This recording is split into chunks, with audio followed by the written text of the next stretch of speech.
Yo yo. Oh damn, you don't hear the game again, huh? Fuck.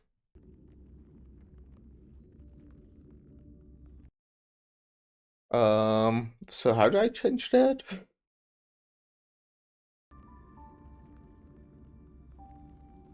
Um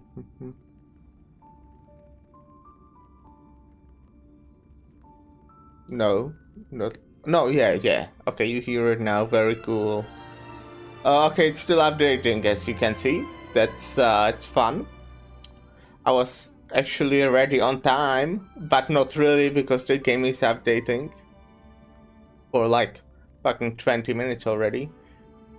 I did update it in the client, but then I started the game and this great.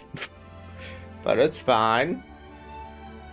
I'll be, I'll be playing Castris, then I'll be doing the story, that's the plan. And yeah, I hopefully can get Castris. I have like around 100 pulls, I think. I could definitely get some more, but I wasn't really playing too much for a while. Like, well, when I say too much, I mean I'm playing normally, like daily. But I didn't go like explore a lot of the new areas, like pretty much the whole new area. I didn't do any of the side quests. I've been only doing the main quests. So, the moment I actually get to it, I will probably be able to collect some more pools. Yeah.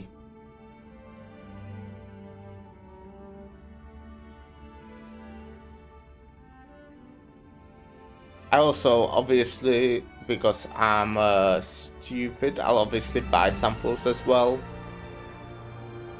because they reset the bonuses.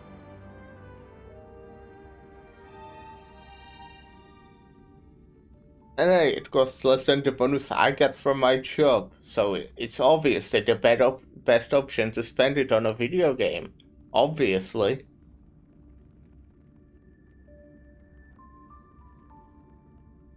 I would also like to finish today, but I don't know how long it is.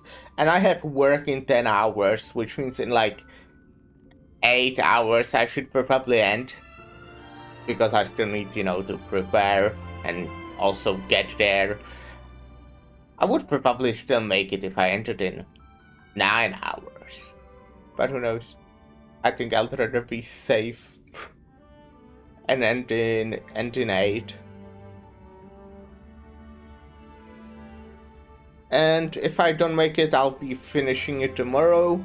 If I do make it today, then tomorrow I'll finally return back to playing Monkey Game. I actually don't remember what's it called right now. Wukong, yeah. Flag me, Wukong.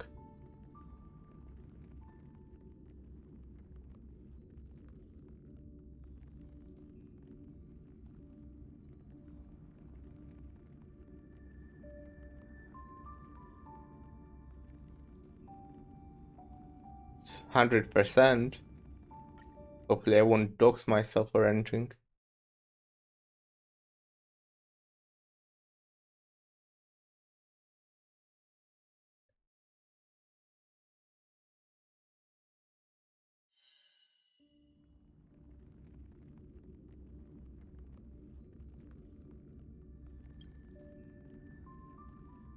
I pre-farmed Gastris quite a bit. I don't normally pre-farm, but I did this time. Because there is actually one other character that I still want to build. But I have most of all my characters built to satisfactory level. There are definitely characters that could get better relics. But it's fine. I kinda also just woke up. Since I have a night shift, I try to, normally sleep basically as long as possible.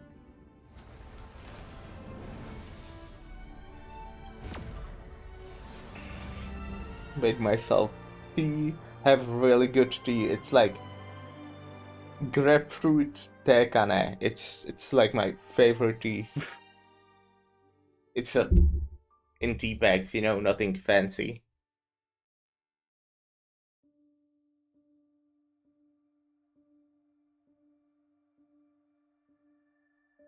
But ease of preparing a tea is also important.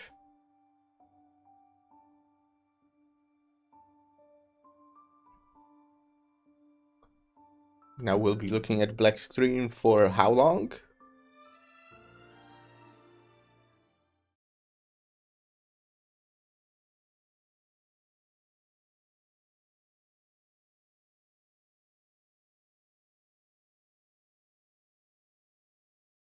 Hmm.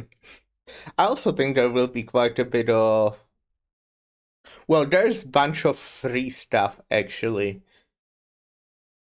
Um, so that's cool. So I might actually have, more pulls than I even think. And you can also get like some free 5 stars, which is cool.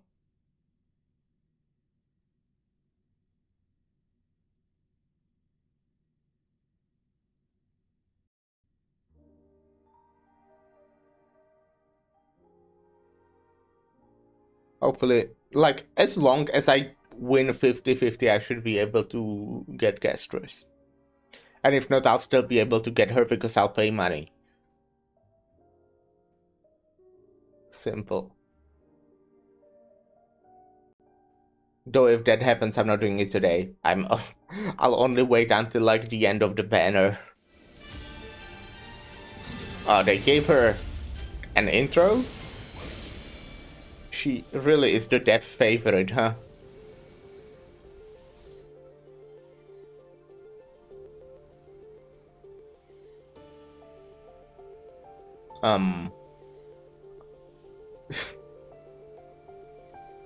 Okay.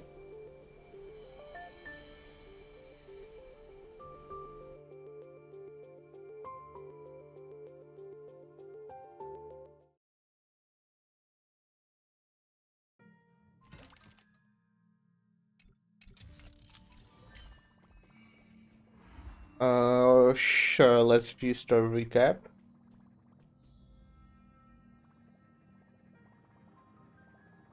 Okay. While everyone is waiting the demigod of strife to emerge from the trial, something unexpected happens. The Trailblaze squad immediately follows Mighty into the trial of and rescue. Oh. I guess I'm not looking at the recap. Wow. Good job. Good job, video game.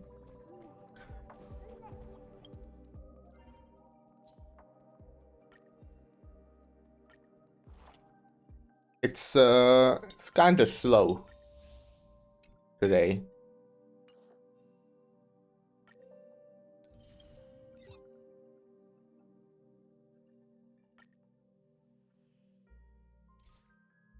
I want to do this. I just want to click on the new shit. Oh, okay. I have this shit collected.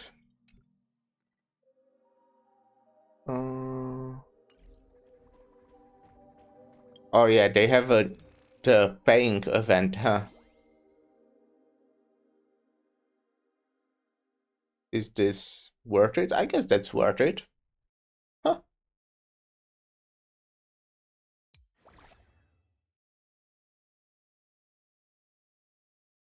Okay.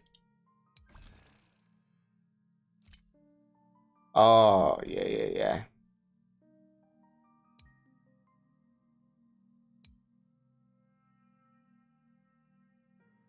Hmm. Oh yeah, you can... Well, I don't care about these because I have them. Everyone may. I don't have Luocha. It looks like Luocha is quite good for Castris, but I do have Gallagher, so I don't know if I actually want Luocha. I have like a lot of actually good sustains, I would say. So I think I can just do with Gallagher, who is apparently good. Oh yeah, this reset it. And this is...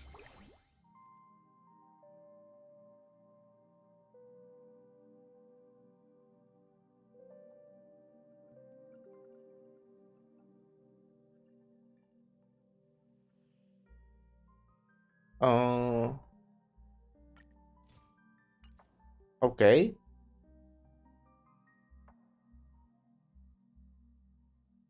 Interesting. So can I get all of this if I just get to one full clear?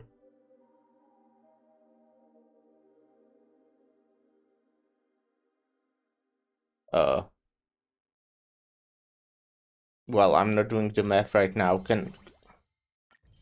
Oh, okay, cool. One regular pull. Very interesting.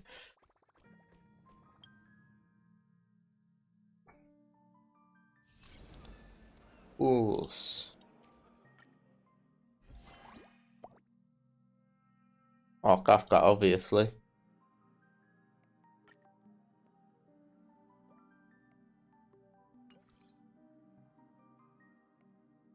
Oh, I see.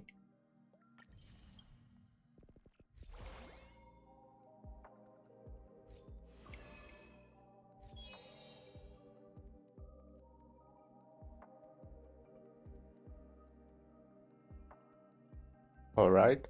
Well, I'll be looking at all of this off stream probably. I just want to look at all the fucking question marks. I mean, exclamation points.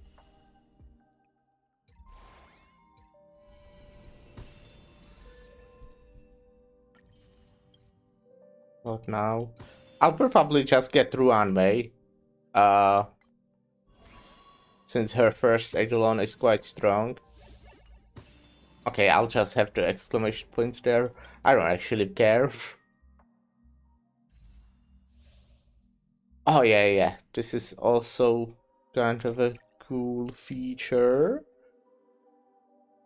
Okay, who do I want the least out of these? I don't... Well, Youngwing, probably Weld.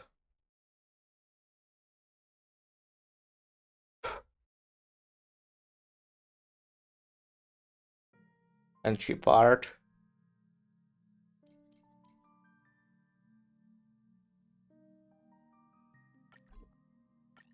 Not edit. Okay, and now I'll go exchange.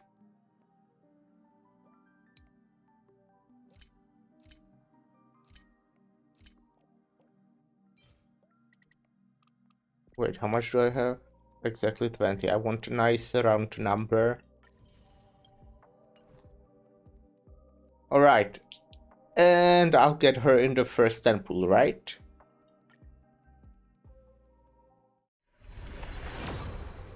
No? Huh. Interesting.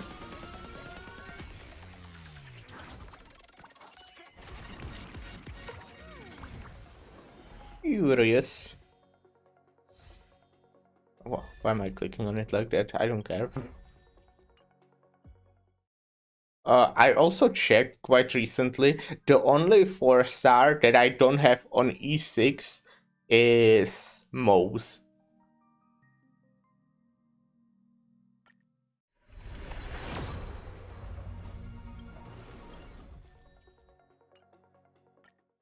So yeah.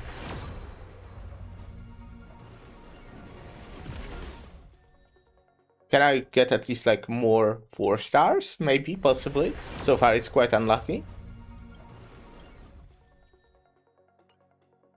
Okay, that's 40 pulls in, and it was shit.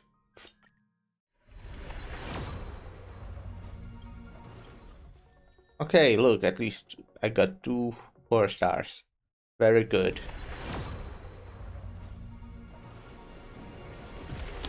Okay, that's 60 pulls in, right? That's actually pretty good. Solid. And now it just has to be Castris. It actually has to be 9 Castrises.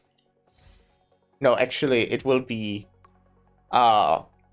6 casters, well, no, 7, and then like Sela. I don't know. Okay, probably not then. I see. Yeah, easy. That was gaming moment.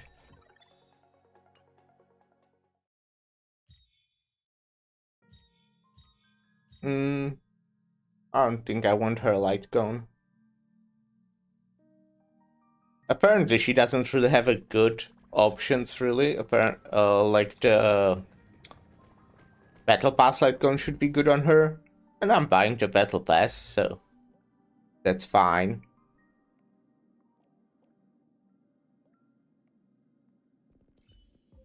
Do I have it actually? This is the Battle Pass one, right?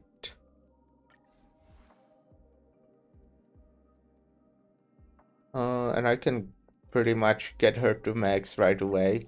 I don't have really relics for her. Look, light is coming in. I have some, just nothing that would be actually good. Might be good enough to use in a story content. Look, light is coming in.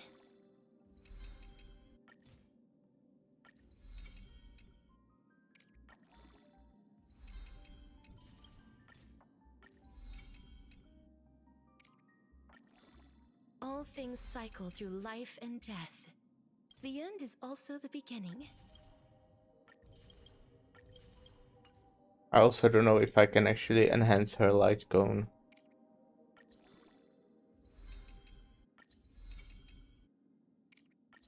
But probably yeah.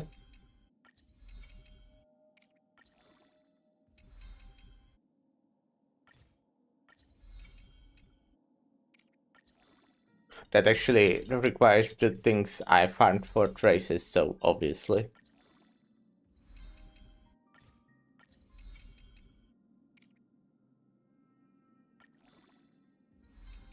Oh.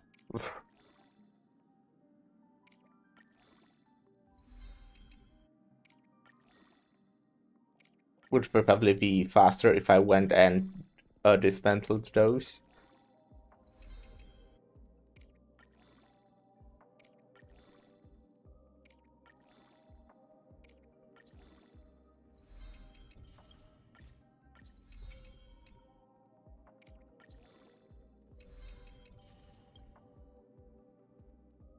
You can even superimpose it. The traces we leave in this world will last much longer than death.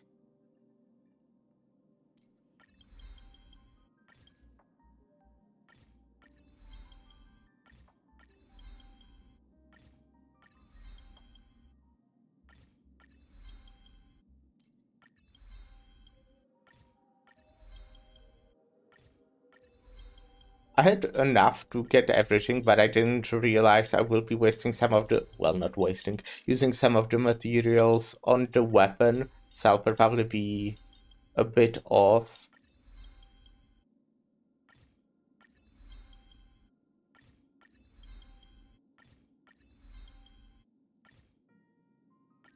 Sure, I don't care.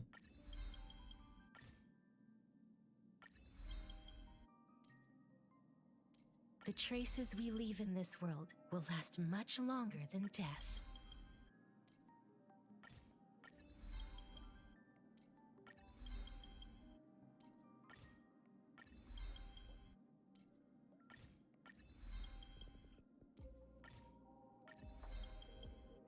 Oh, I ran out of The traces we leave in this world that will last much longer than death. That's crazy. Okay, not completely. But it's using these purple shits now. I think I have enough. I hope at least.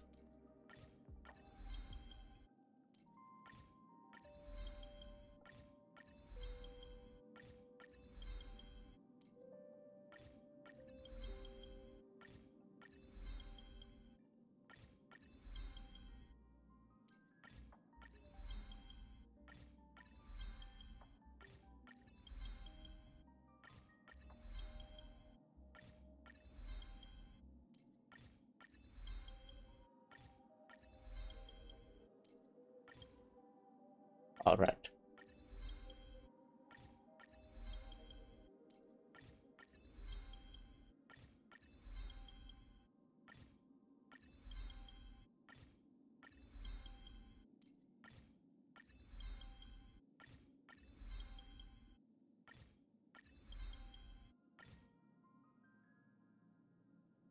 Hmm.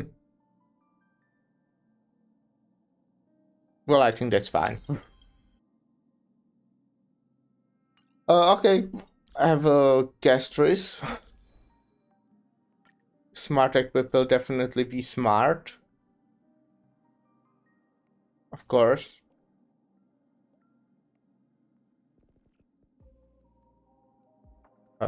Yeah.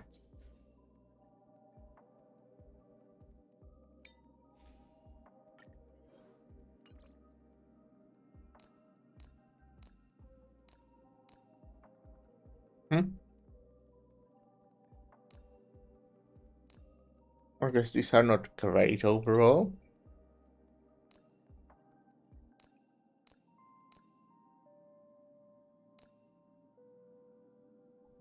Uh,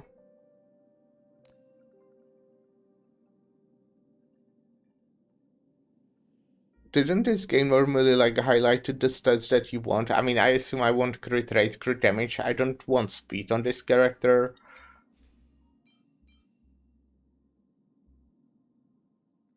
Is it that something I need to?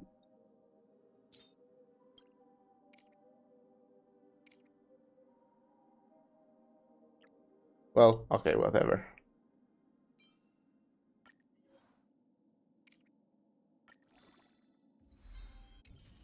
This is fine. I think I have enough upgrade materials.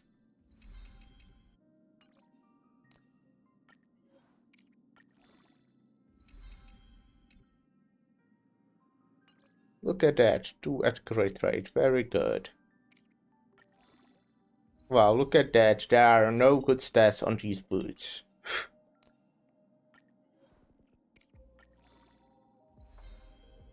Nice, no, not speed.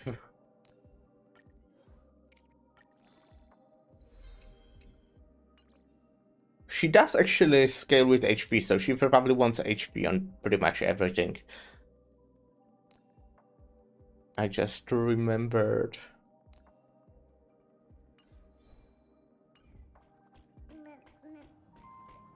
Okay, so I'll equip a new Gastrus team.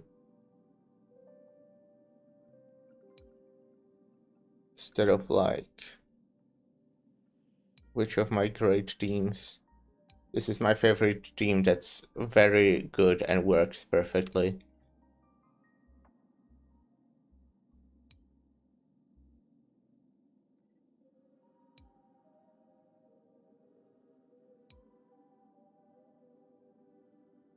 Damn, I'm out of slots, I guess, instead of this team.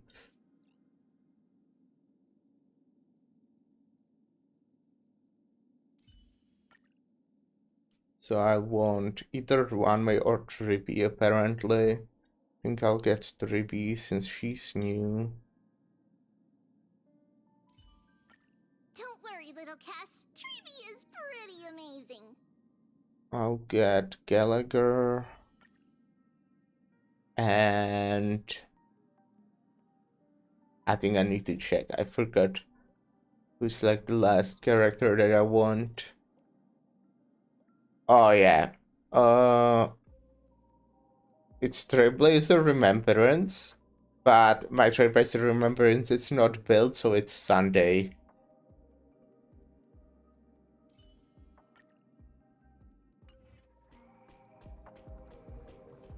And now I'll go do the story. While everyone is waiting the demigod of Strap to emerge from the trial, something unexpected happened. The Trailblaze squad immediately follows Mighty into the trial and rescues Phanon, who is trapped inside.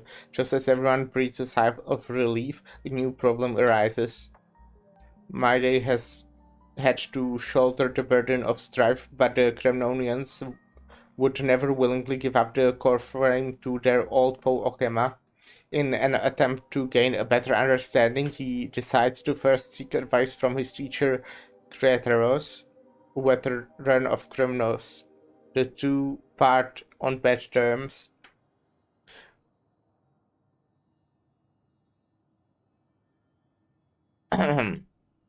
Meanwhile, Trian and Castris are dispatched to the Grove of Epiphany as diplomatic envoys of Okema. When they arrive, they discover to their surprise that the Black Tide has struck, and they fight a mysterious swords master. In the end, they manage to rescue Anaxa and the core flame that he carries. While everyone is on their way back within the city of Okema, Kretaros is arrested for abducting Trinon and trespassing a forbidden ground. Under mediation, Tribi had her sisters agree to reveal their memories in order to facilitate reconciliation between the Kremnonians and Okemans. Unexpectedly, just as Tribi and her sisters are about to meet the Time Titan Oronix and repair their memories, they encounter the mysterious Source Master yet again. Trian sacrifices herself and falls with the Titan to protect her companions. In order to take back the core flame, everyone set up a plan to seal the Sword Master. The plan suffers multiple setbacks, but Mighty returns as the demigod of strife and helps everyone reclaim the core flame. Not long after, he successfully persuades his people to let go of their prejudices against Okema. He says goodbye to everyone and returns home to join the front line against the Black Tide. On the other side, everyone holds a simple funeral for Trian, who exhausted her divine powers and turned into a doll. Having accepted Trian's last wish, the group continues on the path of the Flame Chase journey. Yep.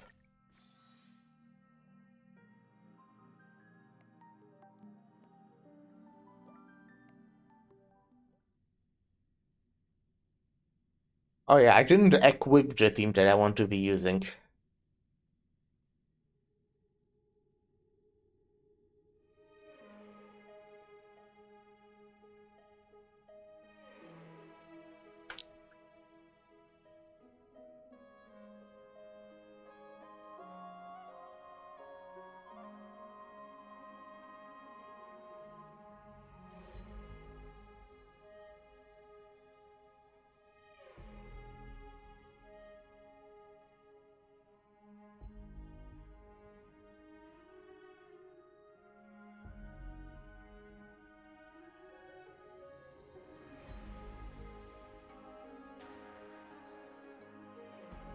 Doesn't normally load this long, huh?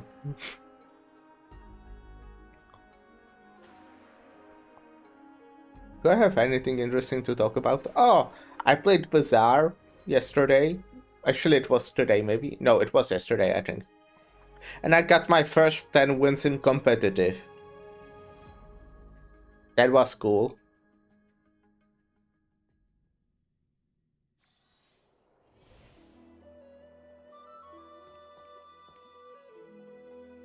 Oh, I don't have any frames. I lost them all, okay. Oh yeah, I wanted to switch the team.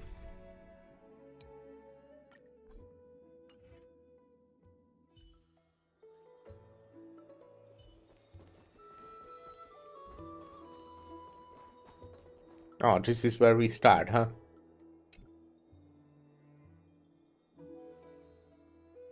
Previous memory has unveiled the first prophecy. Very first prophecy.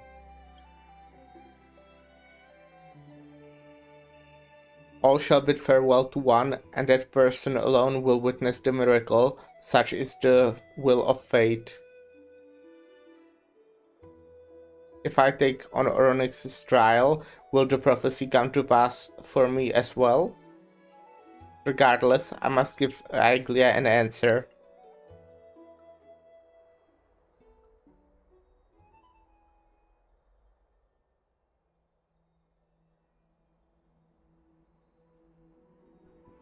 The loading times today are, I don't know if some time ago, if there is a problem with my it's you, PC Cass. possibly.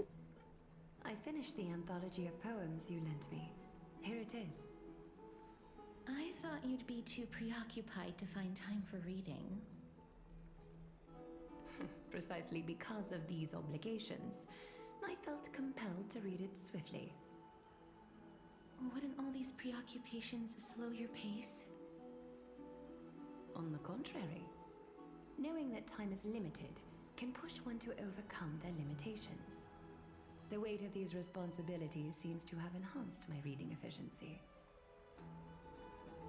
I understand completely. During my time at the Grove, the closer exams drew, the more efficient I became at tackling everyday mundane tasks. Anything but my actual studies. Precisely. As I remember, you and Finon were both disciples of the new Sporists. I assume that Anaxa's exams were as unreasonable as the man himself, correct? The courses Professor Anaxa taught were Introduction to Alchemy and History of Mythology. And to be perfectly honest, those two courses were the students' greatest nightmares. The history I of just noticed that I don't actually have this game on my SSD, so I guess that I might can imagine their fear. actually explain why it's kind of slower. Now that I think about it, students would often rush to the podium during class to challenge him on those blasphemous ideas. May I ask, Lady Aglaya, has your relationship with Professor Anaxa always been like this? He openly dismisses people's faith and questions the very justification of the Flame Chase journey. Our positions have been destined to be at odds. While you were studying there, I assume you must have heard of his nickname. A Dromus draped in finery? As I see it, this nickname is more of an insult to the Dromas. Despite his insufferable arrogance, I do hold a certain respect for his nature as a scholar. To remain true to his principles, he is unafraid to stand opposed to the world, and that requires considerable resolve. Anaxagoras' life is almost like a satire. As a Chrysos heir, he refuses to heed the prophecy, while he disrespects the gods. The gods have chosen him. He was indeed chosen by Circes. Is something weighing on you, Cass? The golden thread is quivering. I sense there's more to this exchange than idle chatter. With all due respect, I'd like to know what you plan to do with him. In light of his assistance in the battle against the Flame Reaver, I am willing to grant him some time to find a way to remove the core flame. However, if Anaxa decides to make any move that places us in danger, I will not hesitate to take extreme measures. Just as I think that's figured. reasonable. The Flame Chase journey is the destined path for the Chrysos heirs. Yet he now seems more like an empty shell. Given his strong sense of self-respect, I trust that Anaxagoras will make the right decision. Still, I can't help but hope for another possibility. Perhaps Anaxa will also overcome his limitations, now that he knows time is limited. I understand your stance. Let's continue this discussion another time. But now, let's greet our guest. You're here. Hi. Does this mean you're ready to take on Orynyx's trial? We are ready, ma'am and me. It seems that this sacred beast is just as indispensable, given their intricate ties to the Titan. Memmy mem, Thanks to you, I've evolved from a little dog into a sacred beast. Surrendering the core flame is a Chrysos heir's duty. assistance is deeply appreciated. However, I urge you to carefully consider the risks of accepting the trial. Becoming a demigod means forsaking your humanity. You will inherit Orynyx's divinity and bear the time of Amphorius, all on your own. From that point onward, your fate will be forever intertwined with ours, never to be separated again, until the end of Genesis. Are you trying to talk me out of On it? the contrary, you are the only one who qualifies to attain divinity. Yet, for that very reason, I do not wish to pressure you. Is there a plan It's B? exceedingly rare to find a capable Chrysos heir. If this path proves unattainable, I am willing to lower my expectations. There are still many priests of Yanissopolis and their descendants in the city. If I'm left with no other option, I'll try to find someone worthy among them.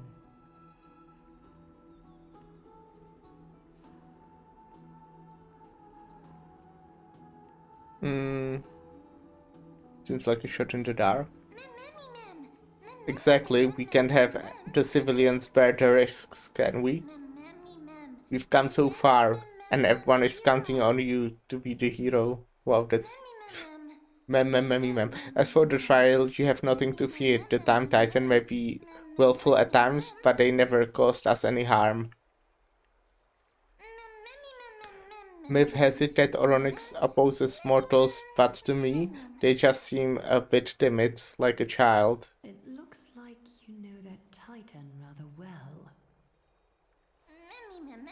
Oddly enough, I don't remember ever meeting them, but the moment I saw Mastriza, Orynyx's memories were already in my head. Memories that exist outside of your own experiences. I can't explain why, but I can vouch for Mem's words. When I was in the abyss, I heard the Titan's groans, full of pain and grievances, yet without any ill will.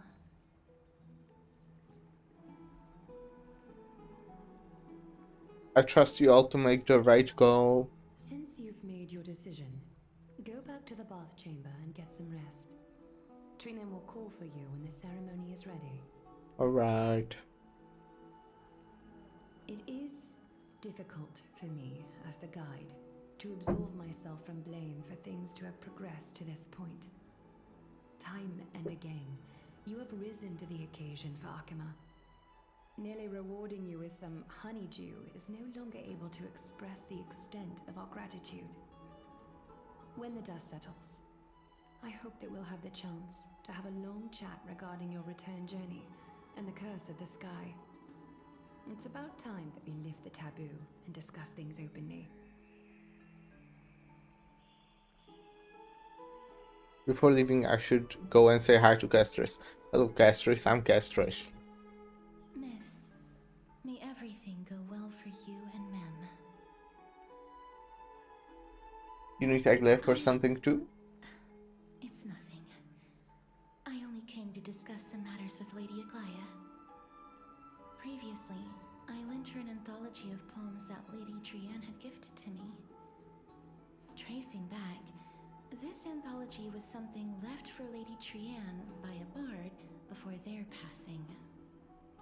Although personal properties should be cleared out once their owner has passed on, Lady Trianne gave this book to me since she knew how much I like to read.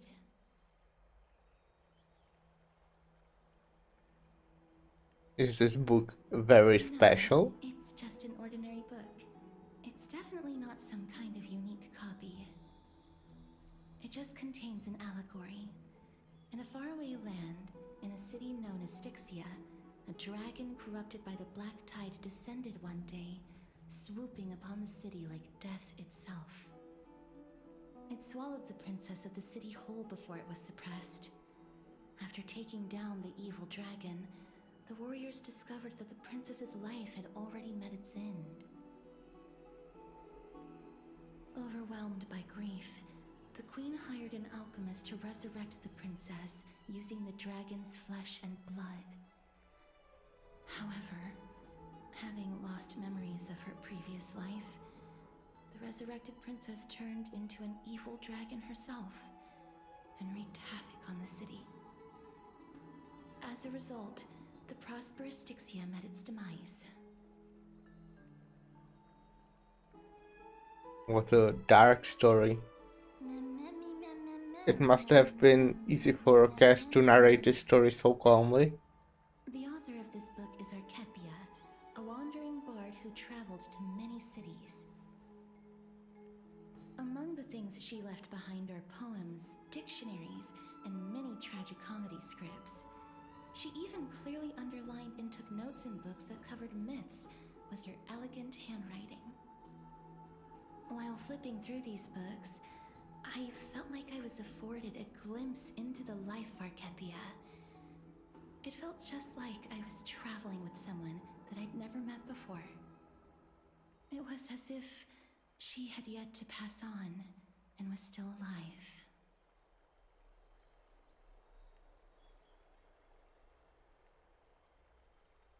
No one goes through life without leaving their mark behind. That's right. Writing, drawing, and taking photographs. It seems like human nature to try and leave records of things. Speaking of taking photographs, when I was helping you to take the photo previously, I did not look through the photos in your photo stone out of courtesy. But I'm also very curious about the story of the Rosy Celestial Maiden. Well, Despite she's having currently visited in a many block cities of in ice. Valerius, I still understand nothing about the world beyond the sky. If there is an opportunity... Forget it. Let's talk about this in the future. For now, I only hope that you'll be able to complete the trial safely and obtain Orynyx's blessing.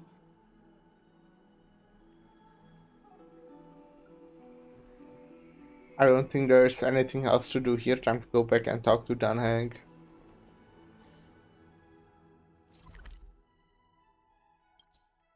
You might have noticed that I'm not actually playing Limbus Company today, which I normally do while doing HSR.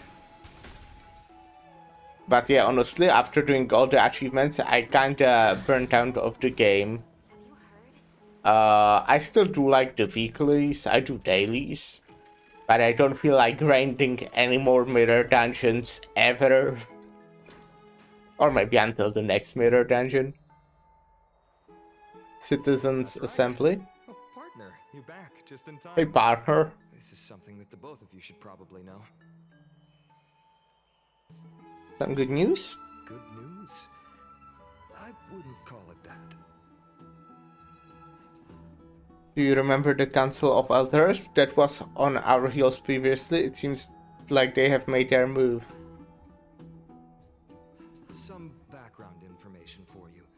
The Council of Elders is an authoritative body in Amphorius, made up of different city representatives. They hold legislative power over the Holy City, and are in charge of presiding over the Citizens' Assembly held once every few years. This is the most important social event of Akima. It is highly influential, and can even affect what happens to the Flame Chase journey.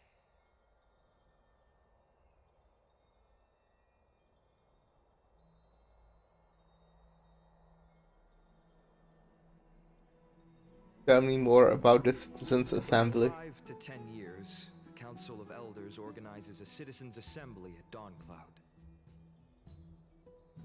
During the assembly, the representatives will vote on major issues, such as whether the Chrysos heirs led by Aglaia should still hold the right to govern the Holy City, and whether the Titan's conquest should continue. It sounds like some sort of system to balance the heroes and the mortals.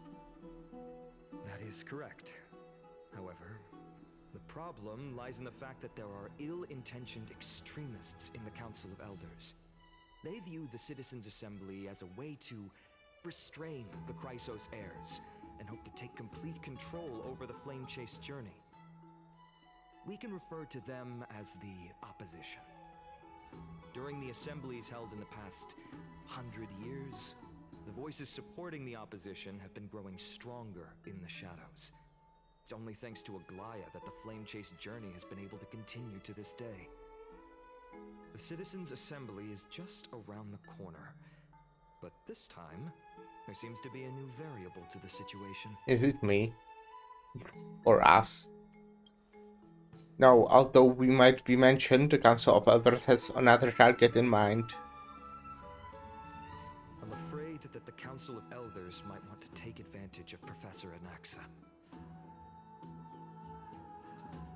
Aglaya will surely take back Circe's core flame, but with Anaxa's current condition, it's so unique that nobody knows how taking the core flame away from him will affect him. Yeah. He has always been someone that is only concerned about his own research. I'm certain that he must want to escape from the monitoring of the Golden Thread and protect himself. If the opposition were to offer an olive branch at this time... You suspect that he might betray the Flame Chase journey and defect towards the Council of Elders? Anaxa has never believed in the prophecy, so technically it cannot be considered a betrayal. However, he has taught many Chrysos heirs, and has long been considered an important ally of Akuma. I truly do not wish to see comrades turning on one another. I have a better understanding of the full picture now. Is there anything that we can do? As I believe in his character, I plan to plead with Aglaya and try to buy more time for him. Then, the greatest way in which you can help is for you to know what I am fighting for. We understand. Thank you for being honest with us. Things are piling up again. Mastiza and Mem are tied up with the Oronyx's trial, and while I'm preparing to visit the grove to uncover clues about the world beyond the sky. None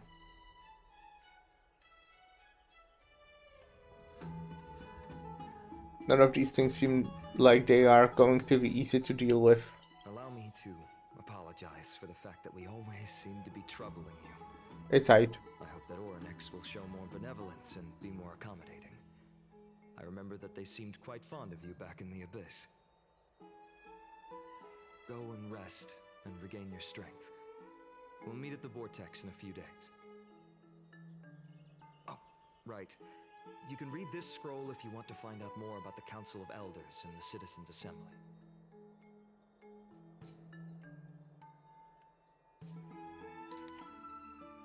Oh yeah, I don't want to find out more, actually.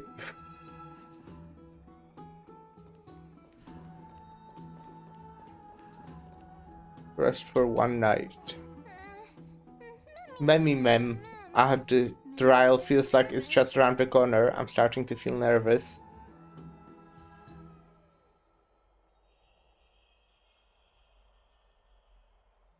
Oh, don't worry, everything will be fine. Let's just hope that everything goes well. After all, as someone who has earned the gaze of an Eon, you should be able to overcome the trial of a regional god just fine. Several Eons. I've also unknowingly gotten used to sleeping with the midday sun shining brightly above our heads. Get some rest, Mastiza. Perhaps a new phase of our trailblazing expedition in Amphoris is about to begin. Get some rest and wait for the trial.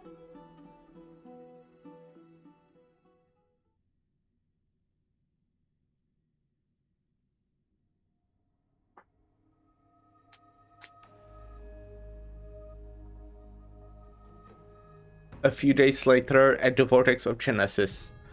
Esteemed one, Oronyx's vacant totem awaits. If you have already made your preparations to become a pillar of Amphorius, please, step forward. Stepping forward. Little Gray and Mem, thank you. Your resolves cannot be questioned. We praise your pure selflessness and courage. may carefully light your path forward. Get ready to assume Orynyx's divinity, Trailblazer.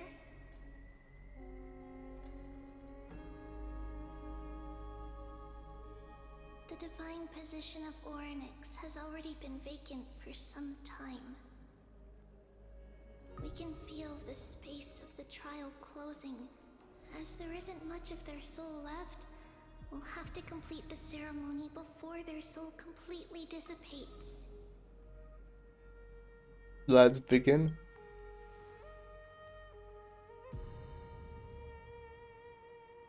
The eighth core flame coveted by the miracle that once belonged to the great Veil of Evernight, Orynyx.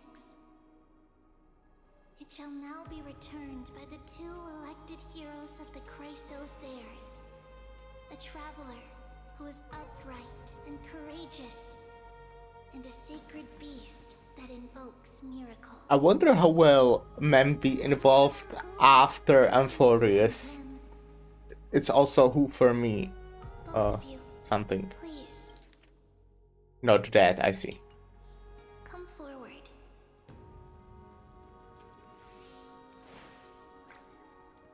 Recite along with us. O Majesty Of the 12 Titans, pillars of the world, we seek your divinity to mend the rifts of the world. Coil our bodies with blood of gold, till we wither in willing service to the prophecy. I don't think I have a gold blood. These are just words meant to make the prayer seem more solemn. Please, focus. Sorry. And surrender the core flame.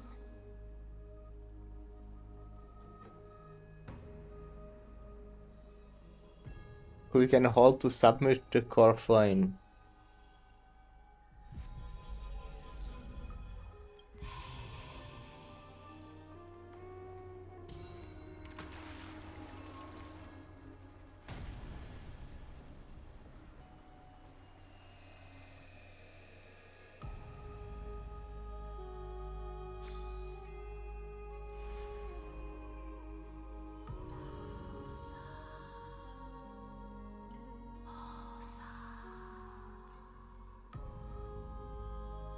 Orynyx. Their soul has been waiting for a long time. Perhaps they're also quietly waiting for the arrival of their successor.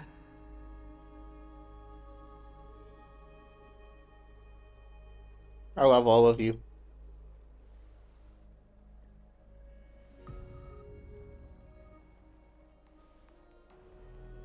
That doesn't seem appropriate for the current mood, so let's just leave the farewells for next time. Don't worry, you're tougher than I am, right? Yeah.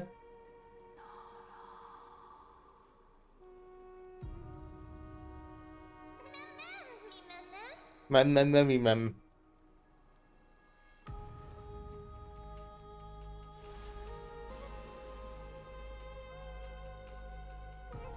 Traveler from beyond the sky, let us pray that the Titan acknowledges your worthiness.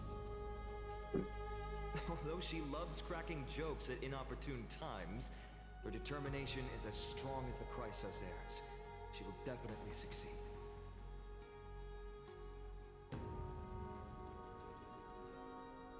While she's away, I would like to have a chat with you, Aglaya.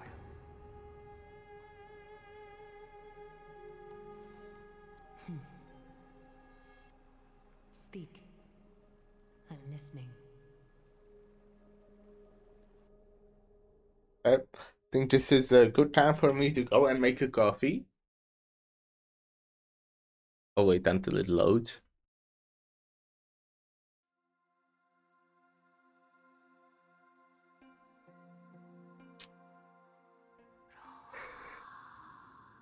Okay, Titan's Murmurs. Titan's Murmurs. Okay, I'll PRB shouldn't be too long.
Yeah, well, I ended up making myself both coffee and tea. So, you know, the tea will probably get cold until I finish the coffee, but at least I won't have to leave again for a bit. Slap, slap. Slap, slap. Wake up. Oh, can speak finally. How is it? How do you feel? How are you able to talk? Right? I think that it's amazing too. Testing, testing, 1, 2, 3. Testing, testing, 1, 2, 3. Hope you I keep have this such a cute ability. voice. It must be because of all the memories that I collected. They allowed me to grow beyond expectations. Also, listen. The The words of the Titan are becoming clearer. Mother. Mother. It hurts. Have I finally reached the end? Are the years of isolation coming to an end? Oryx. Oh, how heartbreaking. Ever since the figure draped in the black cloak robbed them of their core flame, they have been relegated to waiting in isolation in such a confined space. We are going to help alleviate their pain, right? Memories. Broken. Mother. Where?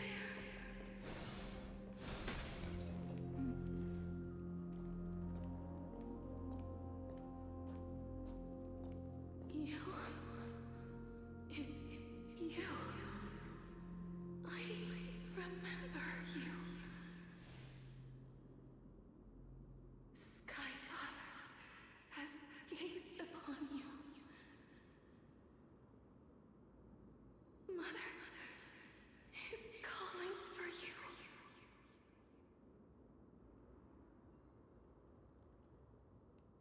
Does Skyfather refer to Fully? That's what I was thinking. I'm so smart.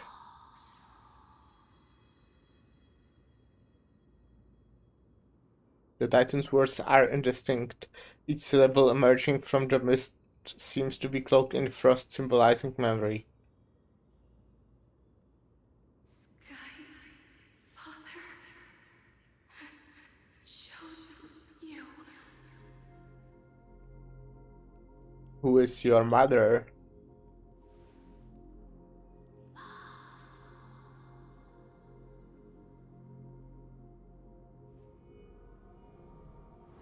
A majestic voice pierces through the golden mist, reaching the unseen mountain walls in the distance, reflecting and returning to your ears as an echo. Within the echo, you seemingly could make out a cry of a baby.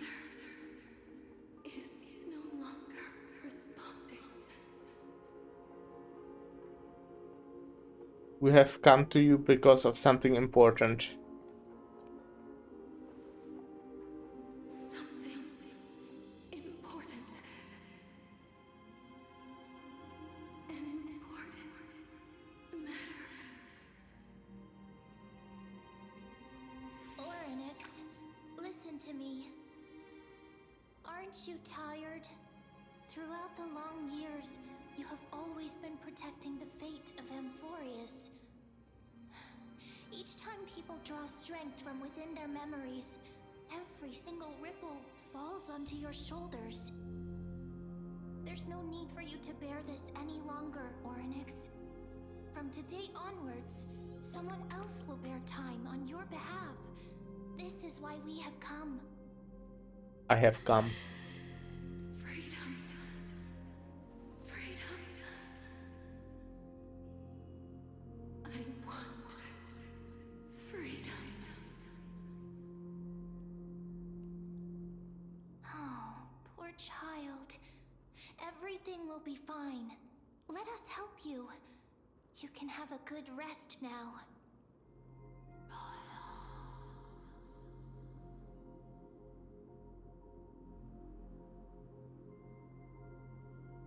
What's troubling you, big fella?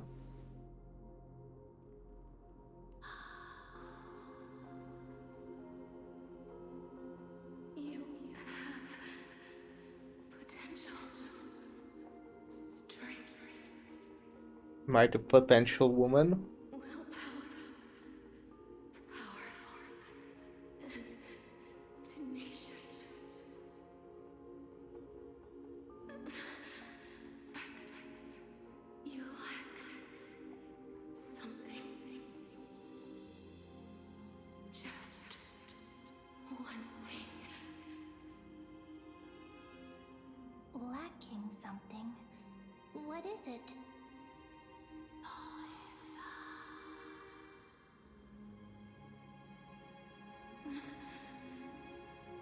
What you lack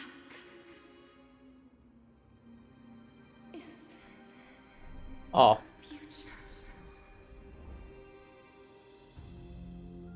Well, yeah, I always knew that.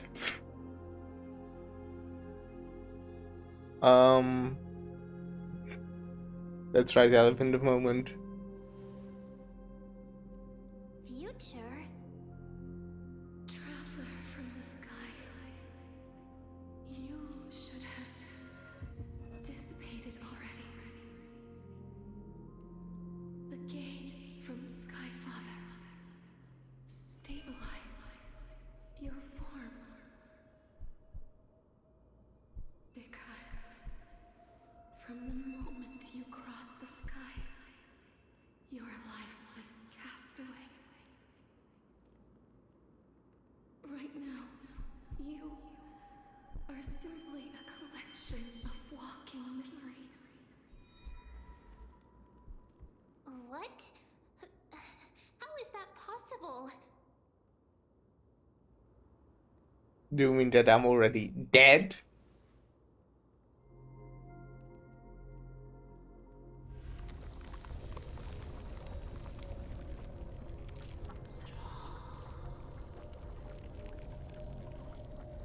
The space is collapsing. Someone must inherit the authority of time. If the pillar is lost, the laws of time will collapse. Emporius will succumb to eternal disorder.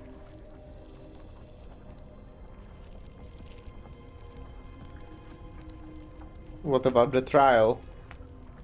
Time never compromises, never bears grudges, never forgives, never makes a choice. Child of humanity, Titans, Mother, Skyfather. Time restrains everything that exists in this world. Orynyx's divinity is dissipating? Is the trial coming to an end? Pathstrider of remembrance, my strength, I shall entrust it to you. The fate of the world, if you wish to save it. Go and find your future that has been stolen.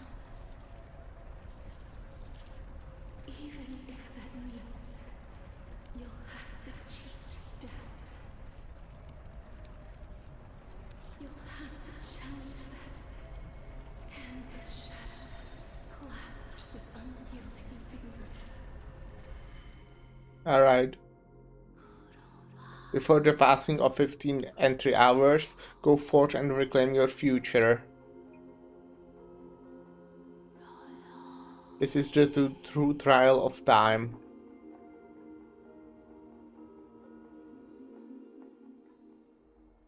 So I somehow died? Fully made me into your finally made me into someone with a form by like combining memories, I guess, something like that. So if I want to undie, I need to challenge the Titan of Death. Alright. I'll keep it simple, you succeeded. Onyx has entrusted you with their divinity. Now you're no different from a demigod of Amphorius, however.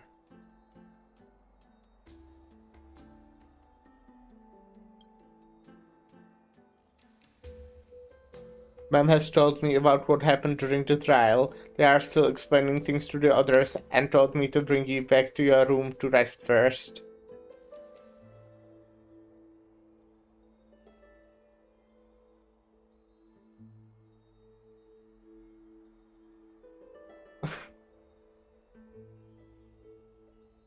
So what's my superpower? For you to be able to say that even now, you're truly impressive. There's something that I never told you. When we landed on Ampharius, our car was pierced by Nicador's lance, do you remember? Back in the ruins of the Abyss. This was what I said.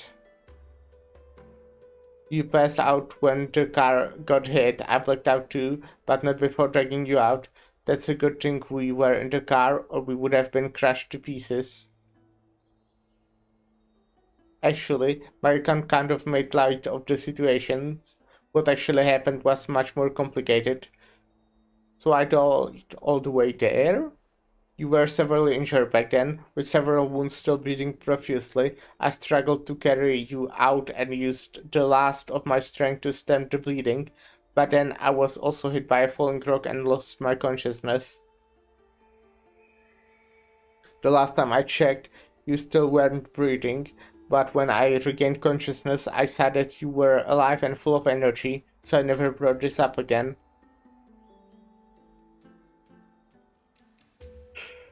How exactly did I come back to life? I'm not sure whether the gaze of Fully has anything to do with that matter. I think yes.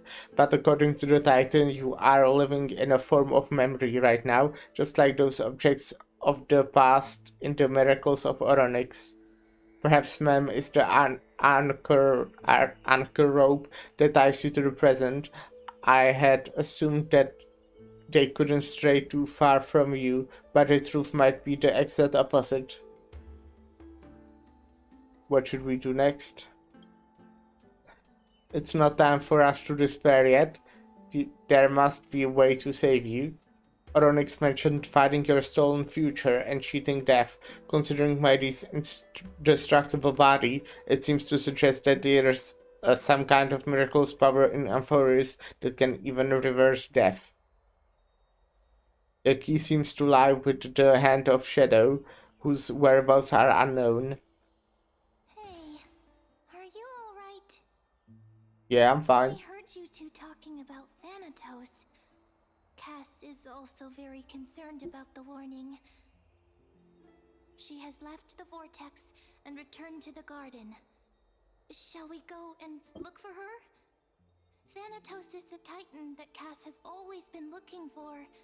Regardless of whether there are any clues, there's probably no one else that understands death better than her. That's true that then, Mastiza. Oh, right. There's something that I have to tell you. The Chrysosairs already know everything that has happened to you.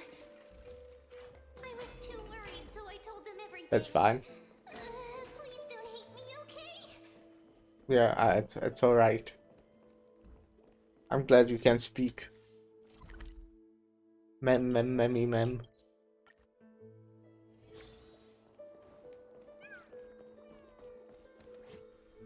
Miss, I'm right here. Hi, right here, I'm Mastiza. You hear some steps coming closer, one step at a time. Please stay there and slowly turn around.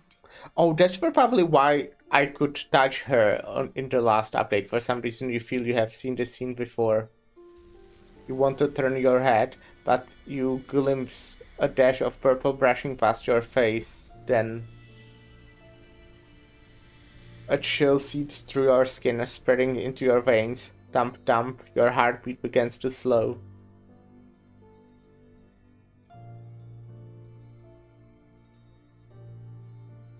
This moment I just want to close my eyes. Aside from your vision, your senses grow more acute. You feel the presence of a purple sea. And then... Please pardon me. A subtle fragrance of unnamed flower fills your senses, its sweetness making you forget the need to breathe. You realize you are still alive. No, to be more precise, your death was not thorough. The coldness of the initial touch dissipates as quickly as it came, and replacing it is the touch of fingertips and tremble born of trepidation that originates from a certain lanky arm, her quivering fingers gently brushing against your cheek. Just as I expected. I cannot feel anything.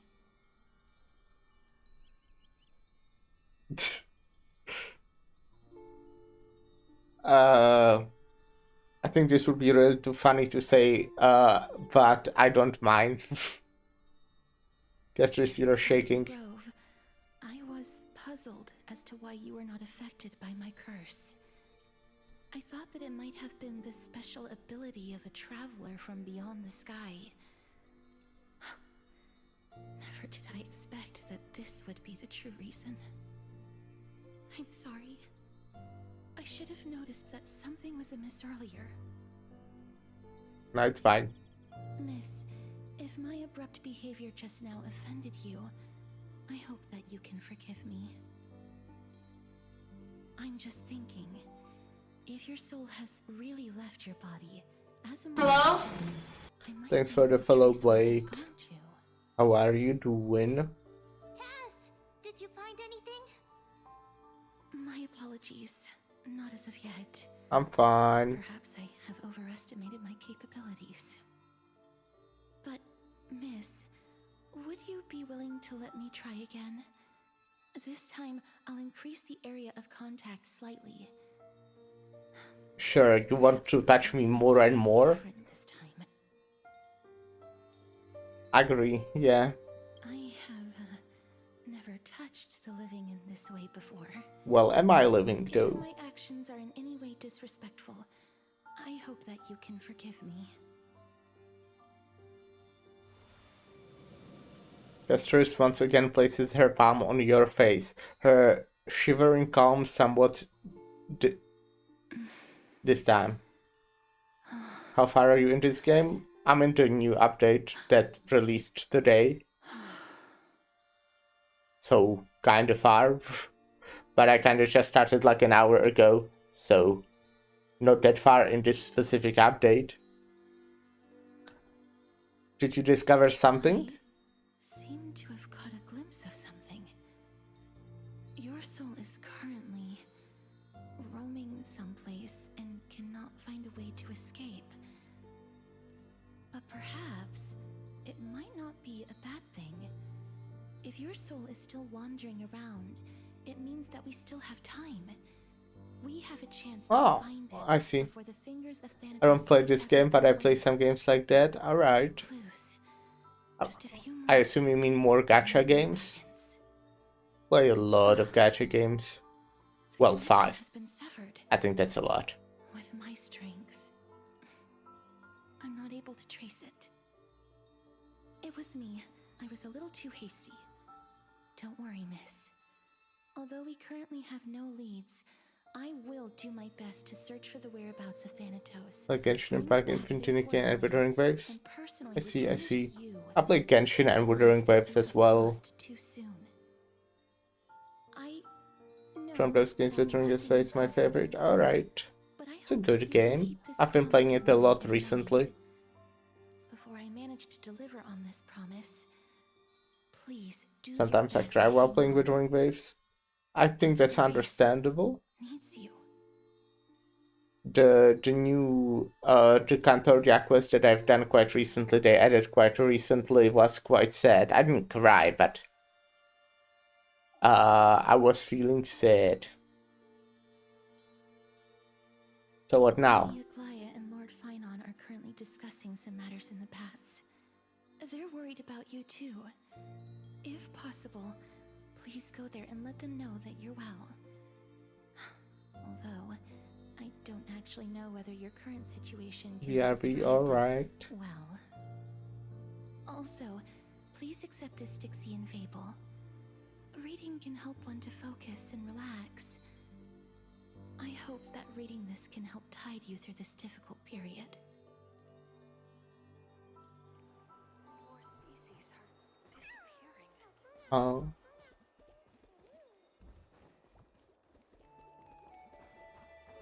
Discuss the next step with Aglia. may have to go after 5 minutes for 5 minutes. That's alright. Go whenever you want. Or you know what? No, I'm forcing you to stay here.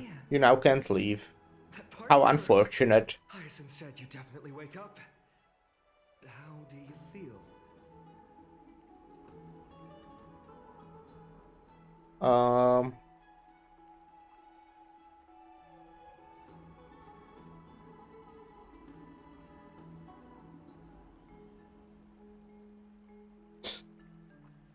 It feels quite cool being a departed spirit. Well, at least you look no different from the living. I think that most living people don't even look as good as you do. Oh, thank you. You've completed the trial of time. And Do you play any other games? Yeah. the process went better than I expected. Even in the end, that Titan's heart still showed a soft spot for humankind. However, I never expected that. Two people who Well, as I said, I play Genshin and Vuva. I also play Zenless Zone Zero. I play Limbus Company. I play a lot of Bazaar recently. Has no one thought to study his indestructible I body? guess I played quite a bit of Is any Repo with minor friends walkthroughs recently. as clueless as we are right now? I like some roguelikes, I've had this idea, but so far there have been no results. like Slay the If it were Spire. successful, Thanatos wouldn't have disappeared without a trace. That's probably the one I played most Nevertheless, recently. now is not the time for us to give up. At the very least, we can still see a glimmer of hope. Cypher. I plan to resume playing Black Myth Wukong It would be her. probably tomorrow. I'll try and get her to return to Akima, but do be prepared for a less than ideal outcome. Please understand that throughout the history of Amphorius, no one has ever managed to escape. Yeah, I liked it, but I had to. Well, I didn't have to. I kinda just dropped it like 2 months ago. But I do want to finish it.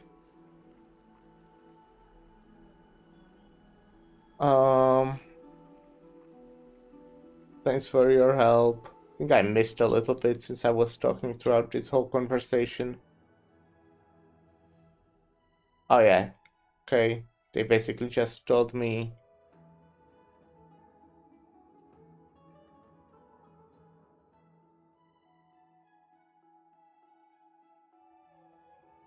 I should find Cypher or something. Well, I play Silent Hill 2, Resident Evil 4, God of War Ragnarok, GTA 5, Phasmophobia, and many other games. I heard about a lot of those, but never played any of them. It is my duty. We too require you to bear the divine position of time. But before that, just... What's wrong, Aglaya? Omens always come in pairs. I guess I played a little bit of GTA 5, but not really. Just really a tiny bit. He has initiated contact with the Council of Elders. In the end, it has still come down to this. I earnestly hope that your assessment of him is accurate, Finan. I'm desperately waiting for GTA 6 though. I want to try that when that releases. The past millennium might be reduced to dust because of that great performer.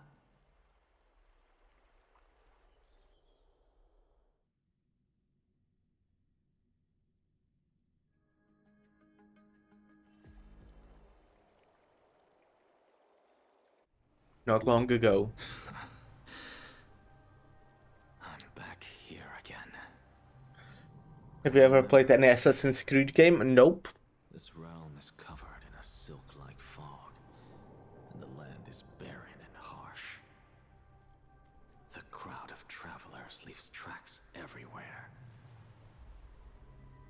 Hey! Excuse me! What is this place? Where in Amphorius are we?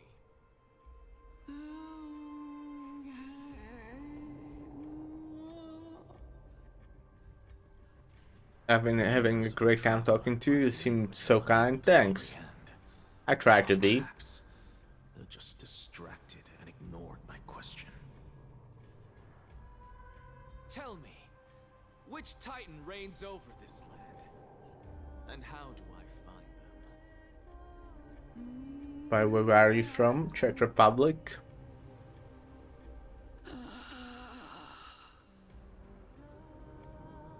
Hand of Shadow. Hand of Shadow Thanatos. Well, I'm from UK, US, Texas. Cool. Possibly be the Netherrealm? Not Netherrealm. Then where is this? River of Souls? The outskirts of the Netherrealm? Are you heading downstream toward the Netherrealm? The Netherrealm. Nothing but an illusion. Titan rejects you, me. Listen. What? The Traveler lifts their wrinkled fingers and remains silent. I look in the direction they are pointing and listen closely. There. A massive shadow brought the sound of rushing tides. The sound of tides. I can hear it.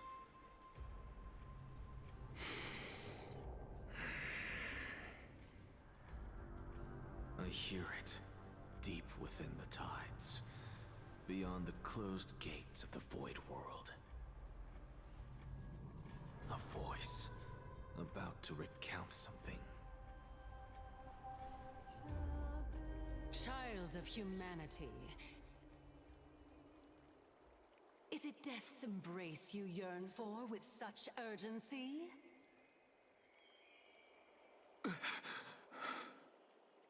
Oh, you have awoken. Welcome back to the mortal realm. I love Your Cersei's. consciousness is dissipating much faster than I expected. Ultimately, it seems like the Titan's core flame is incompatible with a mortal body.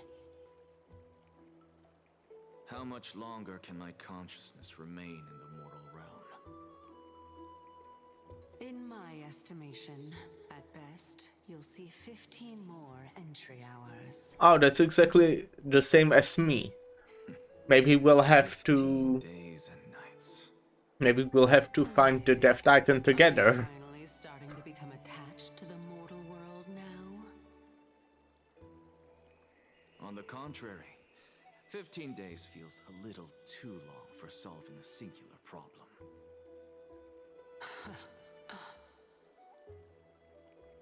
Stop giggling. It's time for us to go. The messenger from the Council of Elders is almost here. Let me ask you one more question. Are you really planning to betray Aglaya's will? What betrayal is there to speak of when I was never loyal to her to begin with? What about that white-haired student of yours? Acting so recklessly, do you not care about what might happen to him? There will be a price to pay for blind faith. This is also a lesson for Finan.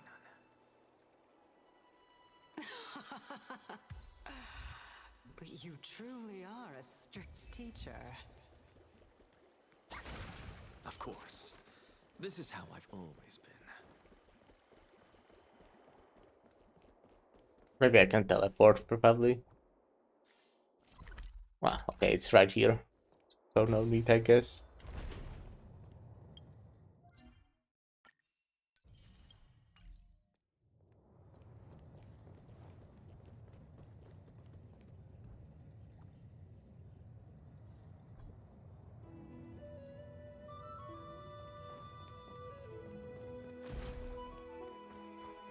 Sorry to keep you waiting. greeting, Lord Anaxagoras.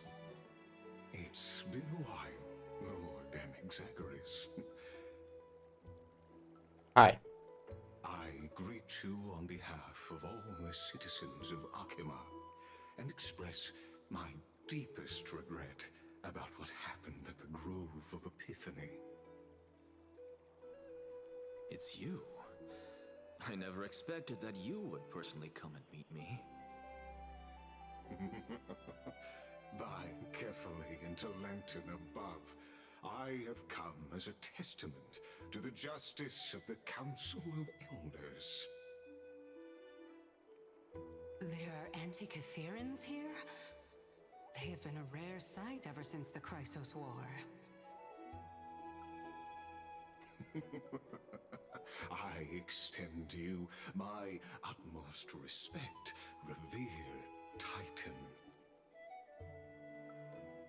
I am Lycurgus, though you may call me Lygus, holding an honorary position Hello, in the Lycus. Council of Elders in Akima, and as the Theoros, I stand to protect the right of all upright citizens to express themselves freely.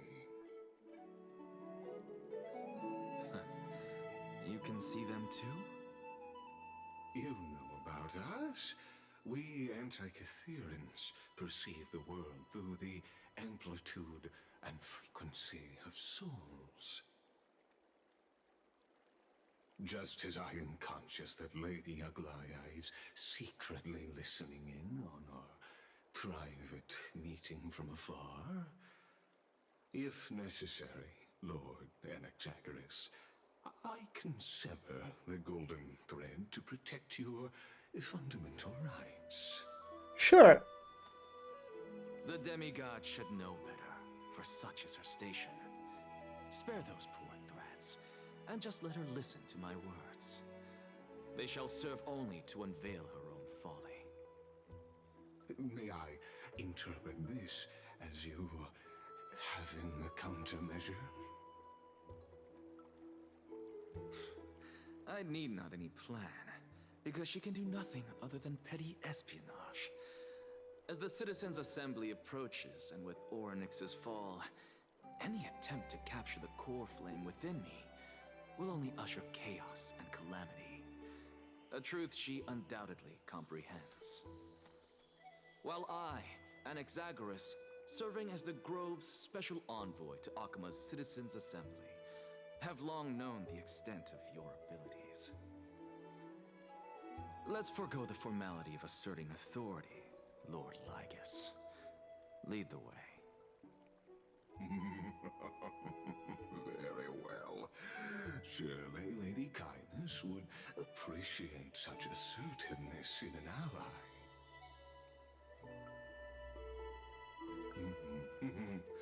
She's been waiting.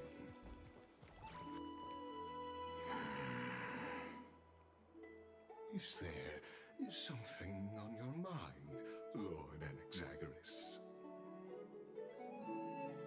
Nothing, really. It's just a question that I contemplate every time before I ascend to Dawncloud.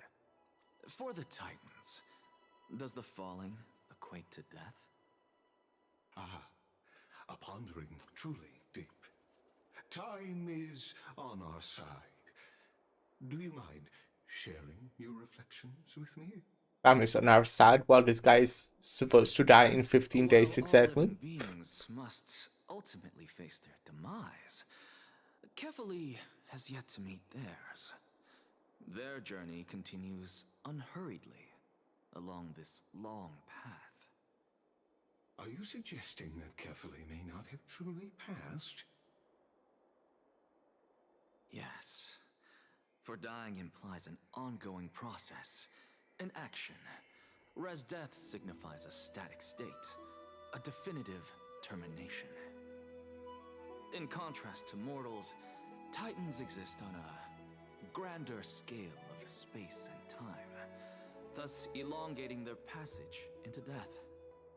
The notion of their fall is but a misinterpretation born of mortal ignorance. Ah, intriguing concept, albeit challenging to substantiate. After all, Kefali has maintained a profound silence ever since the era Arasa, while scholars and priests alike have conveyed the message of the gods' imminent fall. Perhaps the gods, in their arrogance, deemed it beneath them to reveal their perspectives to mortals. Could you elaborate on your statement? Circes, the kin of the Sky Father as recounted in myths, now resides within my brain. Were I to inquire, Kefali would have no cause to refuse. I'm back. Hello, I'm Mastiza. That very well could be true. But what if the world-bearing Titan still chooses to remain silent? Just did me of the Minecraft movie. In that case, the myths crafted by the people of Amphorius are nothing more than pitiful jests. It's worth a try. I believe. Yeah, one more? Yeah. I'd love to witness the fruits I of fear am and Steve. change it may bring to this imperiled world. Because I completely concur with you on this aspect. If the Titan has indeed met their end, Do you play Minecraft? Not really these days. Impossible.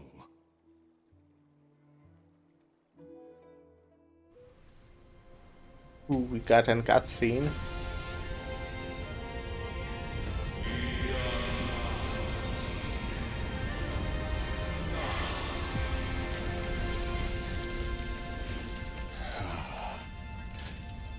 Please, Professor. Well, I play Minecraft. It's a good game. I used to play it a lot.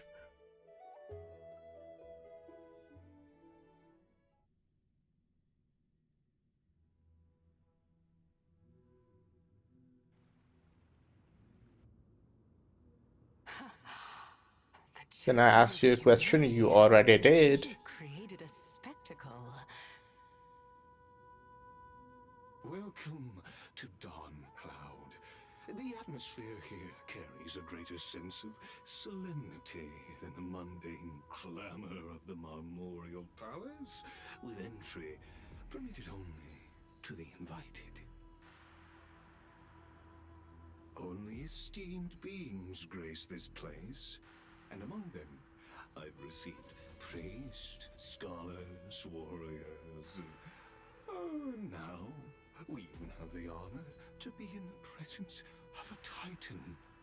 Oh, what a joyous occasion. Yeah, you already asked plenty of questions. Once deemed a blasphemer, now a surrogate. Well, I specialize in designing digital assets tailored for content creation. Oh, really? I'll notify Kindness and the others of your arrival. Kindly wait for a moment. A soldier will be here to guide you shortly. Can I show you some of my work? Nah, I'm good. Explore the vicinity, but kindly remain within the guard's view. Delaying the crucial meeting is something none of us wish to see, I presume. I'm well aware of Kindness's methods. There's no need to emphasize that. As you wish. Your cooperation is much appreciated.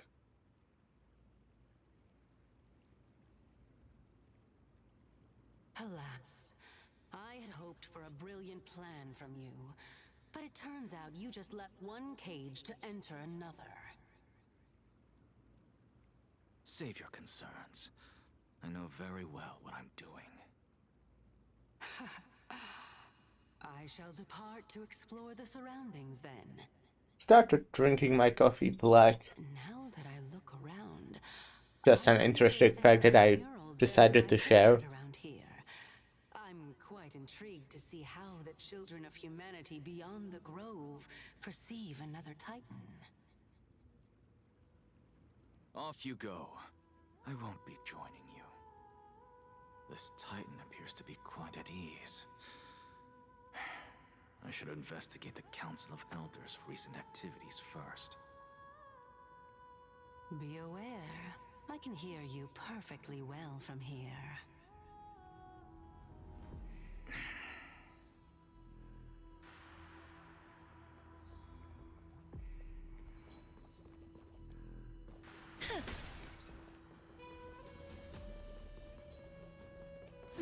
Let's go left first. Professor Anaxa! Hello, young scribe. Here!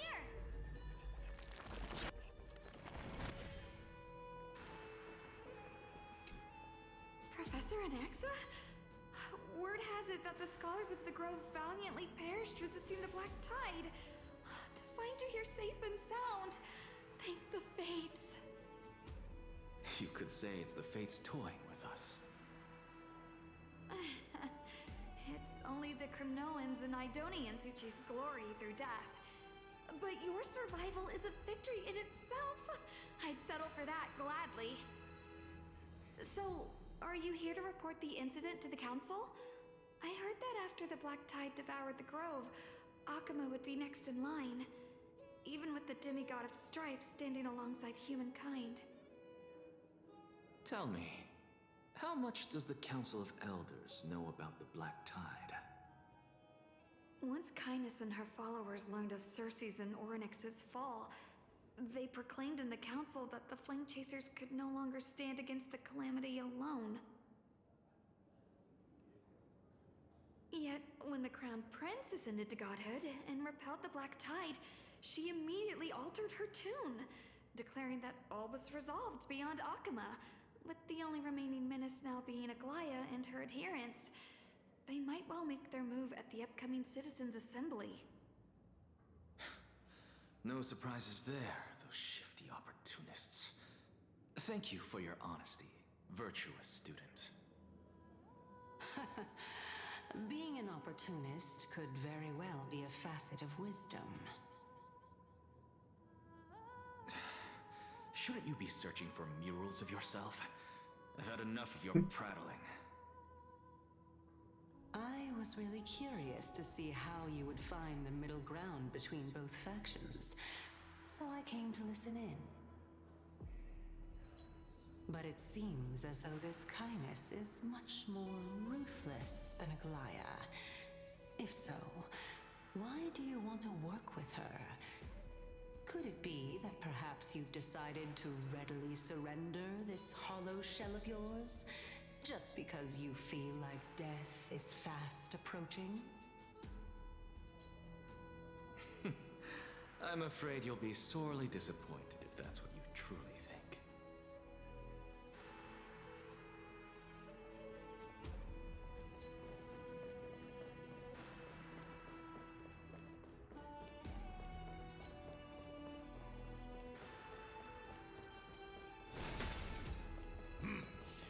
Even blasphemous scholars can come here, it seems. Let's go, my first puzzle for the day.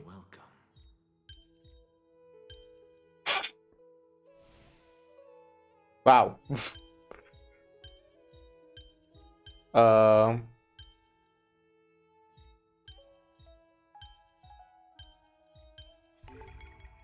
learned something.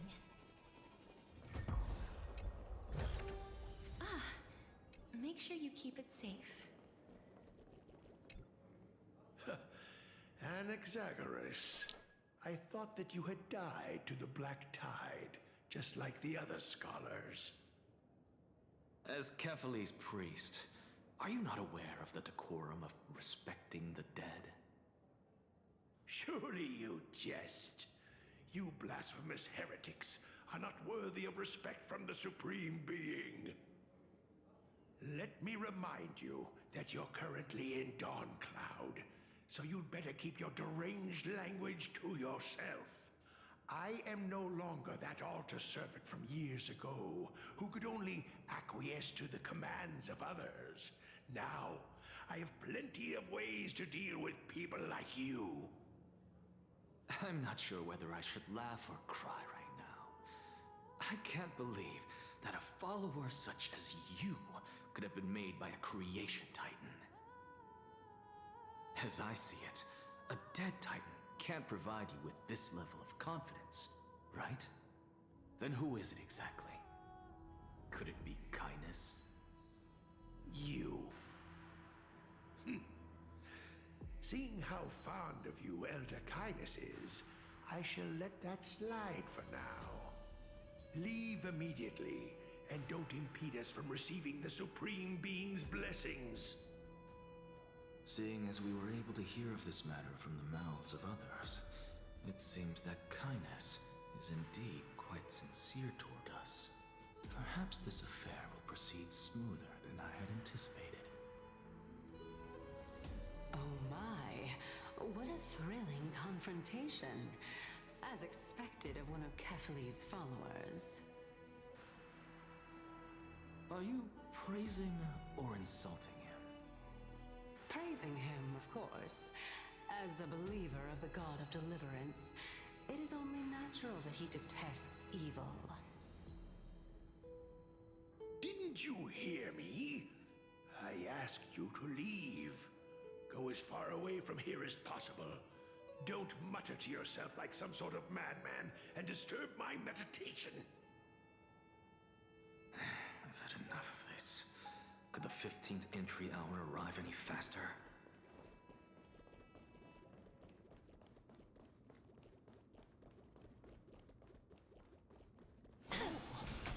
My, could it... Oh, Every plant, every tendril, no, even every leaf could be the embodiment of Circe's. As a result, mere mortals who did not know what the Titan actually looked like chose to paint them as a giant tree instead. Their wisdom was portrayed as fruit, to symbolize how they shared their knowledge equally among the masses. Such exquisiteness indeed.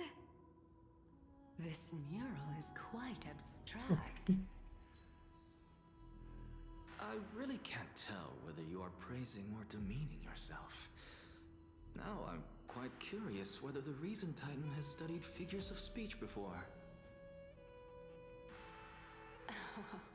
Of course I find such stylistic devices interesting. For all we know, this could be the answer to the question, what exactly are we? I, for one, am not willing to admit that I could look this ugly. Was this the reason why you failed in your attempt to refine my soul when you were ambushed at the Grove? Since you are aware of this, why did you save me back then? From my perspective, this point alone was enough to separate you from the average person. How do two lunatics coexist in the same brain? Therefore, it seems that your journey to Dawn-Cloud this time is not just to seek protection. What, then, is the intention behind your actions? The entire plan is stored in my memory, so why don't you look there? Then don't mind if I do. 1 year old?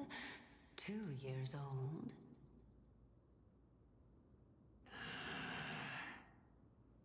Oh my! Even a member of the preeminent 7 sages must hug his droma stall to sleep? How interesting. That's enough.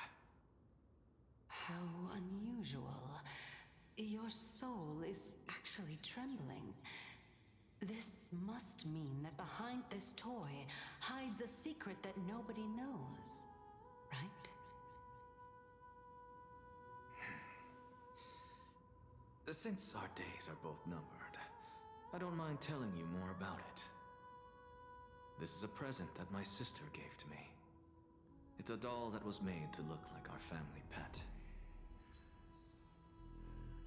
So there are other members in your family, eh? Are they also living in Akama? Dead? I assume dead. You just love to pick through my brain. Go on, continue flipping through my memories. All characters in gacha games have their families dead. You'll discover the answer when you reach the memories of when I was 5.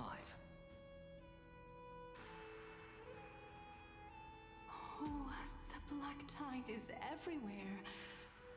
I can't bear to look. When I was young, I couldn't accept this outcome either. Georios, Aquila, Kefali, and you, of course. Although I prayed to every titan that I could think of for help, my efforts were ultimately futile. This...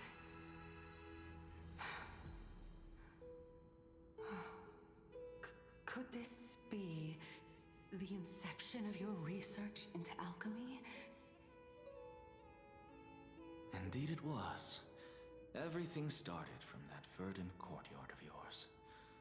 When I was pursuing my education there, I naturally also came to learn of the Thesis' theory as well. Oh, I remember that person. He was the one to come up with the concept of souls, right? Not only that, he also believed that life, as well as the composition, movement, and transformation of matter, all stem from souls themselves. This is why I thought that, since all living things stemmed from the same origin, why could I not sacrifice myself in order to resurrect my nearest and dearest? Anaxa, you... I did it, teacher! But this is absolute blasphemy. Regardless of how much freedom the Grove provides, such an act could cause you to be burned at the pyre. Your beloved, where is she now? Send her away from the Grove at once, to a place where nobody will ever be able to find her. Otherwise, the both of us will be judged by the Council of the Seven Sages. Calm down, teacher. My sister, she's still not in the mortal realm, even to this day. What do you mean? It was naive of me to think that I could snatch the deceased from Thanatos' grip by merely sacrificing one eye. Equivalent exchange. All I received for that price was but an opportunity to see her for one final time. Nothing more.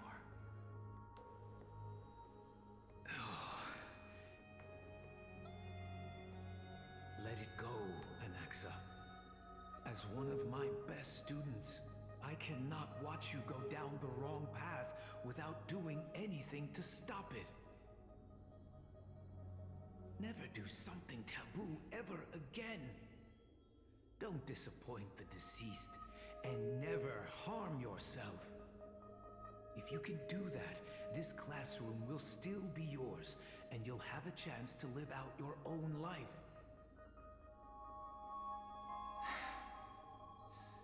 Since I was able to see her one last time, I have no other desires. You're right, teacher. It's time for me to start a new life. I am sincerely glad for you, child. Now then, what topic would you like to study? I wish to continue Thesis' research. Continue the research into souls, but you know that the Grove has long since understood his philosophy like the back of their hands. Even if you continue digging into this subject, your efforts will likely be futile. No, teacher. After my fleeting glimpse of the deathly fog, I finally understood a single truth. Since ancient days, Our understanding of the souls is but the tip of the iceberg. I may have lost an eye, but my view of the world has become clearer than ever. I have grasped the truth with my bare hands. Watch as I turn this farcical world upside down.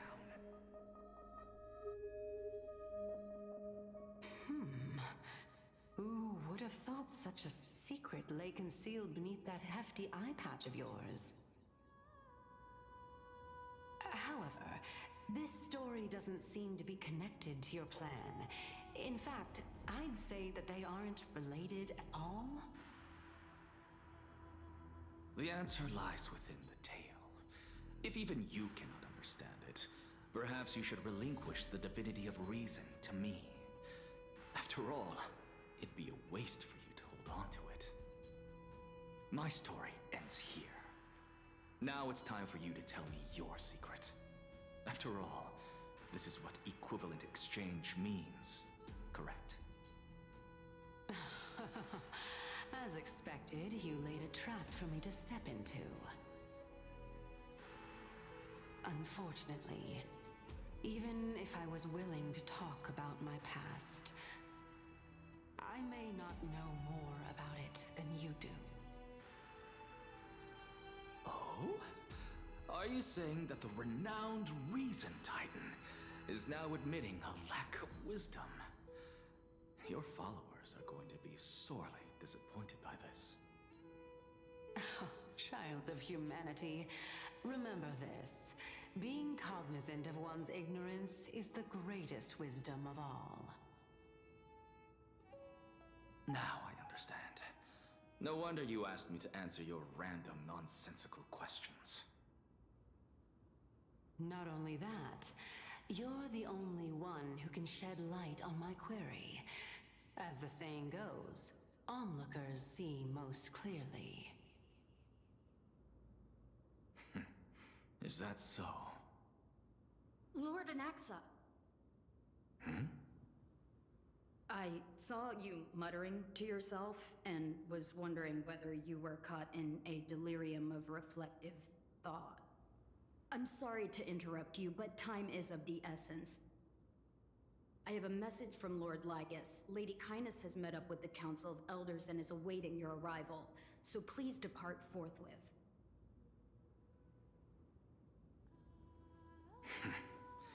It's finally time.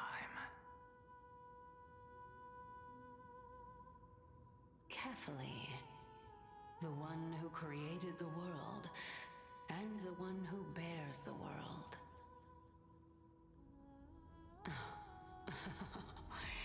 If you truly have not met your end, how will you answer the challenges of those who defy you? I didn't expect you to agree to Lady Kindness's invitation. What a wonderful turn of events. To tell you the truth, there are many people who hold grudges. Isn't that the dromas draped in finery? Avoid his gaze. I don't acquaint myself with blasphemers. Don't worry. He's too full of pride to pay us any attention. Your nickname I'm is going Dromas as to well? You must really pay like attention those creatures. to everyone.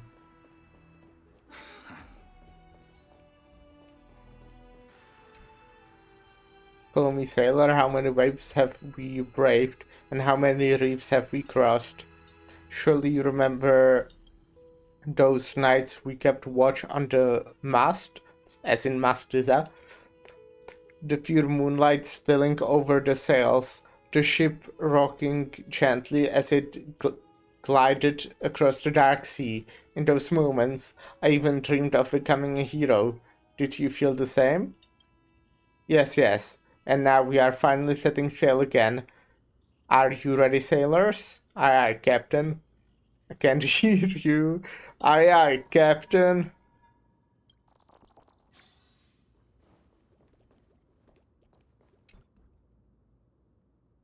Here the word-bearing Sky Fathers spilled their golden blood into the mortal lake. The golden blood flows down with spring waters as dawn rises with the mists.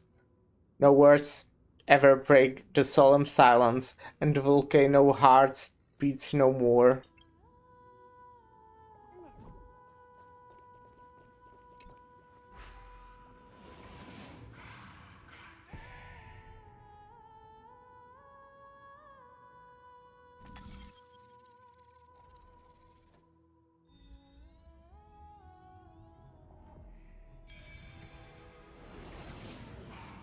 A student of Empedocles?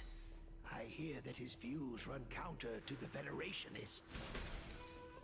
This is what being a scholar is about. A collision of ideas only occurs when there are differences in beliefs, and it is such collisions that lead to progress. Yet Lord Lygus and Lady Kindness are just ahead. I'll take my leave for now.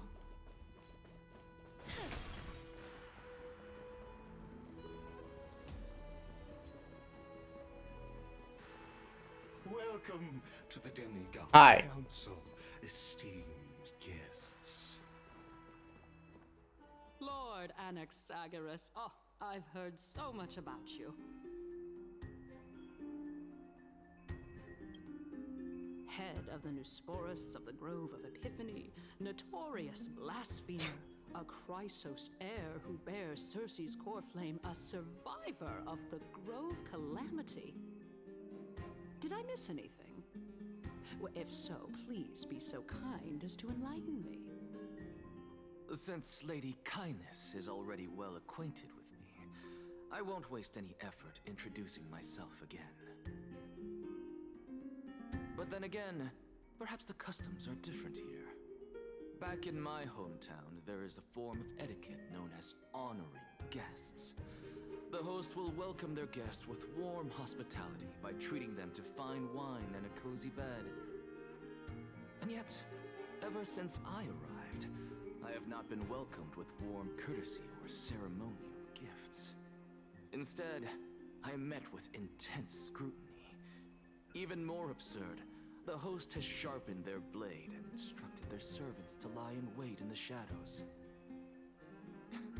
Perhaps you intend to cut open my heart, retrieve the core flame, and then hold a grand feast for all of the guests.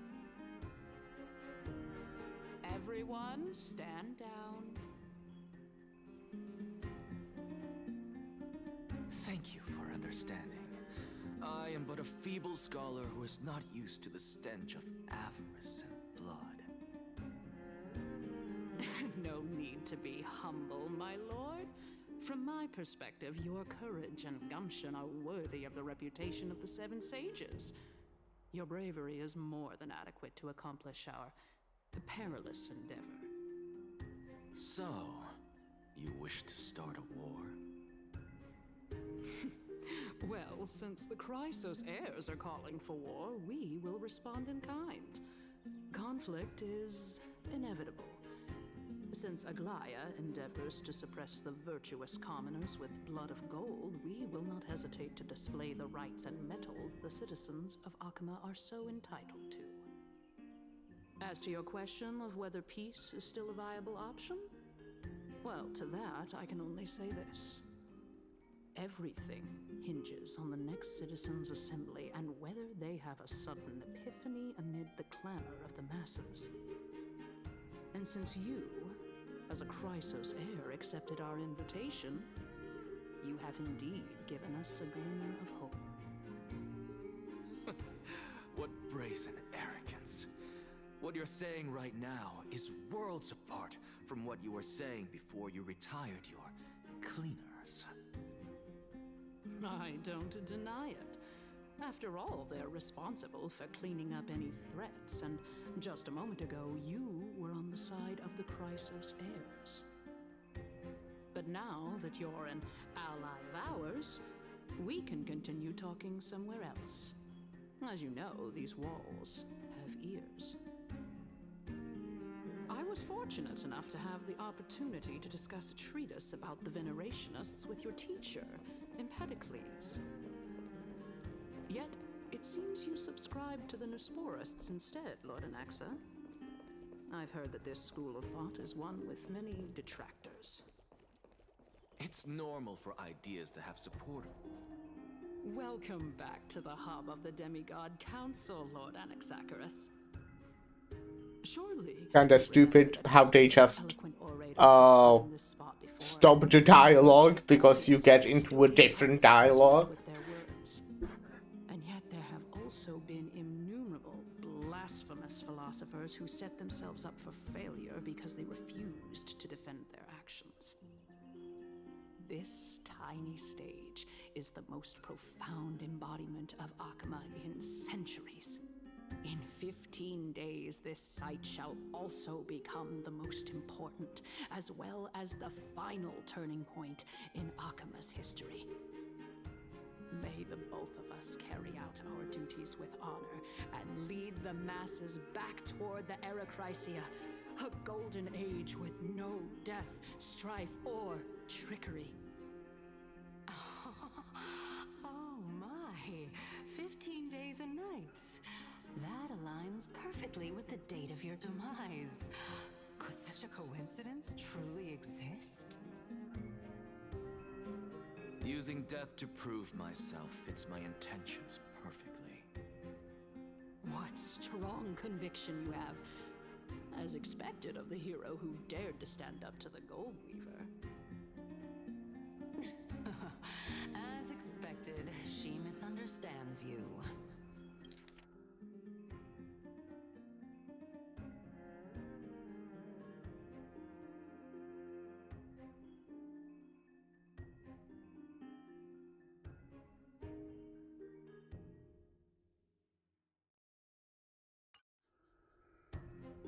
That's enough, Lady Kindness. Dispense with the niceties. I only accepted your invitation so that I can serve the commoners alongside the members of the Council of Elders. Don't test my patience with such superfluous formalities. Well, you say that now, but surely you also require my aid as well, so that you can stay alive even when being pursued by the Golden Thread? You worry too much. She won't show her hand too freely, as she still needs to garner support from the masses at the Citizens' Assembly. Even someone like me can tell that only a sliver of her humanity remains. Surely you're not asserting that she will definitely act in a rational manner. As you're no doubt aware, Aglaya covets the core flame that I possess, which makes it the bargaining chip that allows me and the rest of you to negotiate with her. However, in return, I'll need the Council of Elders to support me as much as possible. Naturally, this includes the guards as well. You're well aware how valuable Cersei's core flame will be in the Erechrysia that you are desperately pursuing. Talk is cheap, so you'd better act prudently as well. I understand.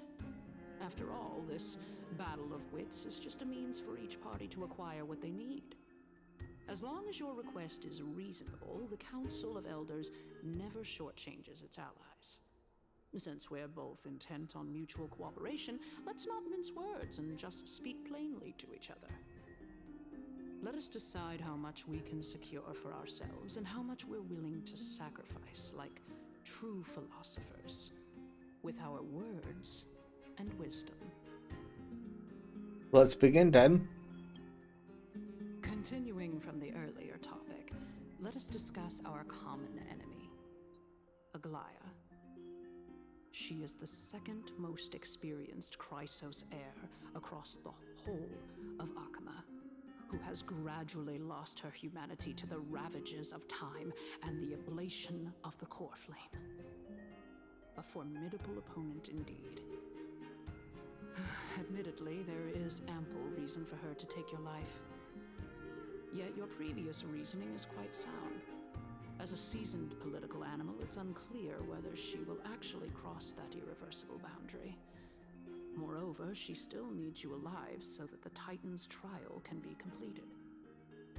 Is there anyone present who can swear by the sacred vow of Kefali and guarantee that you weren't in league with that woman before coming here?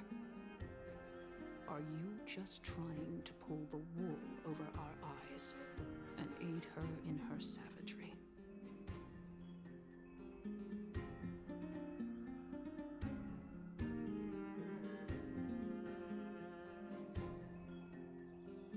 Please prepare to I execute believe me. you're aware of Castorus the Executioner. Long before I returned to Akama, Aglaya had already dispatched her to monitor me. If I weren't able to reach this place in time, I would have been forced to meet Thanatos first. As compared to a comprehensive plan with uncertain results, if you decide to cut open my chest and remove the core flame, wouldn't that settle her nerves even more? Everything is in place. She just needs the right timing. I understand what you mean. At the very least, the both of us agree that this tyrant who wallows in extravagance and greed is the greatest threat to achieving peace in Akama. The Council of Elders is willing to defend your right to live, just as we defend every oppressed citizen. However, I regret to say that sentiments in favor of the Chrysos heirs and Aglaya are only growing in magnitude. The peace that we are aspiring toward, as well as everything that we hold dear, will be destroyed completely. The city will be burned to ashes, and the citizens' blood will be shed. Tell me, what are you willing to do for our esteemed citizens so that they can vanquish the enemies of our fine city?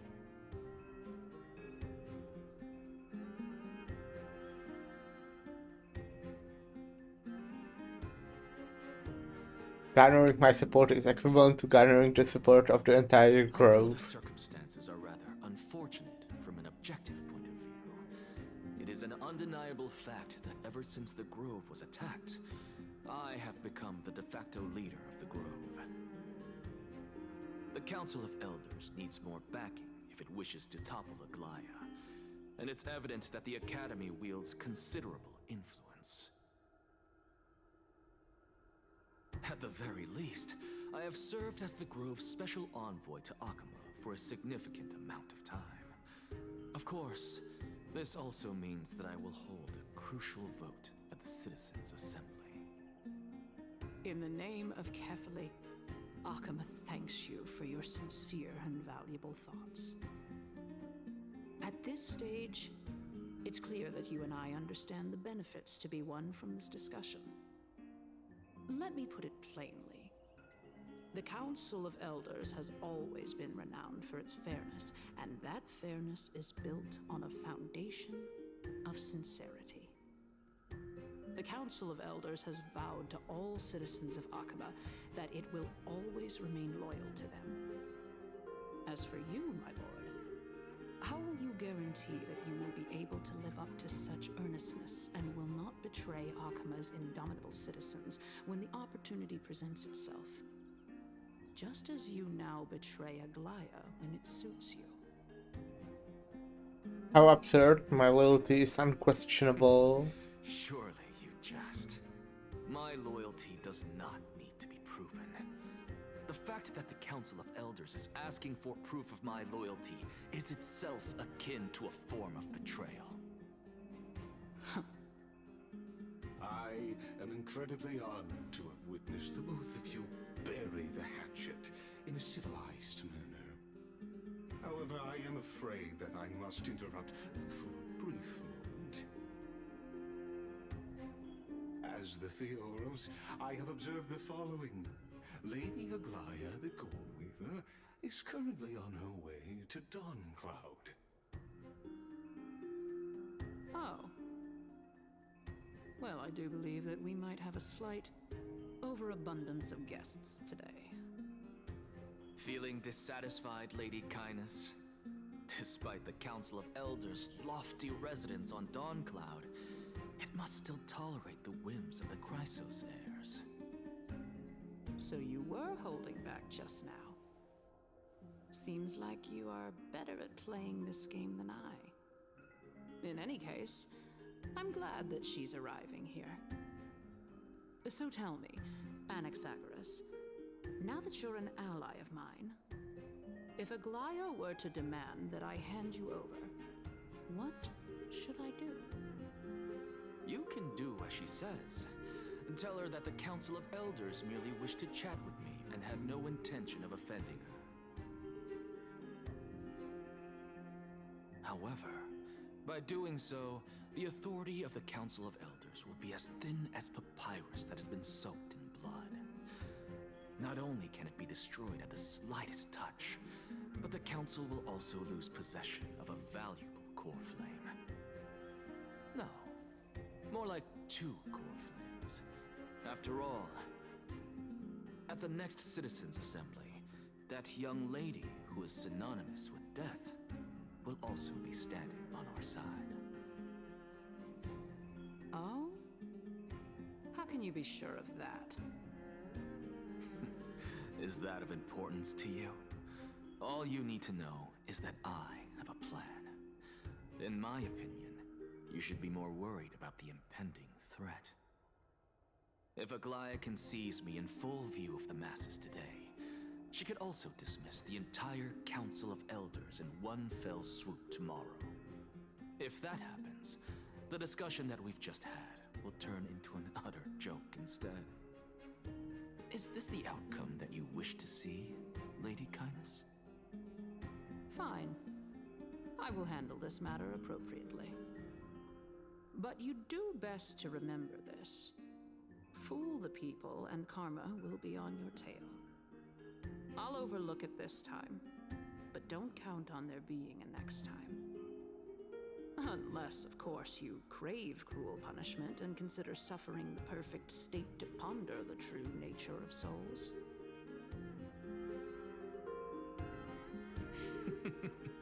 Well, what do you know? That happens to be one of my rare talents. We shall see then. I've got to say that you've managed to really impress me again. But shouldn't you be going after more? Dying to know what I'm after. I mean, I'm the reason Titan after all. It is in me to ask and seek answers. Easy there.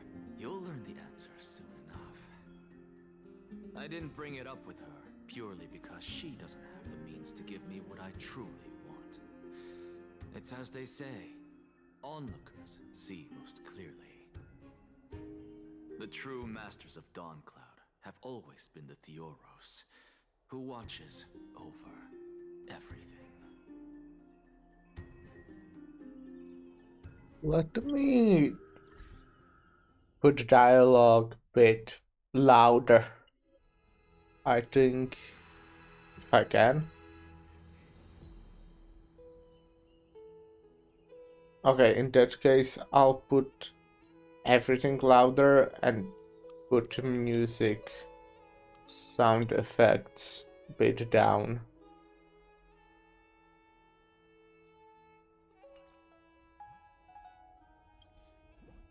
Okay, stress.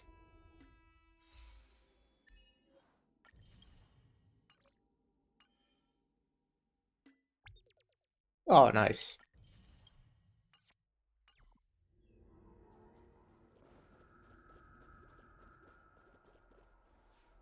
An expected visitor.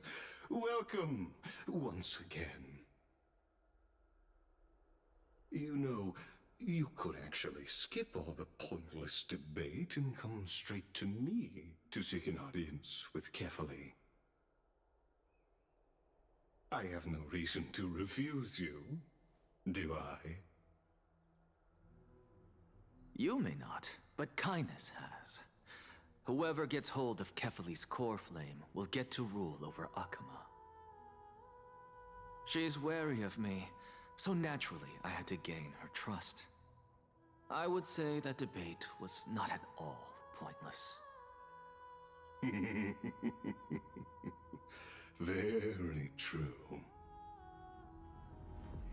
In my view, this individual has gone to great lengths to get close to Kefali.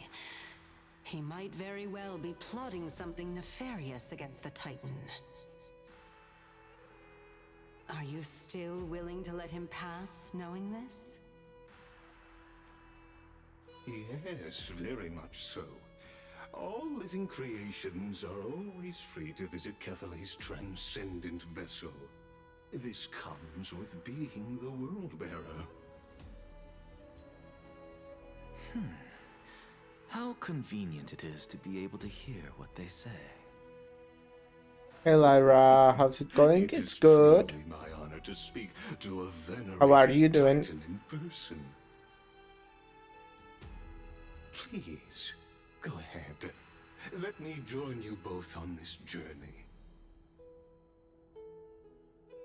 Oh, a bygone myth tells of an occasion where Kefali once answered their followers' questions on the peak of the Holy Mountain.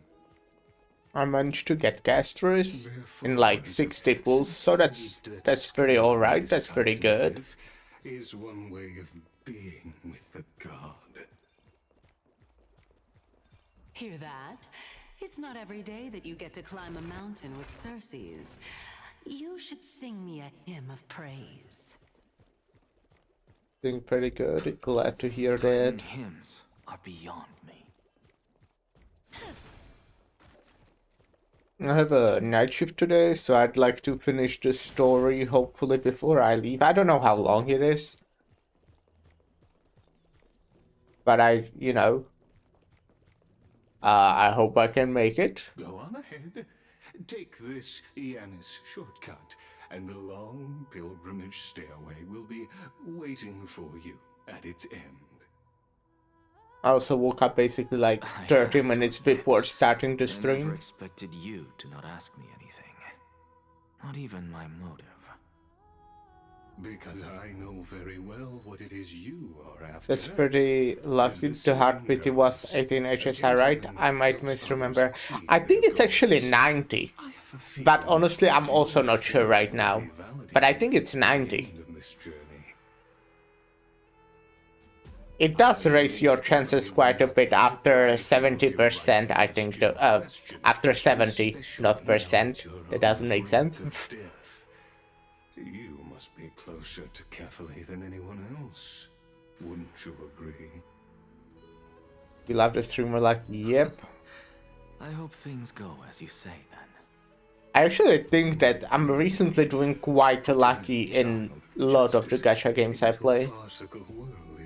Bound to turn it upside. Okay, you know what, that's actually... No, yeah, it's kinda true. I think I'm actually doing quite well with my pools recently. Change to this world which is on the brink of destruction.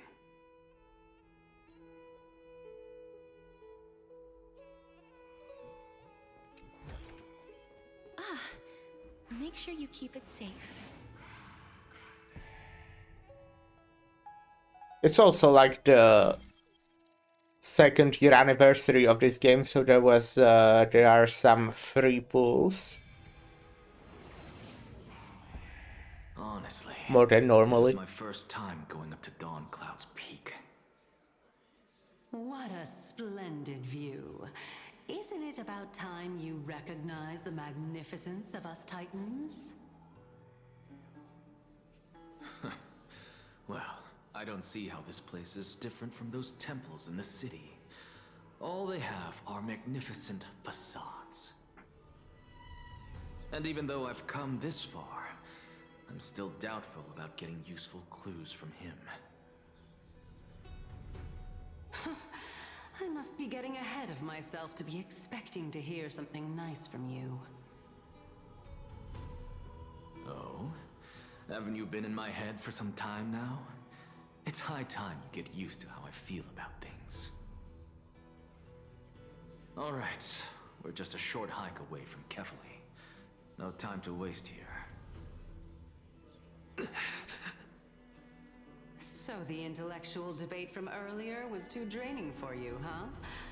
If Amphorius gets a new lease on life, you should focus on strengthening your body and stop shirking social interactions. Save your concern. The Titan is in sight. Can you make it? Why? Are you going to carry me up if I were to fall now? I know how far I can go, so just hold your tongue and come along. Fine then. I guess I won't say any more. I'll just wait till your soul dissipates completely to gain control over your body. Wait. Is that... Cersei's? Yeah, she's here 2 times. Hey, look at that.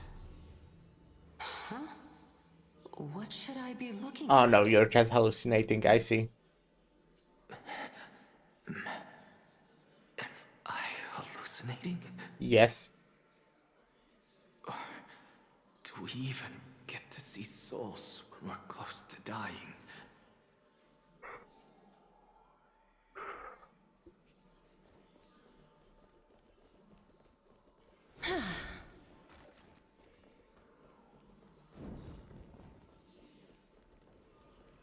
Oh?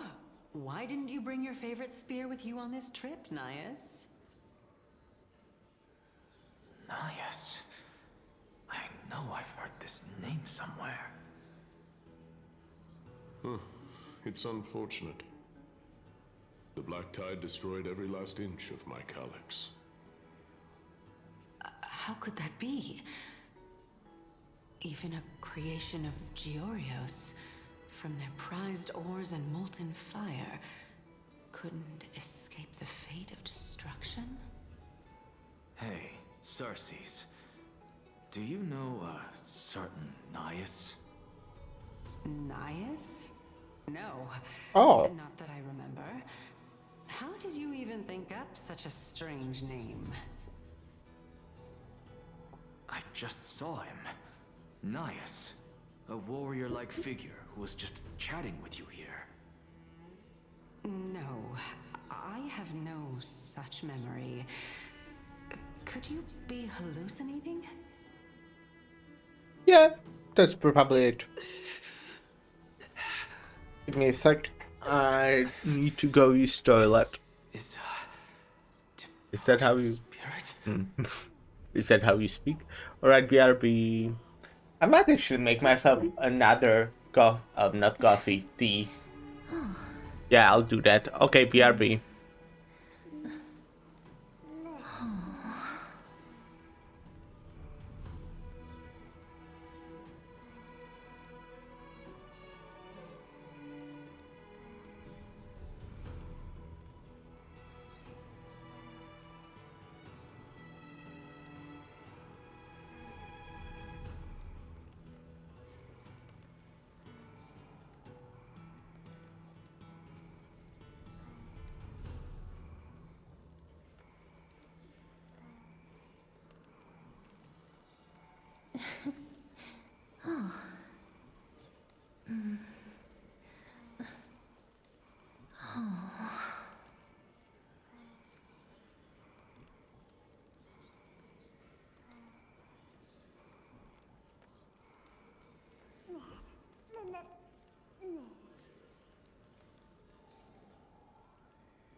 Oh.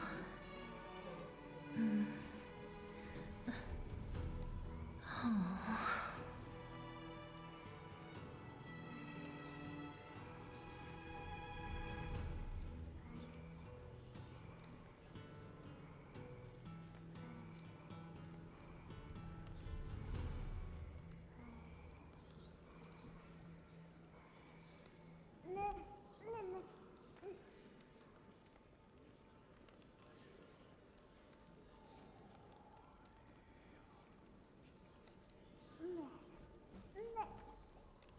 Oh.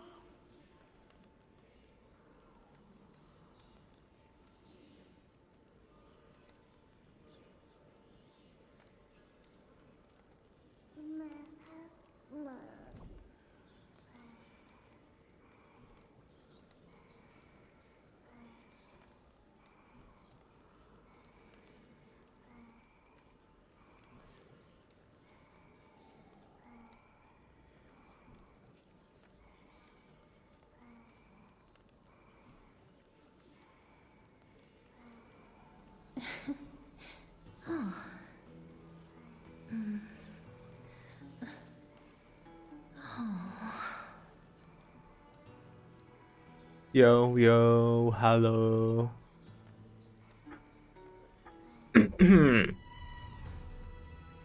Drinking a lot of tea today. I'm awake for basically only like 3 or 4 hours. Well, definitely not 4, like 3.5 hours, maybe.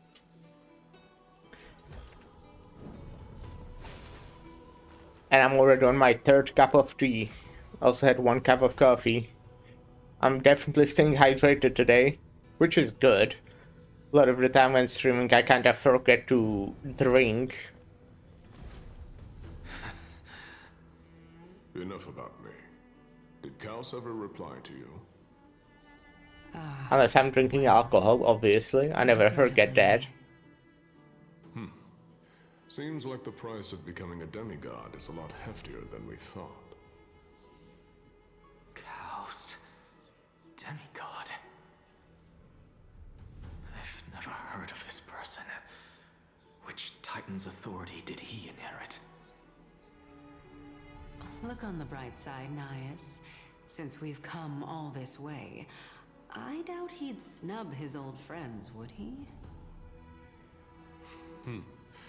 Let's just hope we mean as much as the world to him. Hey! Are you seeing that same hallucination again? Yep. Yes. It's still you and Nias, but you're now talking about a certain Kaos. I'm guessing he's one of your companions? Kaos? This name sounds just as strange to me. Never mind. I think I know what this is about. If things are as I thought, then they aren't hallucinations, but... Also put on a hoodie. The souls. Very cool, right? What? But... if those are the souls of the dead, then what am I? Beats me. For all I know... Because I opened the window. And now it's cold here. Let's just keep going. As long as I take Super more cool, sights yeah. and hear more stories. Know your limits. Wander too far among the dead. It's my, I don't know if you can see it. It's my very official Library of Ruina merch. Can you... Fine. I don't know if you can see it. Then this will be very... Very official.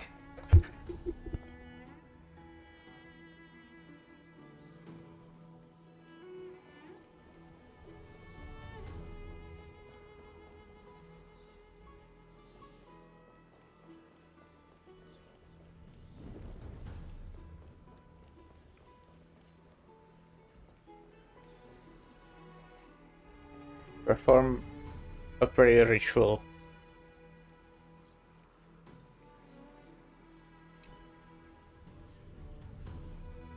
That is neat, yeah. It all wait actually. This is a pilgrimage platform dedicated to devout believers, but you, Anaxagoras, something something. Let me turn around, show you my ass, also the back of my hoodie, if you can see it, I don't know.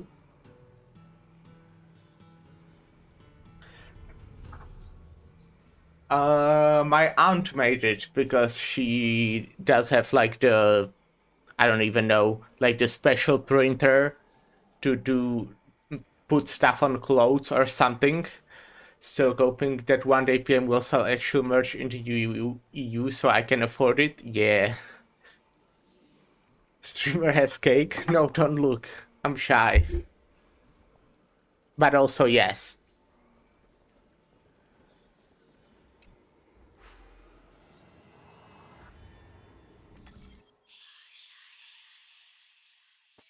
Oh, damn, this one looks actually kind of complex.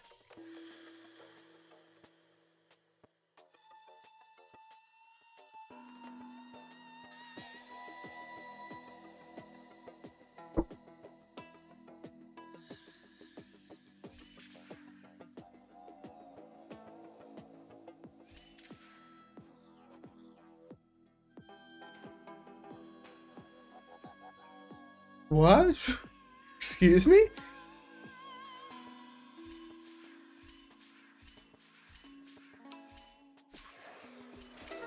Okay.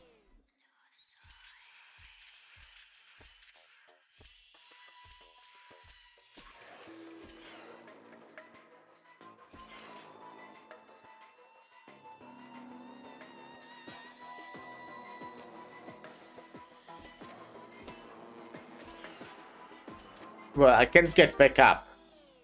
I need to make... Oh, okay.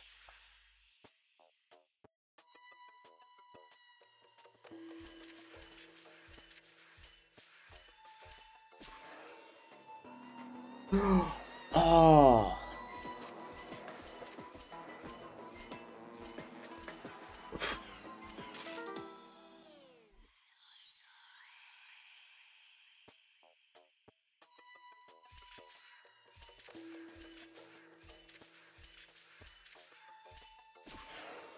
No, what?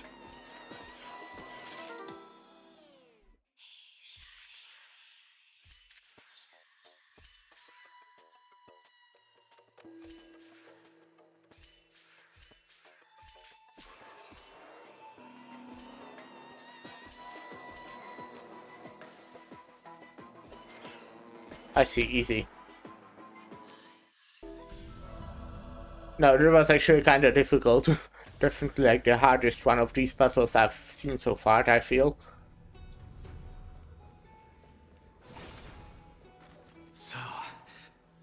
So?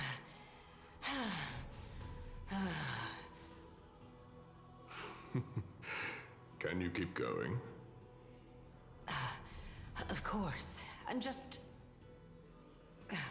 Actually, now that you mentioned the merch, I've seen like, I think just maybe yesterday, or like really recently, that they announced some merch, like in the US, that will be sold in the US. You may want to get your body in shape. Well, you know, you can kind of order it overseas, but that shit has like fucking $10 of shipping, and also probably some customs. I don't know how that's in Germany, but whenever I'm ordering something from US, for example, the fucking customs are, it's like quite considerable amount. Yeah, but not gonna lie, it's so overpriced. Yeah. One of the 7 sages. I haven't seen, but yeah. No, she can't be. I would know her name if she really was. One of the things I still want to do is go to Korea and go to Ham Ham Pan Pan once. I'll definitely manage to do it once. Circe's? To go to school budget is $200. That's a lot. I could... Doesn't matter. That's a lot. I can do this myself. Looks like I'm nearly there now. The land of the dead.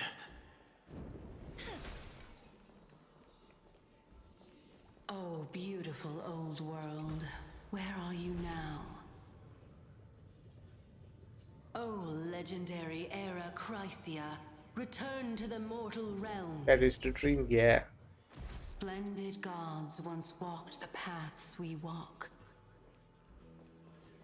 Alas, all that's left of that warmth is a hazy mirage. I definitely hope I'll manage to get there once. That would be fun. Why are you chanting that too?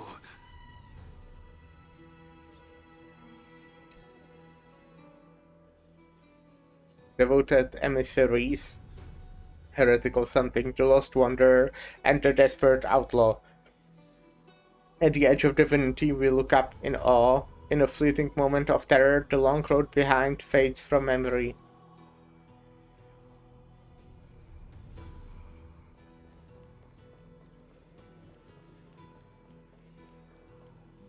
But I also think that, you know, they will sooner or later sell merch in the EU.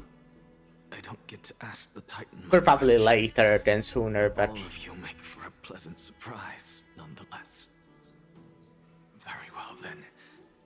Let me uncover the truth. If I was buying, for example, $200 jacket or coat from US, I would pay like another $20 for shipping and then like $40 for customs. So, I'm back here again. That's kind of fact. I can hear it.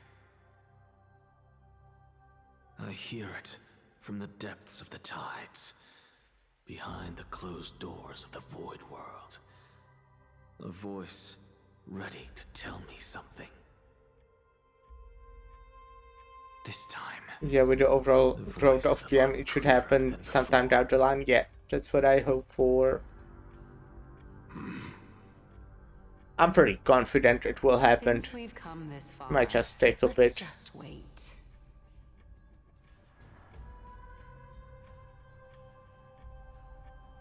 Lord Nias and Miss Calypso, are you both here to visit Chaos too? Yes, and we've been waiting for quite some time Oh. now. Regrettably, he hasn't answered us.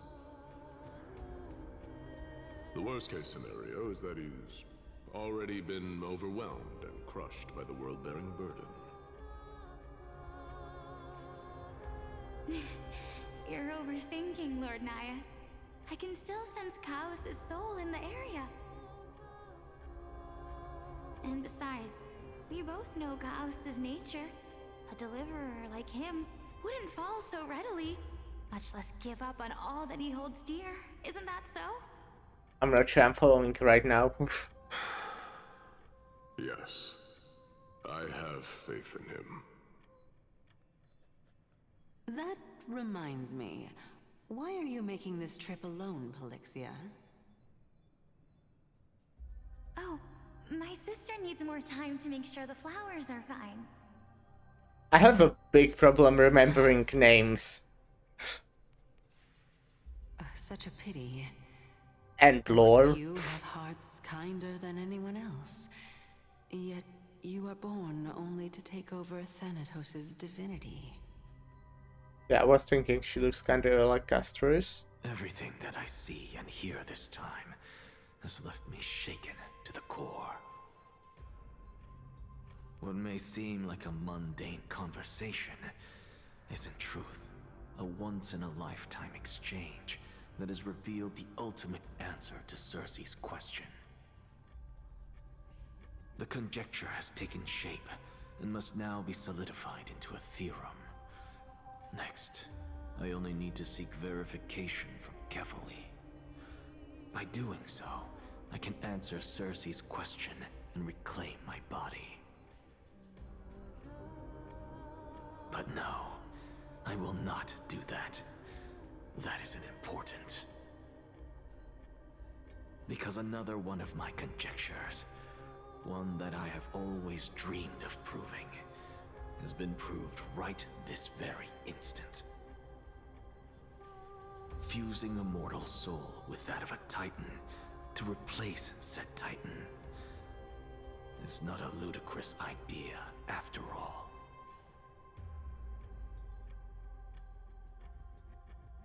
Okay, Danhang POV.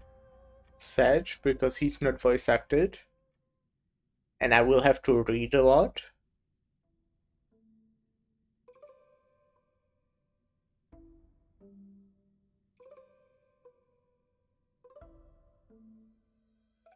I'm not sure if I understand exactly what happened there at the end. What are you thinking about? Just amazed at how this towering tree is Cersei's divine body. It's a majestic sight. Is that so? You don't look the slightest bit amazed, though. Plus, you seem to be strangely familiar with the city around the great tree.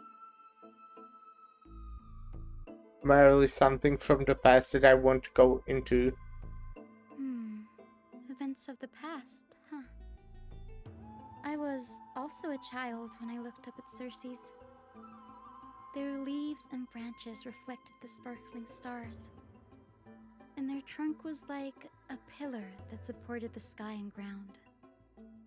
I stood at this very spot back then, imagining the day when I could climb to the top of this tree. Because I would be the closest I can be to the sky at that spot.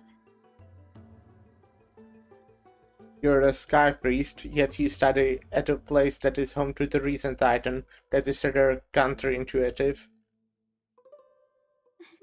Don't read too much into it. I mean, can mortals even hope to reach Aquila's realm? They're a strict and draconian god. Nothing like Cersei's. Reason is willing to share what is theirs with others, but Sky only expects people to revere them.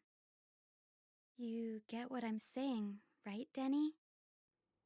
After all, I the forgot Titan she that calls him imprisoned you in Danny. graves That's here really in funny. Amphorius is none other than Aquila themselves. Yes, I didn't count on provoking the ire of the local god. But there will always be people who dream of soaring towards the sky. The Grove has a wealth of research on Aquila, and that is exactly what we are here for. It's just... I never thought Gray would meet with something like that before we set off. As a physician, I should have been there by his side.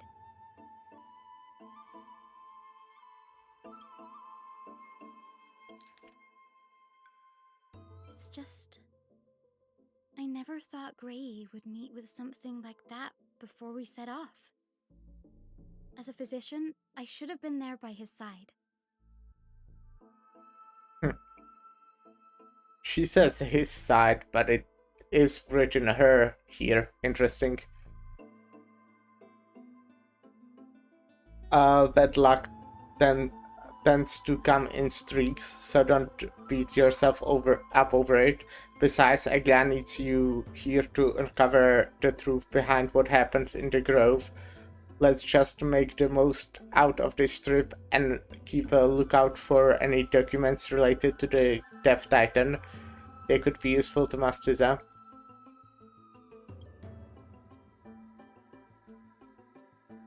They probably didn't want to bother recording deadline 2 times No rest for the weary. for both two characters.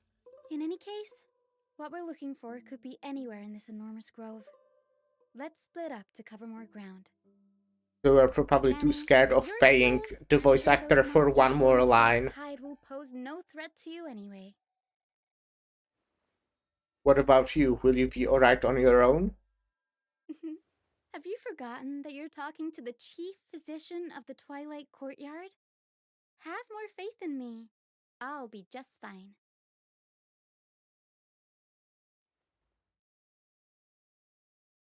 The silence is... I forgot to read. The silence is here is near deafening. With the vast amount of knowledge it holds, this academy is akin to a labyrinth of informations. Even in cleverest of scholars would easily lose their way in here. I should gather my thoughts before heading in.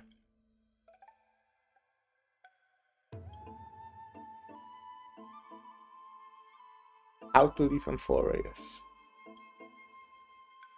In the myths, Aquila the Titan, who reigns over the domain of the skies, is a colossal bird that overlooks the world beneath them with 100 eyes. As long as they continue to soar above the clouds, the people of Amphorius will remain trapped on the ground.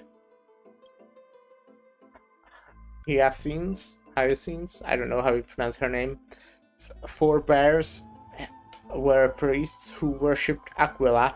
Nobody is more familiar with the taboos of the Sky Titan than her. Seeing how Aquila has sent her here as a guide, it's possible that she plans to have Hyacinth take on a trial in the future.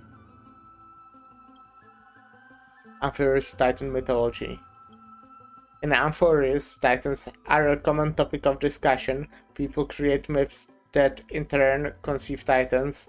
It's a tricky task to keep an objective view when among the people of Amphorius. Is there a way to step out of the situation and look at it from a different perspective?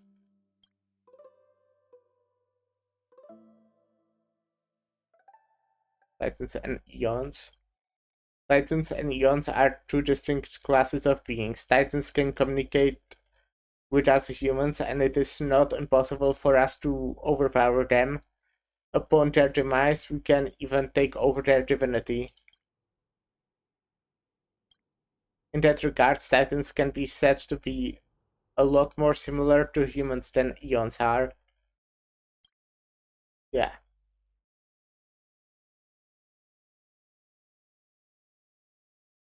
Oh, sure. I'll just click on everything. The Crows' heirs and demigods. Crows' heirs are humans who possess heroic qualities, with most of them demonstrating extraordinary combat prowess and strength. Upon clearing a core flame trial, the Crows' heirs can even ascend to a demigod and inherit the Titan's divinity. Wait, something's about this feels off. Is this a selection process of some sort? The Flame Chase Journey and the Prophecy.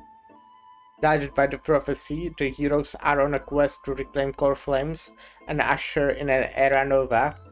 Their efforts have seen gratifying results to date. As I expected, the prophecy is the hardest to make any sense of. But with barely any information to go on, no. Matter how much I ruminate on it, it won't yield any results. It should have... I should leave this for another time. Think of something else. I should probably turn my attention to something else. Mastiza's plight. Nobody could ever imagine that Mastiza's life would be forfeited the moment we landed on Amphorius. I should have done more to keep her safe, but it's not too late. We still have a fighting chance. The unique rules that govern life and death on Amphorius might just work in our favor and save her. The grove is veritable library of knowledge. Library? Maybe they will have records of a similar case? Please let there be one. Enough musing for now, it's time to move. The clock is ticking. I should search for clues as I move.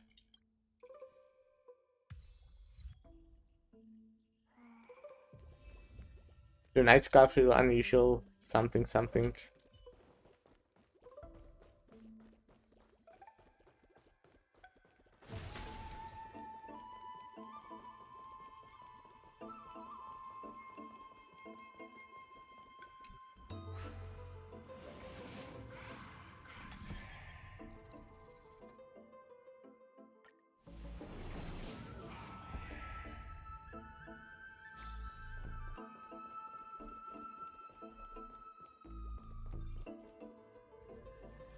It definitely doesn't even look like the story is like close to the end here. It's hard to judge, but it doesn't look like that. While on the previous planet, on Pentagony, the third update was basically the end. There was an epilogue on 2.3, But the story basically ended in 3.2. So this looks like it will be longer, at least like a bit. It was also quite long, like the first update was like 12 hours. Maybe the second one? No, I think that was the first. Like monsters are twisted in form and their life has turned to ash together with their souls. It's impossible to figure out their form when they were still alive. These are the remains of a black tide monster. It does look different from the Titankin from up close. What's that underneath it? A scroll? I don't feel like reading that. As I expected, the group doesn't forbid discussion about the sky. It's a debate between two scholars about the sky ships. Aglaia also made mention of the ships when she interrogated us, a memory I'd rather forget. I'll hold on to it for now. With any luck, this journey won't leave us empty-handed.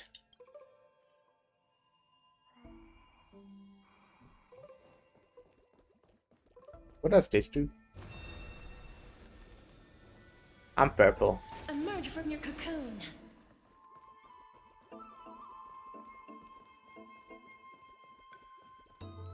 Are we fighting these guys? That's Hyacinth? Why is she surrounded by so many monsters? As much faith as I have in her, it's probably a good idea to help her out here. Really now? This is way more trouble than I could have asked for. Need a hand? Or you could sit back and watch. Sure. I can tell if you're serious or not, but being hard to read isn't without its perks, I suppose. I'm kidding, Danny. Lend me a hand, pretty please? Alright, now let's get him! Okay, my first time actually using Castris.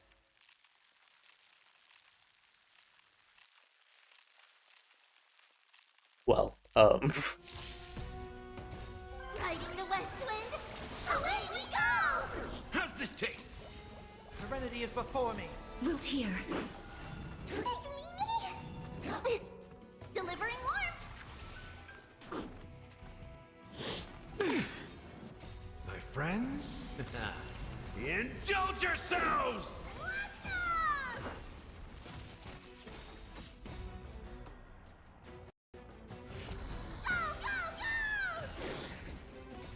Riding the west wind, away we go! okay. The battle was over before Castris actually done anything pretty much. This place is practically in ruin. What happened? There shouldn't be many monsters here. This many monsters here. The black tide is remarkably quick to detect the light of Amphorius. So or rather, the blessings of the Sky Priest in me, might have unknowingly called them to me. Anyway, never mind that for now. Here, you might want to have a look at this. He's still way too I hot. found it around here and thought it might be of interest to you. Yeah, I don't care. Sorry. Too much reading. Anaxagoras. He's the scholar who fussed himself with the core frame of reason. This is new. I didn't know Professor Anaxa was researching the sky. He's never mentioned anything about it. Painon and said Anaxa might be opposed to the flame chase journey. Might is an understatement. Anaxa has never been one to venerate the gods, nor has he ever found it within himself to put any faith in the prophecy. People have come to think of him as a heretic, even in a place as liberal as the Grove. Yet, it is also this very blasphemer that Cersei's favors. Fate sure works in mysterious ways. I picked up a scroll on the way here too. It looks like it may be related to the one you're holding. Oh? Let me have a look. Hyacinth combines both records together. By the looks of them, these scrolls celebrations that took place in the same setting, one after the other. There's still much I don't know about the Grove. Do you mind if I ask you a few questions? Sure, go ahead. Who are the Venerationists? The Grove of Epiphany is home to 7 schools of thought. While all 7 schools are founded on the ideologies of Thalesis, the first scholar, each is unique in its own way. Among them, the Venerationists revere and worship the Titans the most. As the sage of the Venerationists, Euthyphro has always been at loggerheads with Anaxa.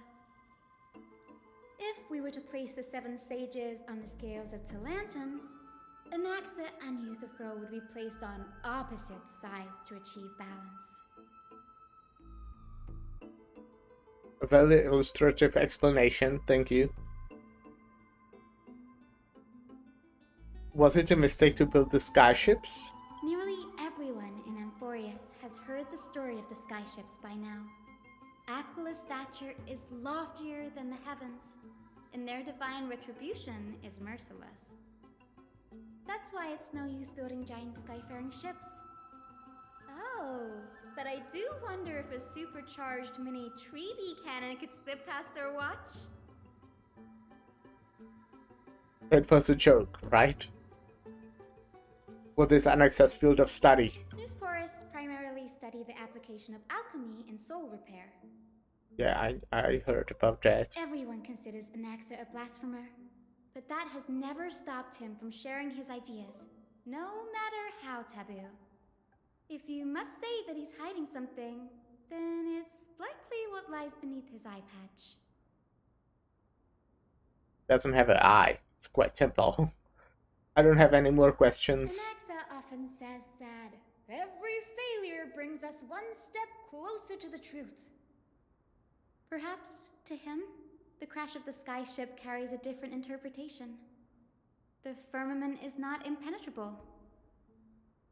On the contrary, it was precisely because the skyship represented the first step toward breaking free from the shackles of the earth that it provoked the wrath of the Sky Titan and brought divine punishment upon itself. It's a shame that the majority of the Grove's research on Aquila was headed by the Venerationists, with sacrificial rituals making up a predominant part of their findings. Discourse about more esoteric subject matters in relation to Aquila dwindled even further after the skyship incident. So much so that even the scroll is completely new to me. Don't worry about it, we'll just collect everything we can find on the Titans for now. There's something else that got my attention though. This says that Anaxa is conducting secret experiments of some sort. That's what I'd like to know. What are these experiments he's involved in? Even I, the assistant lecturer, know next to nothing about them. It will be something with the resurrection, I would assume. I have a bad feeling about this. Could there be more to what happened at the Grove?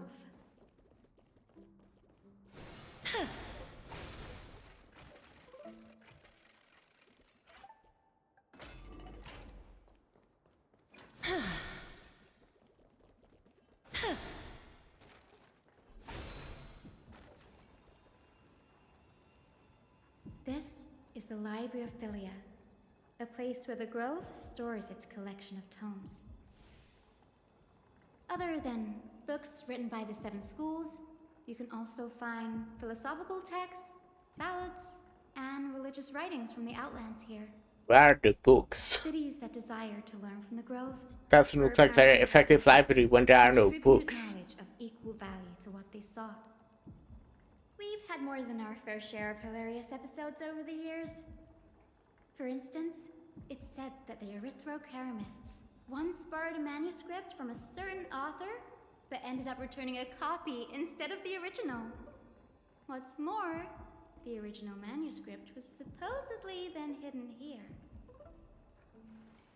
That doesn't seem like a nice thing to do. Nice? No need to hold yourself back, Danny. You can just tell it like it is. Their behavior was no different from bandits. Well, if you don't mind, did the Grove ever rob Castrum Kremnos? You've got me there. Some said you couldn't even find a dictionary in Castrum Kremnos, so I guess they were spared. There are too many books in the Library of Philia. Flipping through them all will take too long. Why don't we use the Biblioslate to search for the texts we need? We can bring them back to Occama for reading after that. Agreed, this place isn't safe. We should leave as soon as we are done. There are still several more scrolls strewn all over the place. I'll gather them while you pull up those texts. This way, nothing will be overlooked.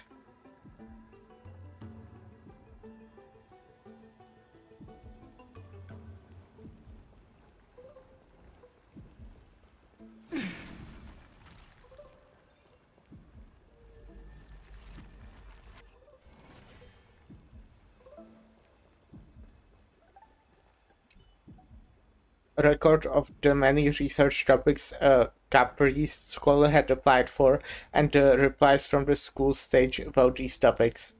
Topic 1. A discovery that many mythical beasts renowned for their longevity actually reside in areas with poorly managed birth and death records for such creatures. Permission to research. Reply lacks research significance. Not approved.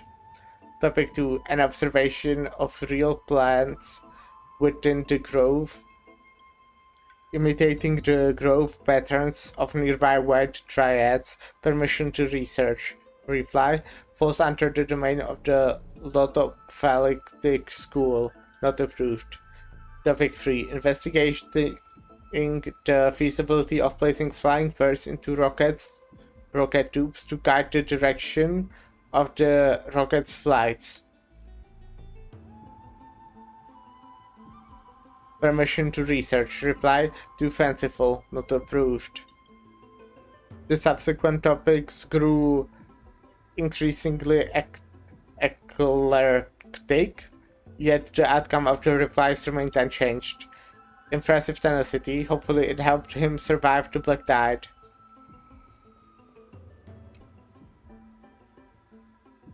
These are complaint letters from the scholar about Anaxagoras the Blasphemer. There's a thick stack of letters.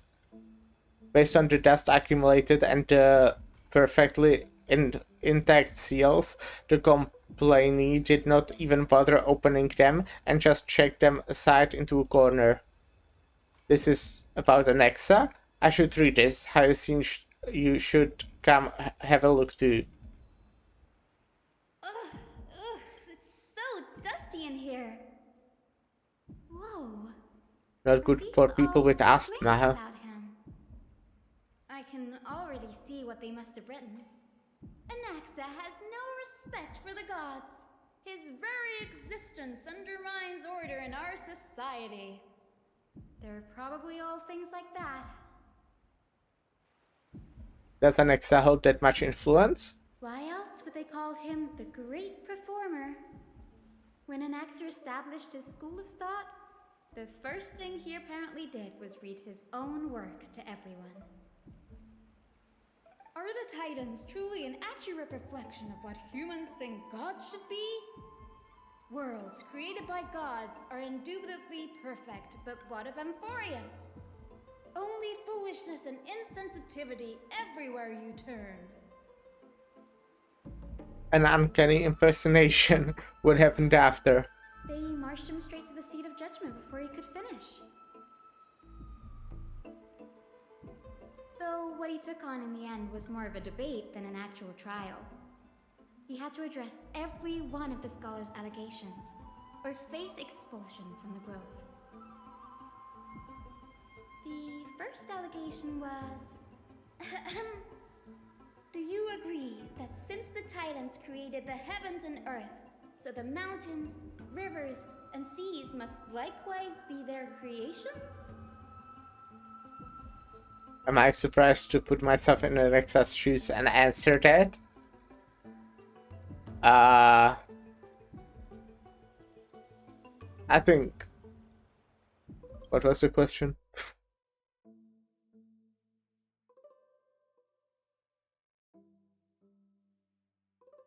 Yeah, that makes sense, I think. As told in myths, the seas, the skies, and the earth are all, beyond the shadow of a doubt, creation of the Titans. Anaxa would have probably been spared a lot of trouble if he had answered this way. Instead, Yeah, I wasn't he expecting quoted him past to instances retreat. of the flame chase journey and posited that humans have the potential to take over the divinity of Titans. Well, okay. Needless to say, his critics didn't take kindly to his answer, so they followed up with a second allegation. Well, it didn't really sound like an allegation. You Well, I guess claim to it be would make him studying an souls, heretic, yet so... you are, in fact, defiling them and committing acts condemned by the gods. Do you admit it? That's a serious allegation. Did he really do that? Anaxa always wears an eye patch, never removing it, even when alone. Some say he used one of his eyes as an alchemical ingredient. Every being in the world owes their safekeeping to Kifili, and this is even more so for the Chrysos heirs who have divine blood coursing through them. If he has really done something of that nature, then it'd indeed be sacrilegious. Thankfully, they had no way to prove it, so it amounted to nothing more than an allegation in the end. One by one, Anaxa engaged in wars of words against those who would challenge him. Toward the end, a scholar asked him, "Anaxagoras, have you any respect for the gods?" It was only after a brief silence that he answered, "I have never denied that Titans are meant to be noble constructs." What he didn't say that the Titans are not noble brings louder in this case. I'm not sure how that controversy was eventually resolved, but what's for certain at least is that Anaxa was allowed to stay in the You have a grove really good and memory. continued his research, despite being regarded as a heretic. By the way, this stack of complaint letters has reminded me of a place in the grove. We may find clues there that aren't on the teleslate. I'm talking about Anaxa's alchemy lab, hidden between the cornerstones. Given the group's meticulous approach to archiving, could there really be such an oversight right under their noses? It's a well-kept secret. Among the 7 sages, excluding the nominal chief sage, each has a private sanctuary where they can conduct research undisturbed in their free time. Even the administrators of the Library of Philia are restricted from accessing those places and documenting the sage's research. But with the grove in this state, I'm sure Anaxa won't be mad even if we sneak into the lab for a short while. Right? Of course not.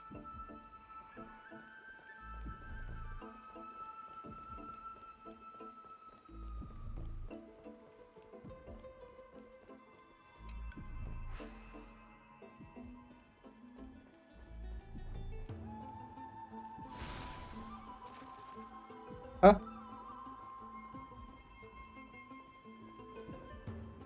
What's wrong? Oh, okay.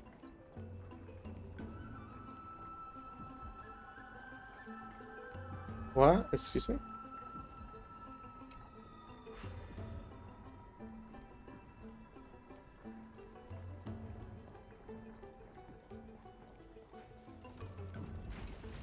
Interesting.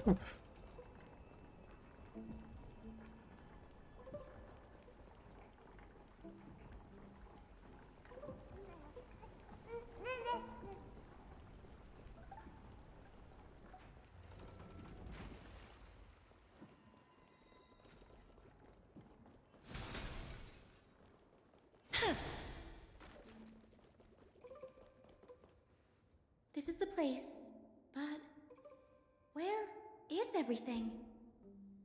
Materials for alchemical experiments. Maybe he took it with him. Matrix diagrams, and even the seal to the lab.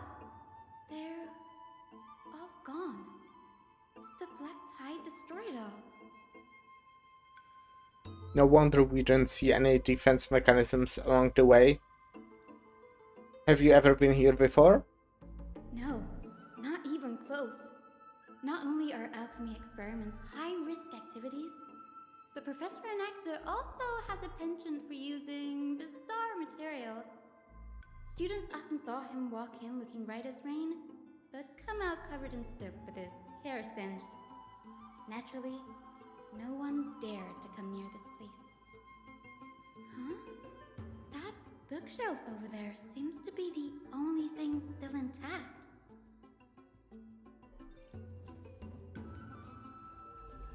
Look, this statue is also very much intact.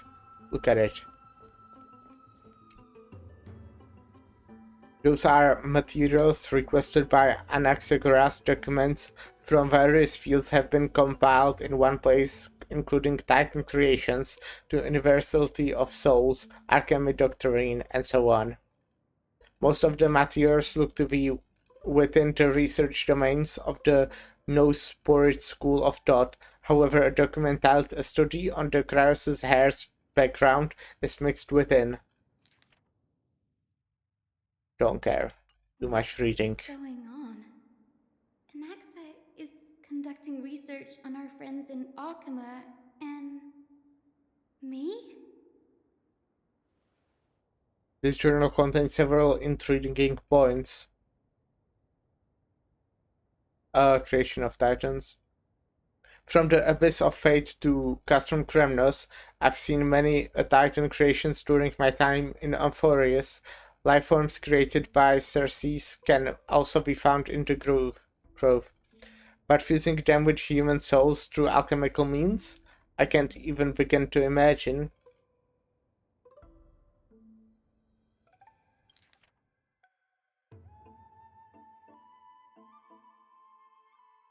Okay, you know what? I might read it real quick.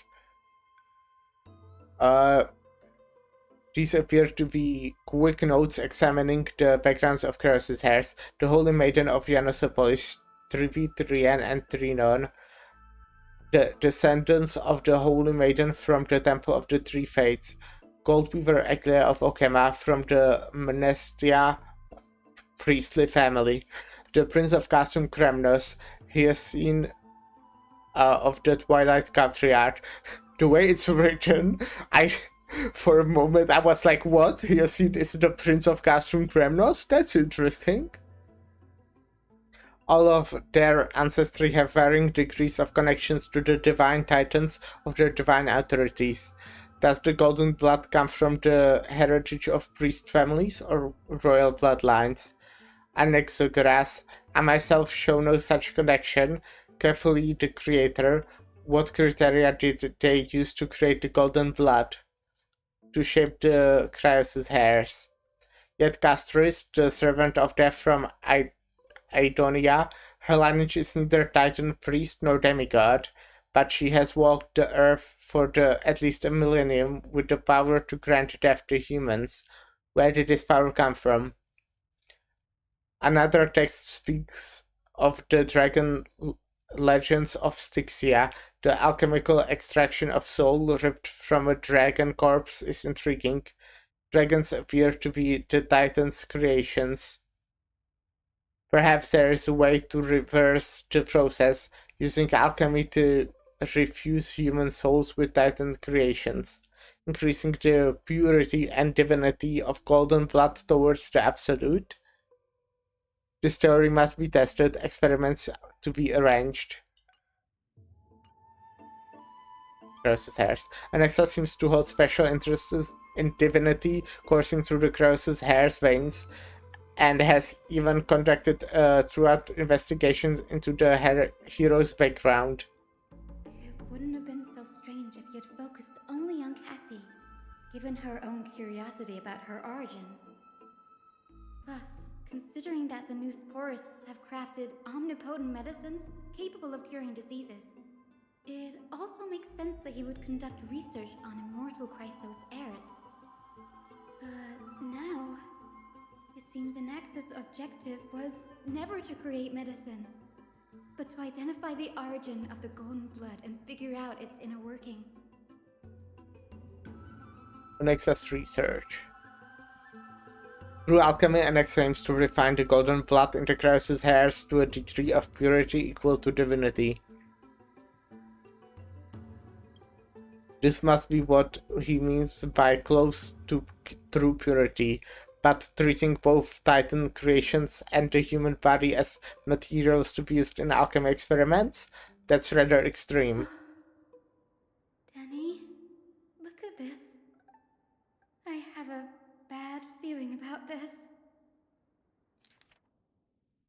I sleep Virgin Journal too. Okay, I'll read it. I'll do it. I'll read.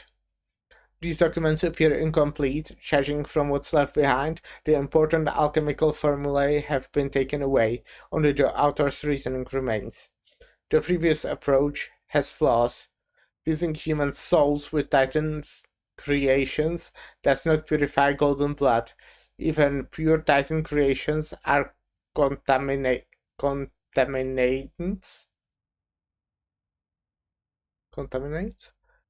to the Cryos' hair's golden blood. Soul fusion between humans and creations merely repairs impurities of the soul or maintains a connection to dying souls. While creation myths tell us that Cryos' hairs and other creations were all made by Titans, their nature differs fundamentally.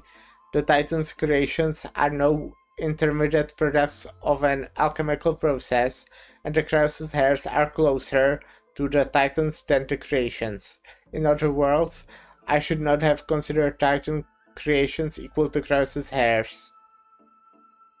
The hypothesis I should have focused on is one pointed towards the Titans themselves.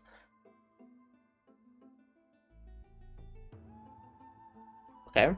Such rare chances to study Titans demand a meticulous selection of research subjects.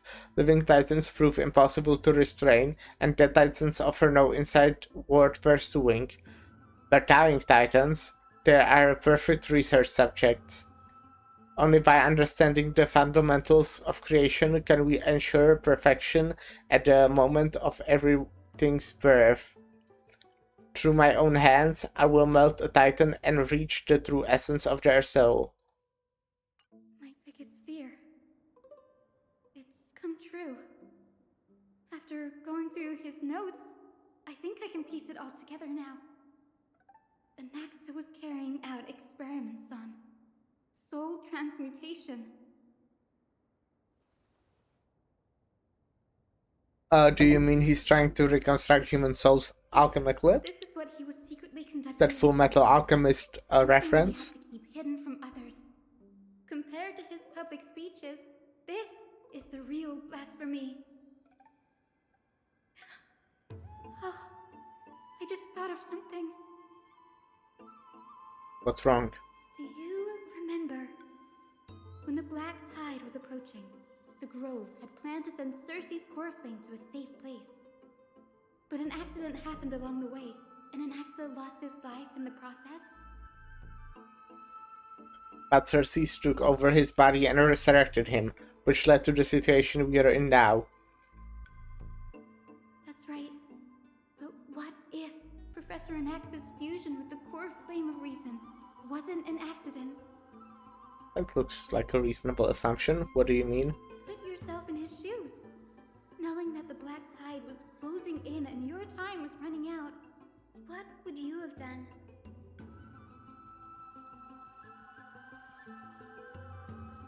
I'd put my theories to the test no matter the cost. Exactly. When the Black Tide came, the true reason Anaxa headed to the Luminary Throne was to transmute and fuse himself with the Titan's core flame. Did he succeed? No. Judging from how he reacted after the event, the results came as a surprise. Maybe he failed to consider the possibility that Xerxes would make a similar decision. The manuscripts detailing all the alchemical formulae have been taken away. His research is still ongoing. Would he have taken them for other purposes? Like what? There's only one Titan left in the world now. No. No way. To conceive an entity of perfection, one must first understand the principles of creation. If an exile is in Okema now, then that means... He's after Kefali. Yeah. Sir, this sky above us, it's not real, is it? Of course not. This is just an image from a projection device used for educational purposes. A simple trick. The day-night cycle has been lost to this world, so that students like you may still learn about the night sky. Astronomers have harnessed the Titan's miraculous power to manipulate the light, projecting the nights of the past here for you. Much like how the sky above the Holy City is also illuminated by Kefali's dawn device. So, the skies of Akama are fake too.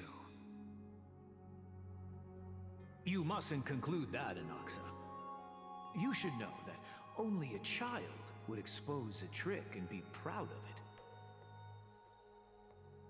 Often people know more than they let on. They simply choose to feign ignorance because they have no other choice.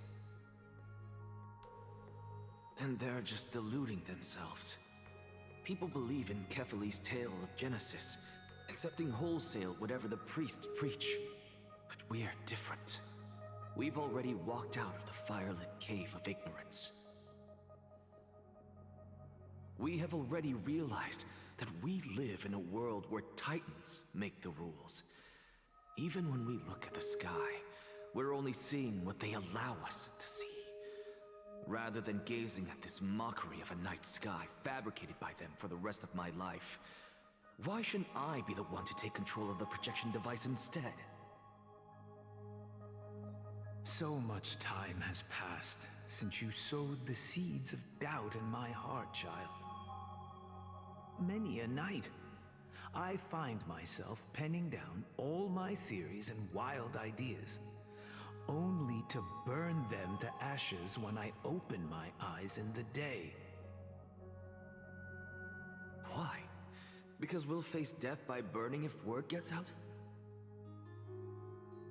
As a sage of the Venerationists, my soul has already become inextricably linked to the great tree.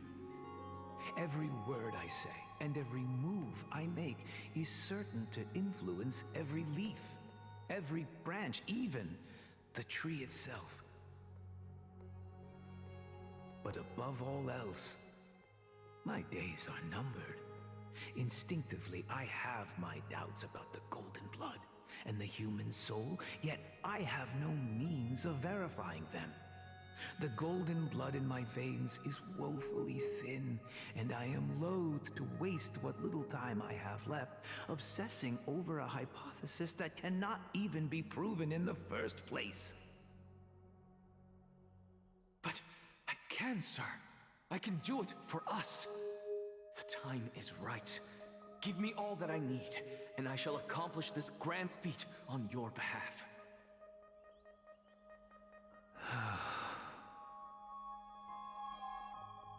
You're right. I shall do just that.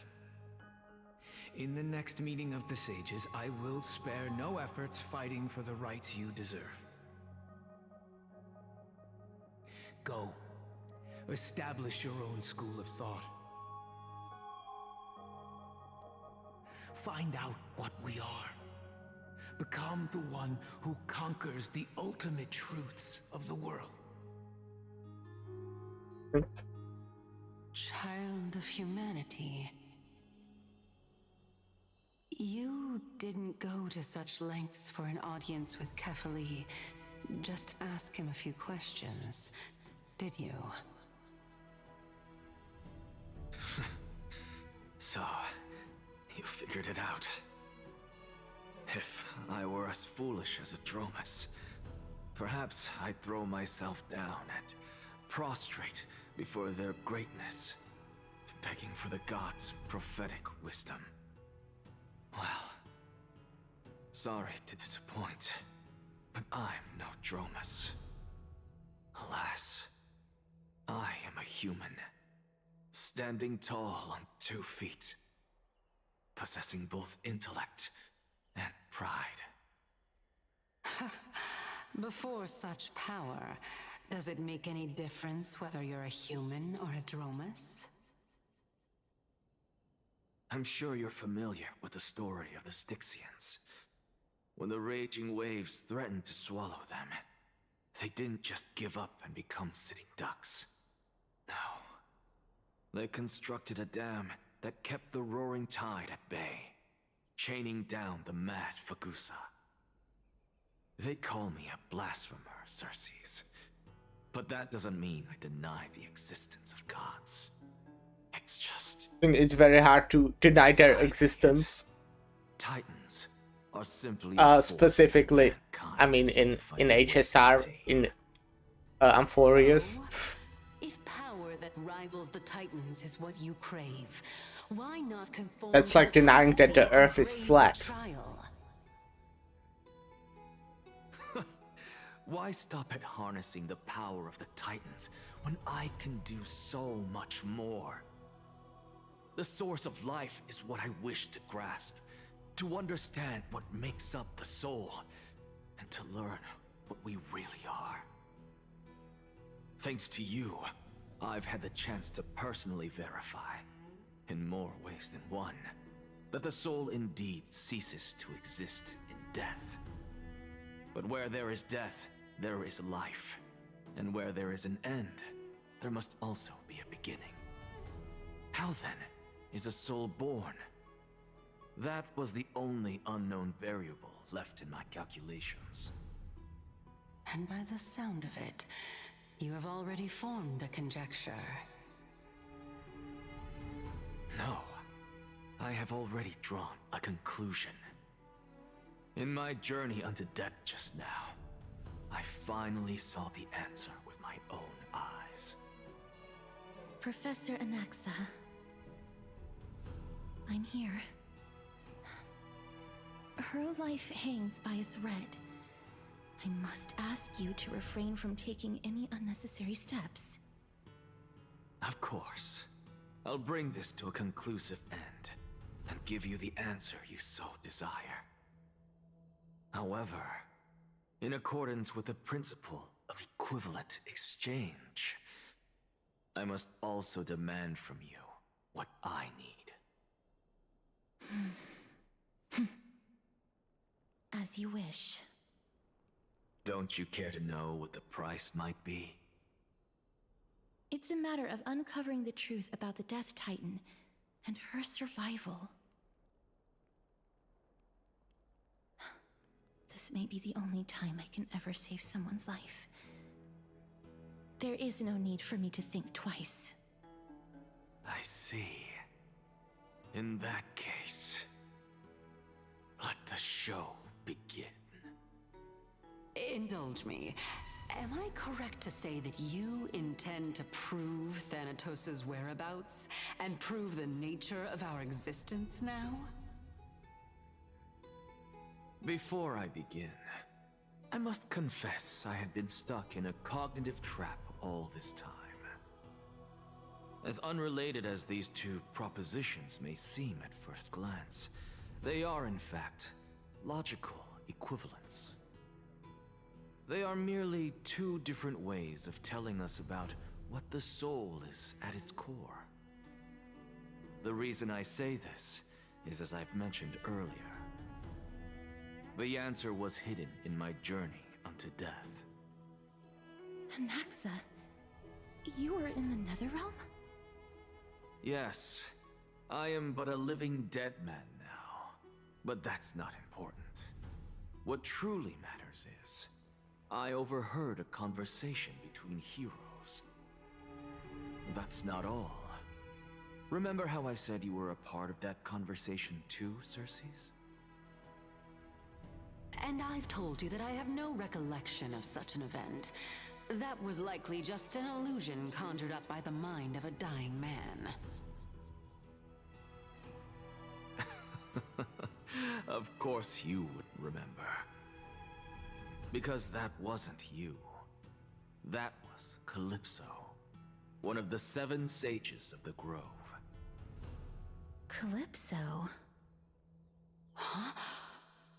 Oh, that's the name I made up on a whim when speaking to this girl. How do you know of it? And surely you jest. Don't you think I, of all people, would know if that were the name of one of the 7 sages under the shade of my tree? Don't you claim to know the Grove's past like the back of your hand? It seems you've lost even the memories seared into your soul. Use your head, Circes. Since all of this took place in the realm of the dead, it stands to reason their likenesses are of souls from the past. The living cannot step foot into that world, so who could they be? Think about Calypso. Why does she share your likeness, yet you have no idea who she is? The answer is evident, is it not? I don't think it is. Those fallen heroes are the mortal incarnations of the Titans before their ascensions to godhood. The gods aren't master creators born out of thin air, and they are no different from humans, because they all evolved from one.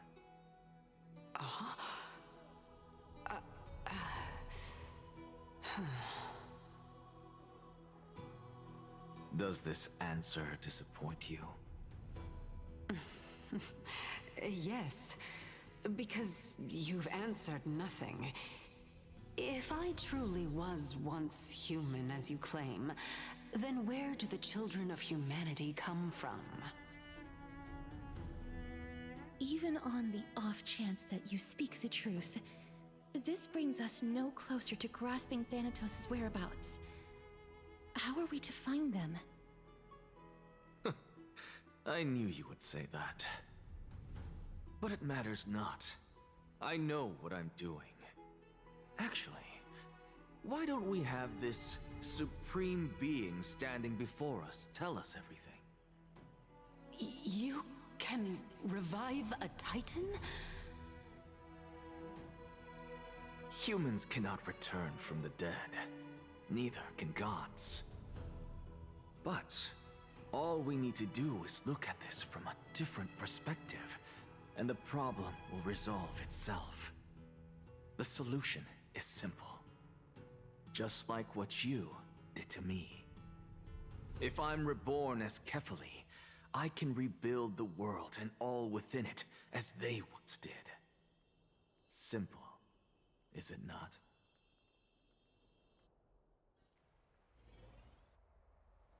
In the meantime, I have news from Hyacinth that's interesting. Hung. Anaxa might be trying to do something with Kefali's divine body. Kefali? But what could Anaxa want? Is the Council of Elders going to sit around and let such a sacrilegious act unfold? That is not possible. He is indeed the great performer, capable of fooling anyone and everyone with his tricks. I'm sorry. No need for guilt, for this is good news to us. The Council of Elders has found themselves a traitorous ally. Anaxa's ambitious desires will be something we can exploit. What we should be doing now is to keep our eyes peeled for whichever trickery Kainis is up to, and react accordingly to thwart her plans. Being Akima's political center, the Demigod Council holds just as much significance as the Vortex of Genesis. Someday, after my duty is over, this site will take the place of the battlefield where you hunt gods. Become the next challenge you are to overcome. Till then, it's best to get used to this place as soon as possible.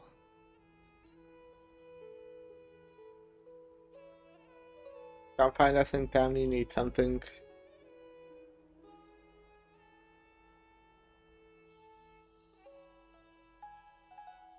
Preposterous! The Christos heirs only have their standing because of the Council of Elders. How dare they trample over it?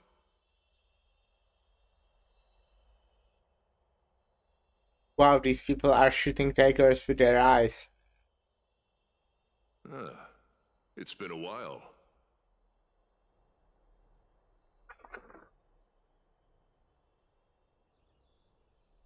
Hello, Orgotham fairies, but we've never met. That's fine. I recognize you. The young lord has nothing but good words about your courage. It has indeed been some time, Lord Crateros. What brings you here in such haste? Shh, keep it down. Be more vigilant. See those duplicitous dogs over there? They do the dirty work for kindness. I've already ordered my people to hold them back, but we should still lay low. Unless you're itching for a bloody fight to get a workout in. My bad. So, did something happen? Did you hear thunderclaps last night?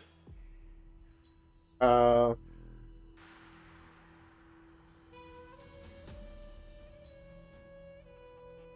I'm a heavy sleeper.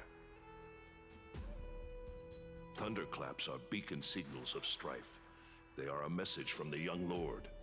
He threw a spear bearing several words at Akama. Watch out. The Flame Reaver is back. You're very good at mimicking his voice. We didn't actually kill them back at the Kremnos Arena. I figured this is something you would want to know. We Kremnoans never back down from a fight. So if you plan to take that thing down in a battle, reach out to me anytime. You have my gratitude. I will let Aglaya know about this right away. Remind her to be on her toes while you're at it. That vicious kindness has been unusually active lately. Those lackeys she keeps under cover have been going in and out of the city a lot more frequently these days. Some even seem to be getting Kremnoans to defect to the Council.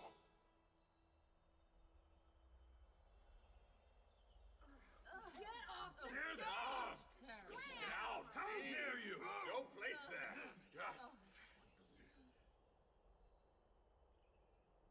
That's...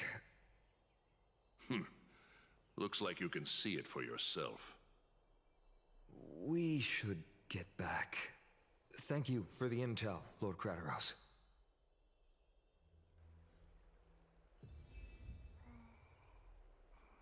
Okay, I think it's a good time to take a little break from the story.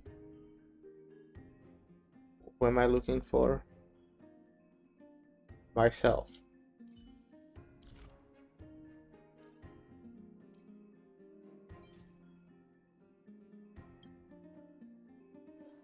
Because I'm close to having this. I didn't realize I'm that close.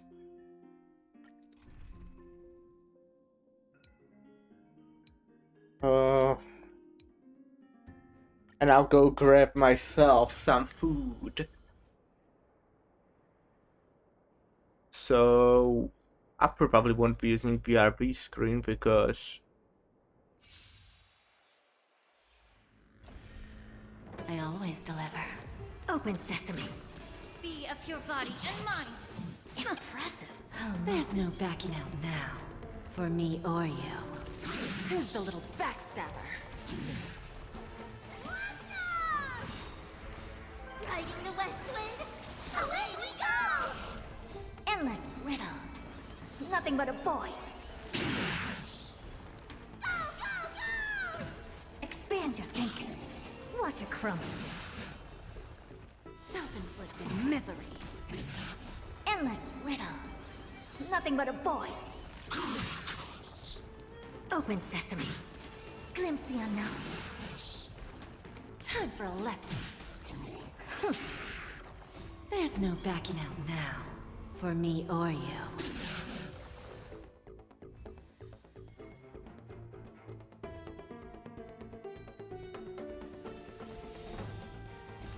Riding the west wind, away we go! Don't let me down. Expand your thinking. Endless riddles. Nothing but a void. Bending the rules. Open sesame. Watch it crumble. Endless riddles. Nothing but a void. Time for a lesson. Expand your thinking. Glimpse the unknown. Open sesame. Bending the rules. Endless riddles. Nothing but a void.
I'm back and I have food. Let me look what this thing is called in English, if it has a translation. Time to cleanse the filth. Expand your thinking. Impressive. Almost. Gnochi? Everything in this world. I think that's a different thing, but maybe that's right.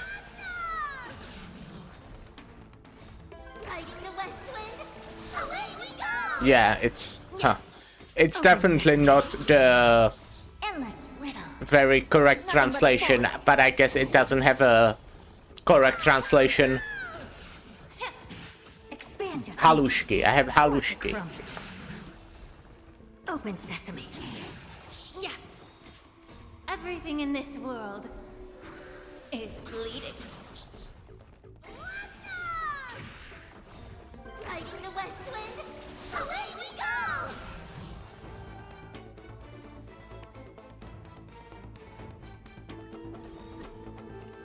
Endless riddles. Nothing but a void. I also got grapefruit juice. Riding the west wind, away we go! Be of your body and mind. Expand your thinking. Glimpse the unknown. Open sesame. Huge news! Impressive. Almost. Super big meanie! Riding the west wind, away we go! I always deliver. Endless riddles. Nothing but a void. Expand your thinking. Watch it crumble. Bending the rules. Yeah. Everything in this world is bleeding.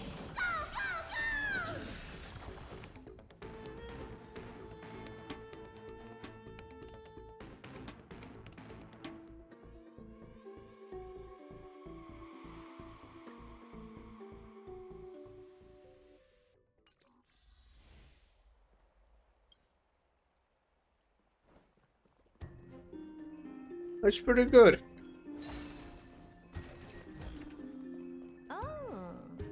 By Catholic into Lenten above, as the Theoros I have observed. Aglaya, what happened here? I know about the poisonous fangs of that king snake through the golden threads. In the past, I would be confident about keeping her in check, but I admit I am now unable to do so. What do you mean? It is no longer about eloquence or arguments. I have been a demigod for far too long that I hardly have any humanity left. Before I realized it, I have become no different from these hypocrites, no longer capable of relating to the people. This has come a lot sooner than I expected. But perhaps it is time. I need you to step up, Finan, in order for me to retreat behind the scenes. Yes, this is my duty, but... It is far easier for the Council of Elders to fool many than just fool one person. Their so-called more support is no more than a ruse to distribute power using words instead of lances. There is no glory in winning this debate, but that makes having respect for humans so much more priceless. Finan, you are a Chrysos heir without flaw, capable of relating deeply with humans. I appreciate what you've taught me, Aglaya. I hope we'll live up to your expectations and win this debate.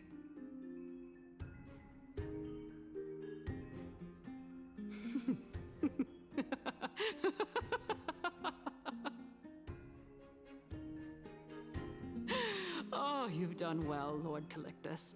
Let me take over and personally close this debate for today. Dearest counselors, let it be known that I sorely miss the blissful times portrayed in lyrical poems.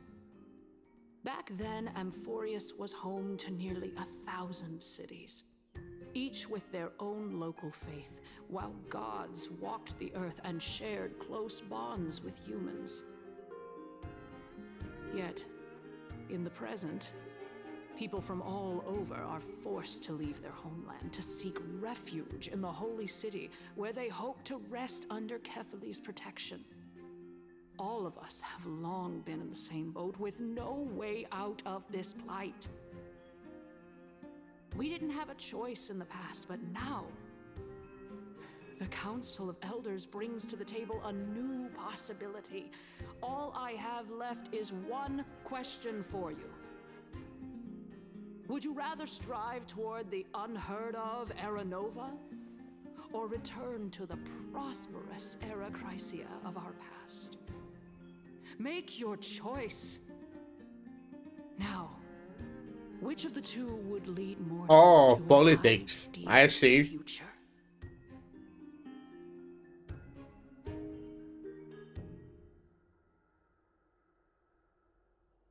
Yeah, let's get Eranova.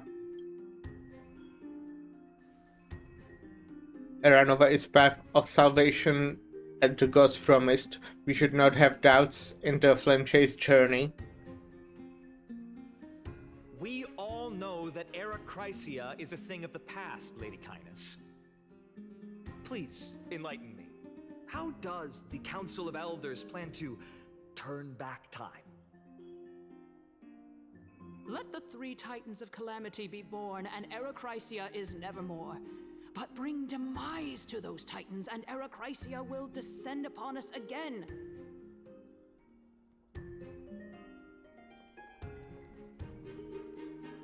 Know that the Council of Elders is never one to make empty promises. Look at who we have on our side. Anaxagoras, one of the Grove's 7 sages, and Castorus, Idonia's goddess of death. With the help of these two heroes, I can promise all of you that Era Chrysia will exist once more. Aren't they Chrysos heirs? They're supporting the Council of Elders instead? It's clear from the start that these heroes do not get along well in their group. All the more proof that Aglaya isn't fit to speak on behalf of every Chrysos heir.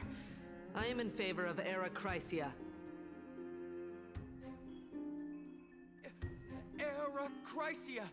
Era Chrysia!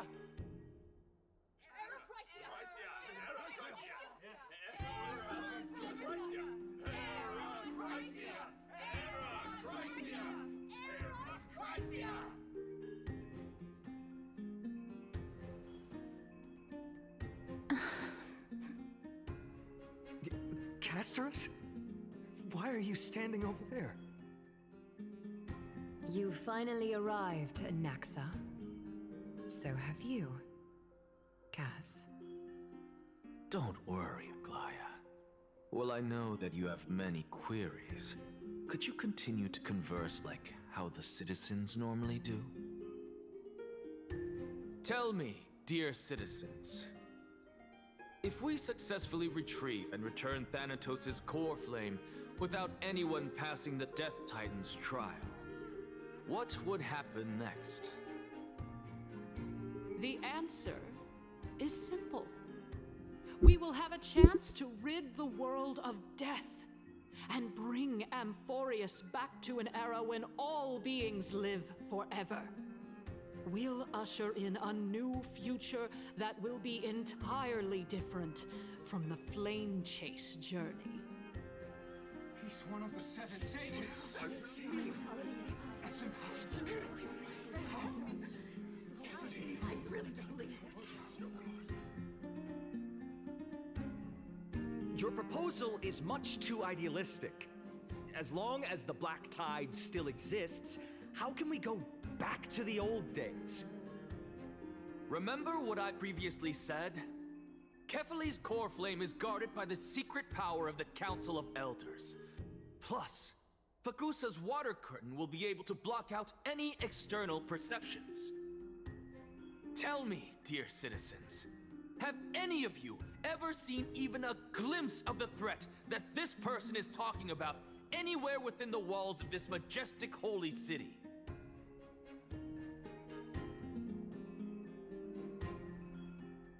Isn't this just survivalship bias? If we eliminate death, then there's no need for us to fear that Flame Reaver, right? Citizens, let's loudly sing the blessed hymn. Oh, beautiful old world, where are you now? Oh, legendary Erechrysia, return to the mortal realm. After the destruction of the 3 Titans of Calamity, the Flame Chase journey will have to end. Erechrysia! Yes! Yes! It has to end! It has to end! It has to end! It has to end! This is bad. The masses are now totally riled up. Anaxa, pray tell. Everything that you've mentioned hinges on the premise that we can find Thanatos' existence, right? Thank you, Lady Aglaya, for still caring about this city. However, dear citizens, we are truly fortunate and blessed. For Castorus, Idonia's goddess of death, will surely find Thanatos under my guidance. What? With that, I solemnly promise that the core flame Lady Castorus brings back will be personally managed by the Council of Elders. Thereafter, if we are able to garner the support of all of you at the Citizens' Assembly, we shall spare no effort in ensuring that the Erechrysia will return to our world once again.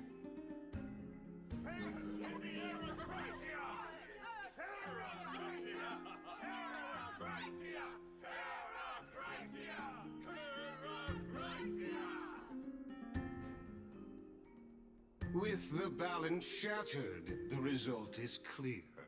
Buy carefully into Lent and above, as the Theoros I have observed. Akama has chosen her destiny. The issue up for discussion at this Citizens' Assembly shall be modified to the suspension of the Flame Chase journey. This resolution shall be put up on the Wall of Heroes, such that all citizens are aware of the city's way forward.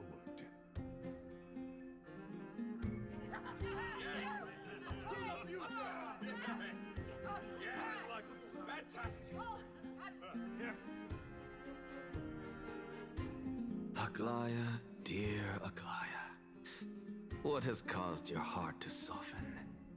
You also don't seem to be as quick-witted as before. Wag your tongue as much as you like. Since the Flame Chase journey has been preordained by the prophecy, our failure has never been on the cards. Well then, I guess we'll find out if that's true at the Citizens' Assembly.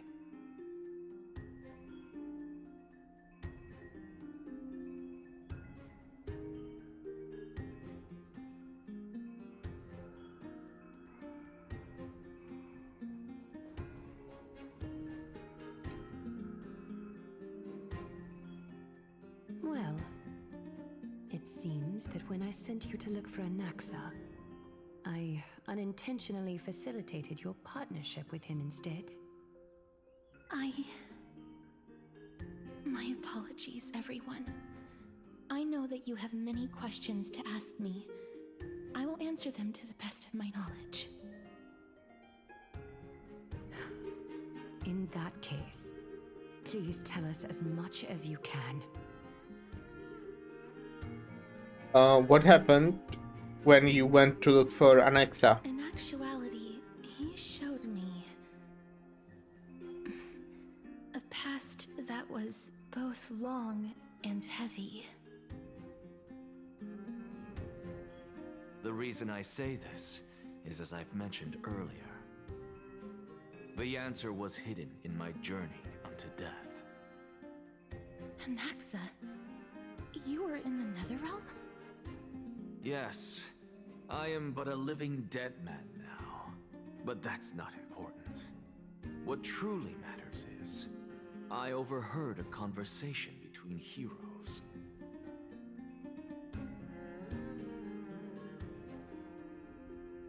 Have you heard of this tale before? A tale That's her about sister, the right? Ocean God's treasured pearl, our hometown. It was a seaside town which enjoyed the ocean breeze and glorious, peaceful times, thanks to the wisdom of its ruling queen. Until one day, an evil dragon descended upon the town. Its wings were large enough to blot out the sun, while its claws were sharp enough to rip the waves apart. It barged into the tall tower and devoured the queen's beloved daughter. It even settled itself in her bedroom, like a tyrant king. The queen assembled 300 warriors who managed to subdue the evil dragon by chaining it up. However, when the queen slit open the dragon's belly, she realized that the princess had long since been digested, and all that was left of her was a pile of bones. Devastated, the queen wept for several days.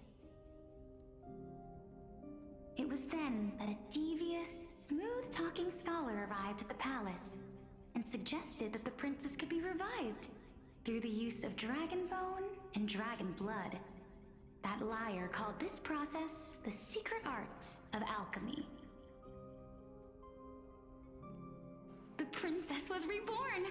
The queen was overjoyed, blissfully unaware that the evil dragon's soul still lurked within the princess's body.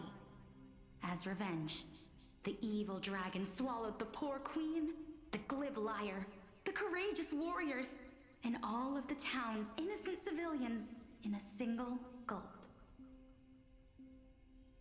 Worse still, the souls of the deceased refused entry to the Netherrealm because they were filled with regret. Forced to roam the mortal realm, these resentful souls ultimately converged into a river of souls that would not retreat for a long time. The terrifying death had consumed all. Thereafter, our hometown fell into ruin as well. Until... Until?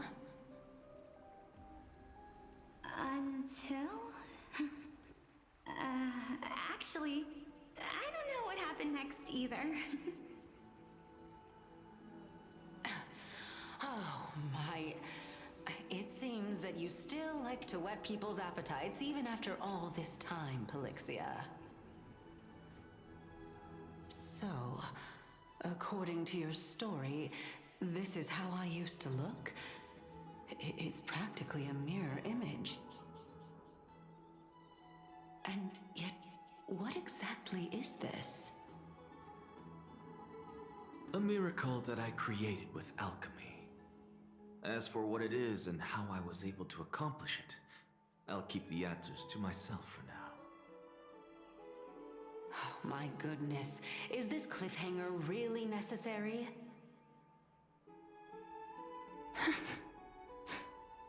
Yeah. Quiet, Titan. Cliffhangers in Honkai Star Rail. And the truth Good can't be. reveal itself. Dragon, huh? I've heard this legend before. In that case, what do you think of it? I think that this so-called alchemy was a tenuous analogy added to the story by future generations.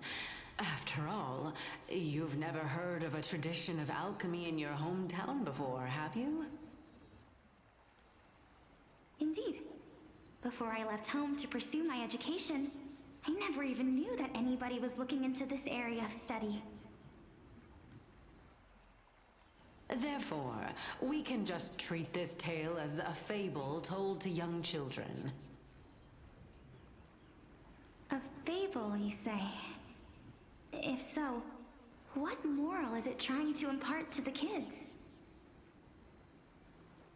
I guess it might be the concept of equivalent exchange?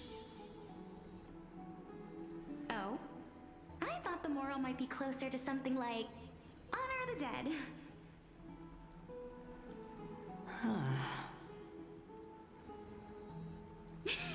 What? At a loss for words? No, I merely realized that we're both thinking of the same principle. If life is priceless, then there is hardly anything else in this world that is of equal weight to it, right? Indeed. As expected of the wisest scholar in the land. You flatter me. Why don't I ask you a question as well, as a form of equivalent exchange? Of course. What is your question? If I imparted my knowledge of the art of alchemy to you, would you use it to resurrect someone you loved? What? What kind of strange question is this? I got it. You're just trying to get me to tell you whether I like anyone, right? Let's just leave it at that. That was rude of me. Yes, I would. Oh? Death is inevitable. In the days to come, I'm certain that someone whom I cherish deeply will leave me for good.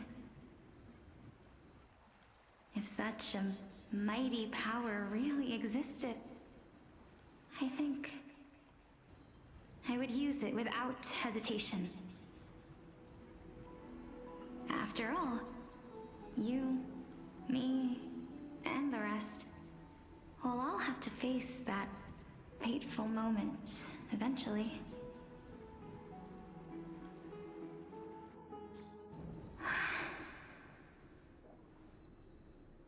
My time is finally here. However, perhaps because of my firm belief in the immeasurable value of life,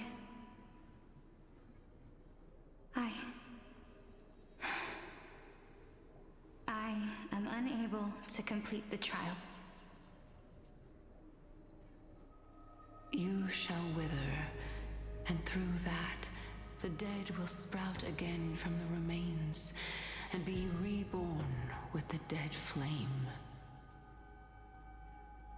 It is a pity that fate is such a cruel mistress. Is there no other way of interpreting those words? I'm afraid that the meaning is clear. Between my sister and me, one must pay the price. Our trial can only be completed when the one chosen sacrifices her life.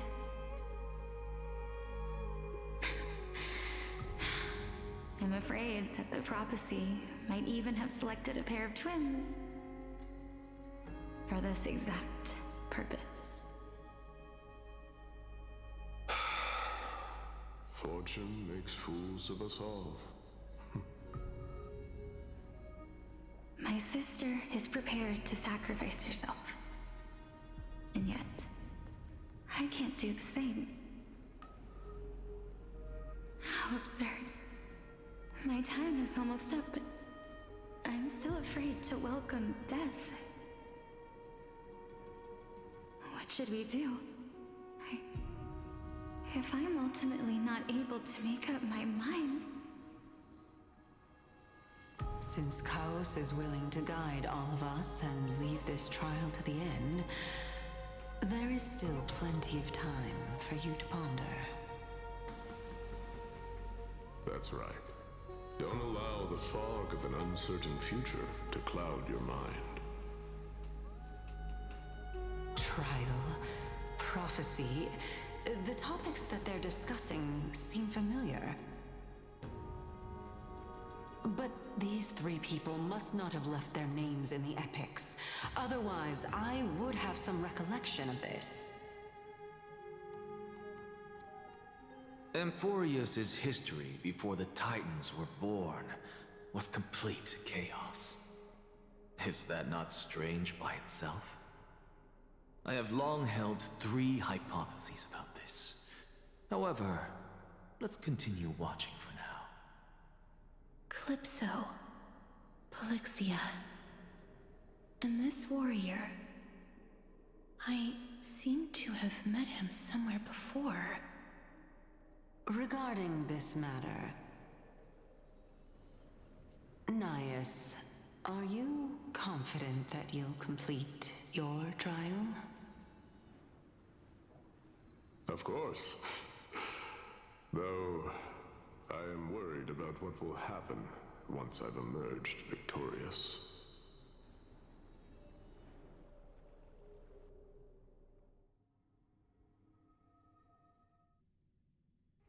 I'm not sure I'm following right now. I hope they explain it a bit more. But that's probably like Castor's sister, right? Made up your mind. So she probably decided to sacrifice herself. Yes, this is the safest course of action. Completely separating courage, honor, tenacity, I see. sacrifice, and reason. You really know how to make things difficult.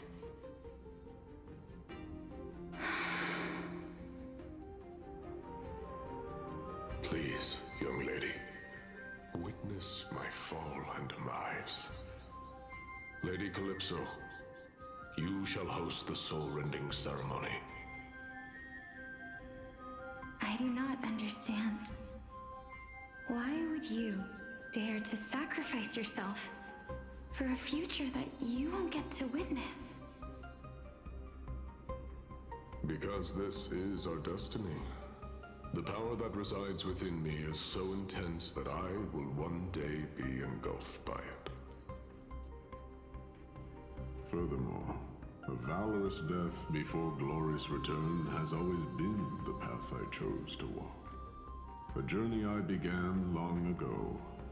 If your sister or Chaos were in my position, I believe I still don't know who the Chaos same is. choice as well.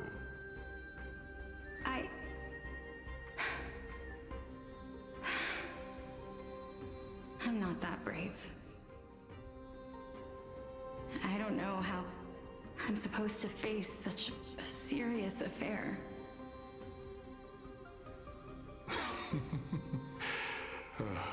Despite being Death's chosen one, it seems you still don't know how to face it.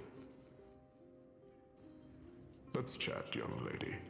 Perhaps I shouldn't end my journey so hastily. Since there's still time, I'm not worried about letting fate wait a little longer. Of course. This warrior is Lord Nias. Yeah, we met him. As the embodiment of Nikador's divinity, he entrusted his life to us and allowed humankind to end his madness. That means that what I'm currently seeing before my eyes is, in fact... Yes? What is it? Looks like one hypothesis of mine has already been proven true.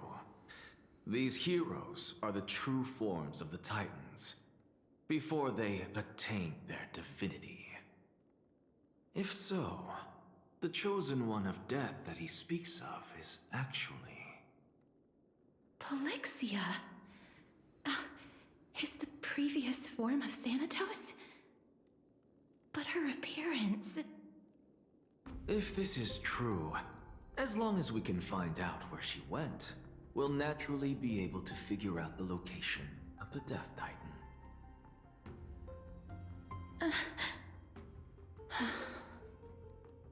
But before that, we first need to witness what ultimately happened to Lord Nias.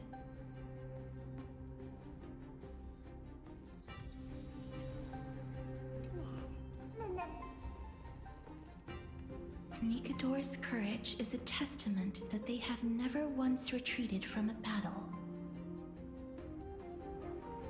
I've heard that these words are still engraved in Castrum Kremnos even today. It didn't occur to me that they were actually part of an alchemical formula. Huh.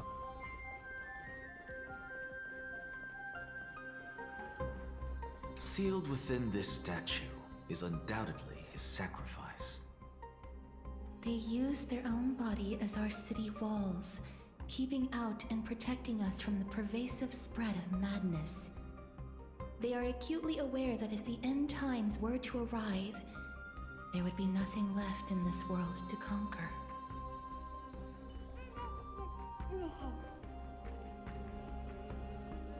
I believe that his tenacity is sealed within this statue. Nice. Okay. Before we fought Nikador, we also released it from the stone statue.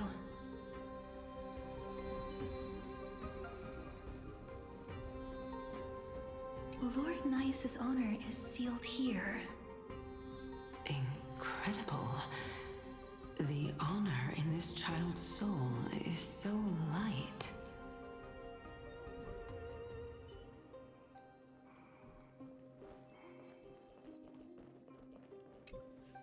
Honor, courage, tenacity, sacrifice. And finally, the only thing that remains is reason. Cheer up, young lady. There is no need to shed tears over a glorious death. All farewells in this world are sorrowful, Lord Nias. No, young lady. As a warrior, I have witnessed too many bitter deaths. But now, all I feel is peace. I did not know until this moment that mortals could live their lives in such a way. Although only a sliver of your soul remains, you remain so optimistic. Or maybe the truth is that you aren't able to feel sorrow anymore. To be honest, I don't know either. But I am certain of one thing. This is not an acceptance of death nor apathy toward it. It's not even a feeling of despair. I am just enjoying what remains of my life to the fullest. Enjoying? Indeed. Along this journey that we've taken together, not only have I changed the world, I myself have also changed in the process. And now I have reached the journey's end. When I look back and see the grand epic that I've personally written, how could I not revel in that fact? But when you depart the mortal realm, won't all of your accomplishments be reduced to nothing? Separation and death are two sides of the same coin. Reconciling this doesn't come easily for a mortal.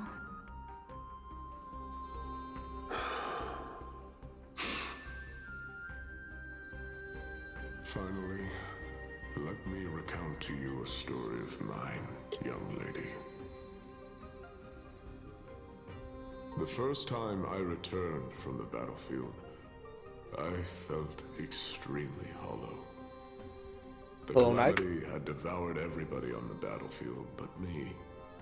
When I returned to the city alone, the citizens held a banquet for me that was far from pleasant. I felt as though I was still on the battlefield, and the person who had returned was nothing but an empty shell. It was late into the night by the time the banquet ended. My head still reeling, I returned alone to the barracks. On the way back, I encountered someone. It was a crazed scholar looking at the night sky and muttering to himself by the side of the road.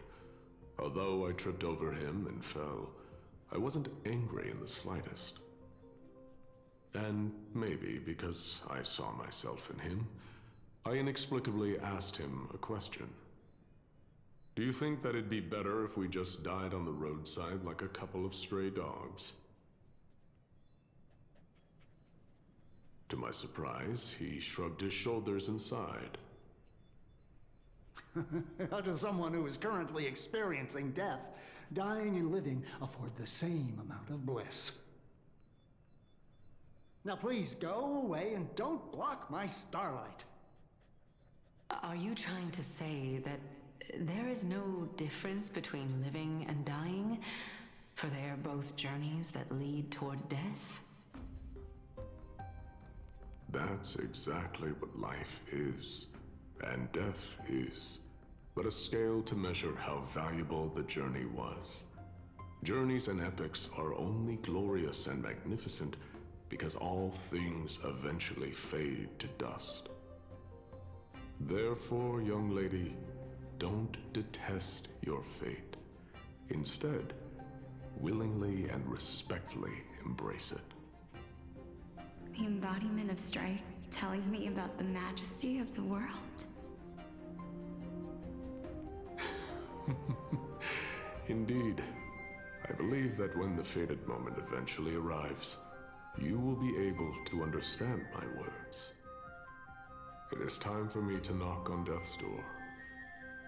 I will set up a long table at the end of the road and humbly await your arrival. When that moment finally comes, let us drink and be merry then.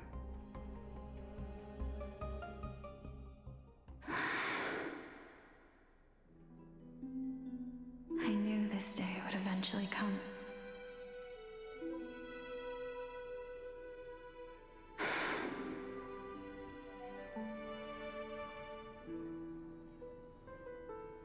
Are the both of you ready? Mm-hmm. Polixia. I'm here.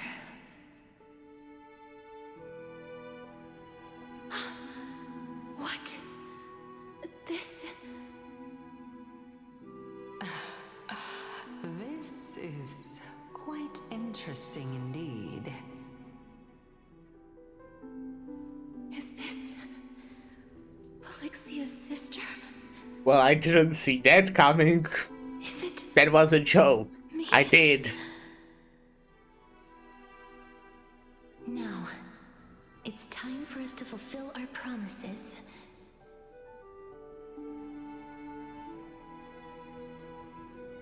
Are you afraid?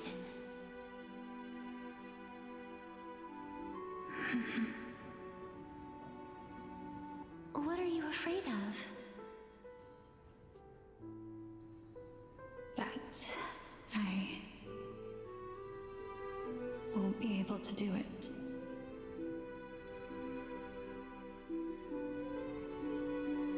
You shall wither, and through that, the dead will sprout again from the remains, and be reborn with the dead flame. As foretold in the prophecy, and according to our vows, once it all ends, we must face our fated moment head-on. Even if it was prophesized, do we have no say in the matter? It's so unfair.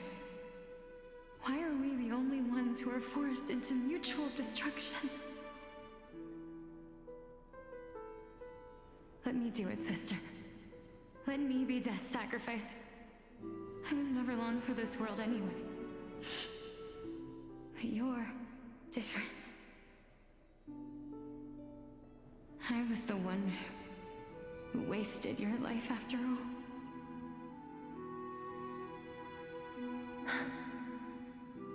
You're wrong, Polixia.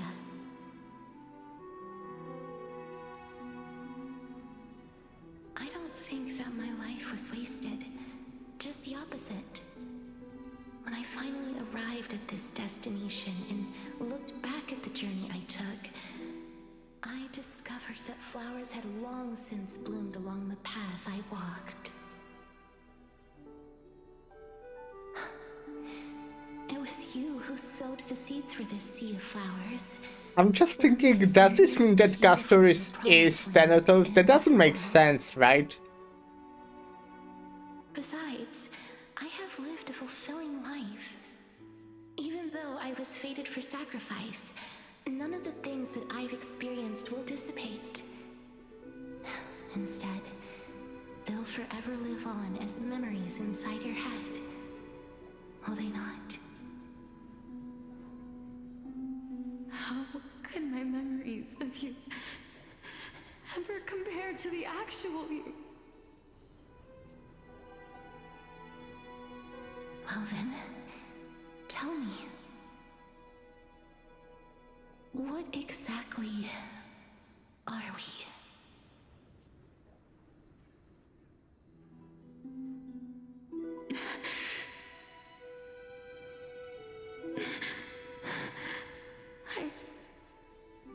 I don't know. I think you're sisters. I don't know either. But regardless of what the answer is, regardless of how we're shaped by others, or even by this world, ever since we were born, the fact that we existed was predestined, and nothing could erase it. This is why I will always, always be by your side. We're twins, after all.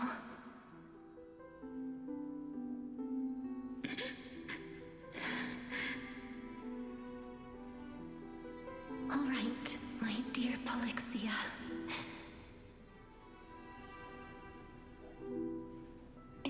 to extract my heart and light the flame of death. After that, use it to plant the first bud in the prophesied new world.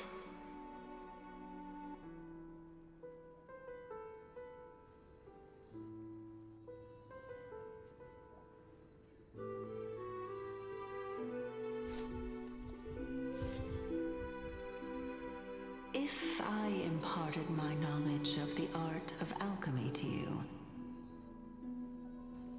would you use it to resurrect someone you loved?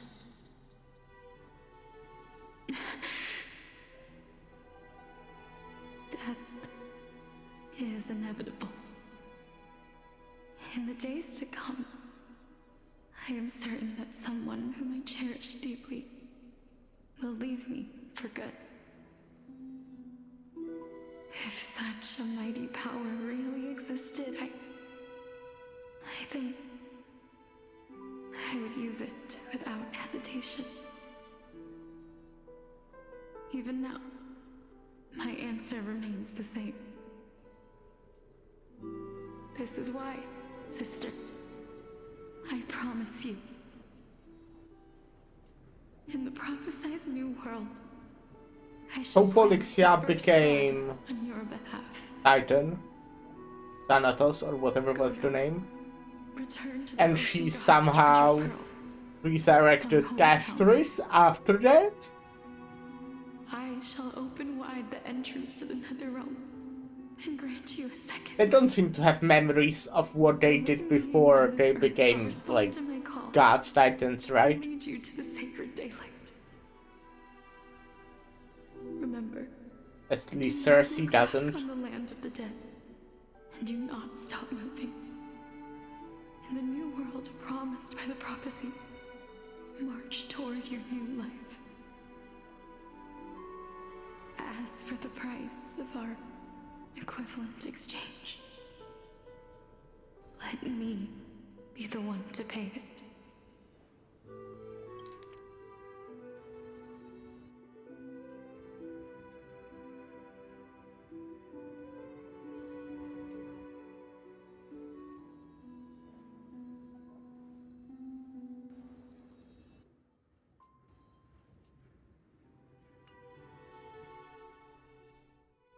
Everybody, we've come to the end.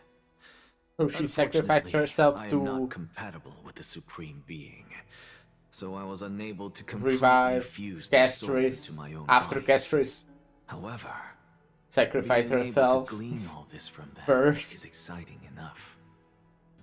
I don't know. I'm certain of this now. Before the Titans that we are well acquainted with were born, a group of heroes roamed the land. These heroes followed a prophecy and took possession of divine authorities one by one, until they eventually became the pantheon of the new world. Yeah.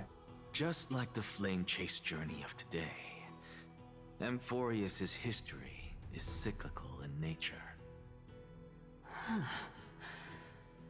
What a startling revelation. This means that the demigods, who bear the core flames, will also become the new titans at the world's end, thereby shaping a new world? So it's a time loop. I believe that this Not is the really, truth but behind basically. the Era Nova, as mentioned in the prophecy. This is utterly unbelievable. Besides, those twins in the past, even if they really are Thanatos, their whereabouts are still unknown even today. Are their whereabouts truly unknown? Didn't Polixia mention that seaside town, the birthplace of alchemy and the tale of the dragon? In our world, there exists a city which perfectly matches that description. Styxia. But the people there worship Vagusa and bear no relation to Thanatos. I have also never been to that place, as in the time of Idonia, It had long turned into underwater ruins. Take this. This is... The new Sporist masterpiece, the Philosopher's Stone. It was made by transmuting all of the sages' wisdom into a single entity, with their flesh and blood as its foundation. Remember, I've mentioned before that the art of alchemy is all about conversion, tempering, and ascension. This process also applies to the pursuit of truth. Regardless of how unbelievable this sounds, the truths of the world have been refined from the impurities. Think about the story of the dragon. This stone will lead you to your real hometown, allowing you to reform the door to the Netherrealm and discover Thanatos' fate. You still look as confident in your victory as ever. But what if your conjecture is wrong? Simple. I shall merely admit to the entire world that my experiment was a failure. However, my line of thinking will not fail because I have already planted the seeds of doubt into the hearts of the masses. Actions speak louder than words, Castoris. With the assembly about to begin, don't forget the promise you've made. I've already searched for so long. I'm willing to try one more time. While we converse, her life is also slowly slipping away. But before I leave, I have another question. What exactly did we witness just now? That was the world imprinted in Kefali's soul. If we are to prove its existence, you must take the final step. Go. Do not disappoint me. I understand. How did he get hallucinations again? Hey, child of humanity. Don't get antsy. I still remember the question you posed to me. As a scholar, I do not wish to offer up ambiguous conclusions. Let's discuss this topic again when she manages to find the evidence.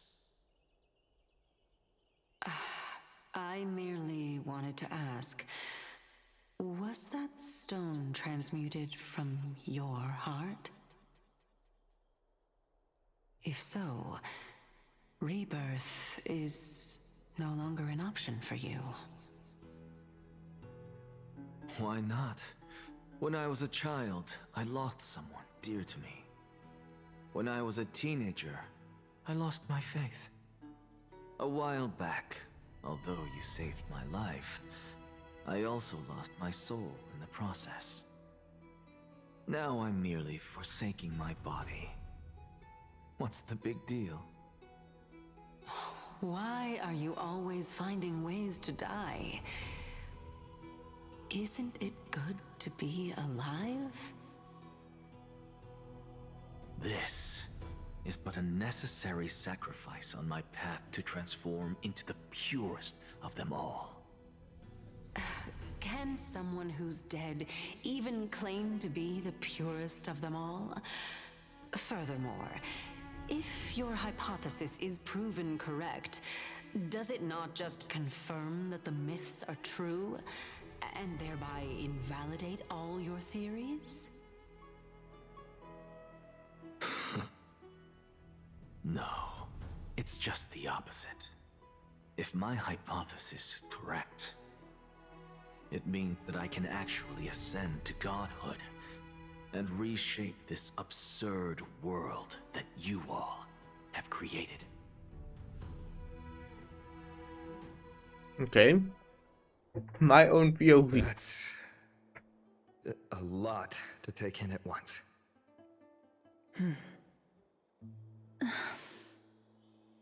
Lady Aglaia, please, let me explain. Go on.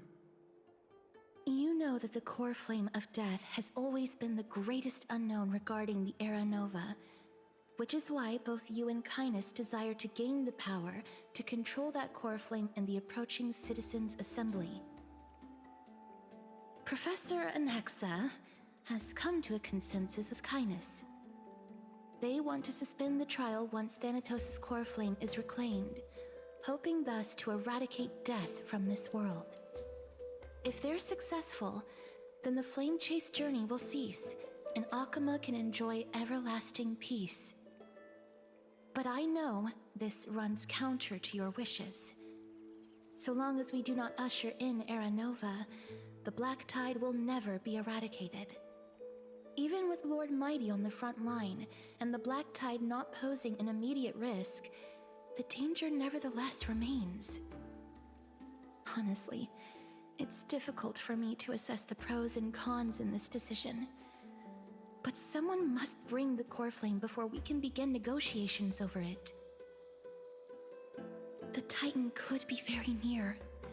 I cannot let this chance slip by. Besides, someone has to make this trip to bring back Mrs. Soul. Well said. You already had every reason to seek an audience with Thanatos. It's that great performer who has weaponized your wishes and placed us in this difficult situation. A world without death. Do you desire that too? If fate dictates that my path must oppose yours, I will do all I can to resist it and protect what I aspire to achieve. Lord Mighty showed me that without taking the first step, all talk of what follows is moot.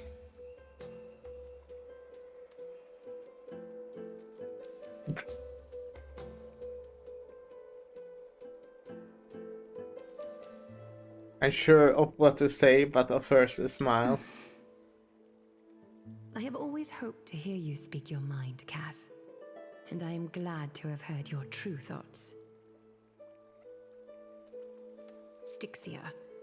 I visited that place in the past. Though it is now an island surrounded by the river of Soul's torrents, it's not hard to see its former splendor. Go. I will not stand in your way. As for you, you are someone who has cheated death. I believe you have more than enough reason to make the trip with Castorus and meet the god of death himself. Castorus, I too look forward to your journey. I wonder what kinds of new interpretations your completed story will bring to the Flame Chase journey. Thank you, Lady Aklaya.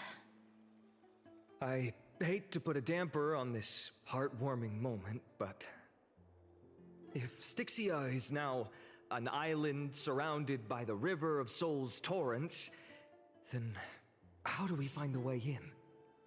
Lady Treby is probably... The answer is quite simple. In the myths, Zagreus once made the domain of the dead their treasure vault. That is to say, they could enter and leave the Nether Realm as they pleased. And if they could do that, then it follows that the demigod who inherited their divinity must be capable of the same. I'll see you at Memorial Palace at Action Hour tomorrow. Cypher shall be your guide to finding that ancient city. The tumultuous day finally comes to an end. Everyone disperses, each lost in their own thoughts.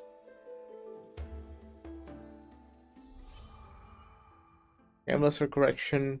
The servant tells of the mystery within the myths, and a scholar seems to answer a forbidden puzzle. The truths learned during your travels head to the book and...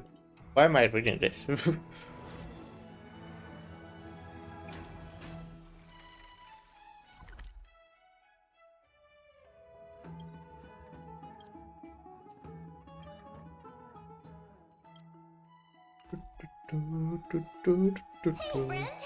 Is the debate finally over?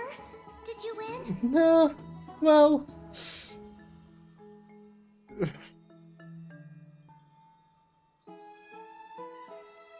let's say we died. Oh, that means victory is around the corner. Well, moving on. I was hard at work even while you were at the debate. I borrowed a mountain of books from Cass to see if I could find a way to solve your problem. Let's see. I still have only 32 books to go. It's okay, ma'am. We found a way. Really? Oh, that's fantastic news. I knew it. Hard work always pays off. Especially if you're as diligent as ma'am. I feel like a huge burden has finally been lifted off my shoulders. Why are my eyelids so heavy all of a sudden? There's nothing more we can do for now. Let's get some rest. You're right. Then I'll go back to...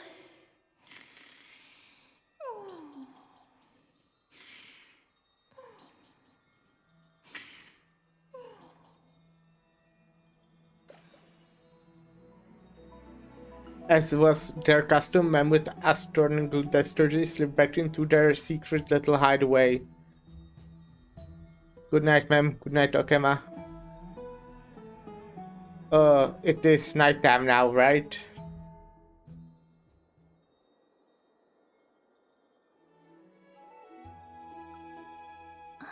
Cass? What a surprise. Lady Treeby. Is something troubling you? I just wanted to speak to Lady Trian for a bit before I set off. No matter how breathtakingly beautiful Styxia once was, the place is now the domain of the departed. There is no telling what we'll encounter there. I don't want to have any regrets. Has anyone told you that your eyes are sparkling today? Is that a figure of speech? In the past, when you did smile once in a while, all of us could see that your heart remained troubled even as you smiled. Lady Treeby, you know perfectly well that see you tomorrow is nothing but a white lie. I hope your toughness is not a mask hiding a lonely heart. Cass, you hardly ever talked of your past. None of us knows what you went through, apart from Maggie. But we know it must have been filled with pain and hardships, as it is the fate every Chrysosaur is destined to live out. We are just happy for you that the core flame you're meant to inherit has finally surfaced. Isn't it a little too soon to say that? But you already know where tomorrow is, don't you? There's no need It's to rely tomorrow. on anyone else. Just give it your all and leave no regrets. We have always believed that your embrace is just as warm as everyone else's. Because we embrace others to comfort them. And Cass, you're the kindest Chrysosaur we know. Thank you, Lady Treeby. This feeling... it's hard to put into words. I suddenly found myself with so many wishes. So much I want to accomplish before setting off. Then go do it, Cass. Trian was actually working on a surprise gift for you. It's a pity she didn't get to finish it. But now Trinan and I are working on it, and we'll make sure to give it to you. So, let's meet back here when you return from Styxia. Safe travels. See you tomorrow! At the same time, I can sleep. Door knocks. Who could it be? I'm on my wrong team again, I didn't even realize.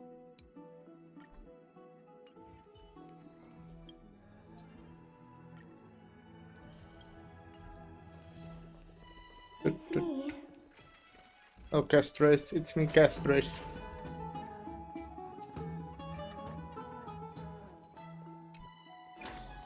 I hope I didn't wake you. Nah, I couldn't sleep. Sleep is a luxury when you are at my age. I'm glad to see you're as full of life as ever. Ah. I'm here because of private matters, actually. If it isn't too much to ask, I'd really like it if you could come along with me to retrieve something. Sure. Sure, let's go. Aren't you going to ask me what it is? Should I? It isn't a long way from here. Shall we? Okay, I think I'll take just a short pause and go mix my juice with water. I won't even be muting myself. Sounds like too much effort.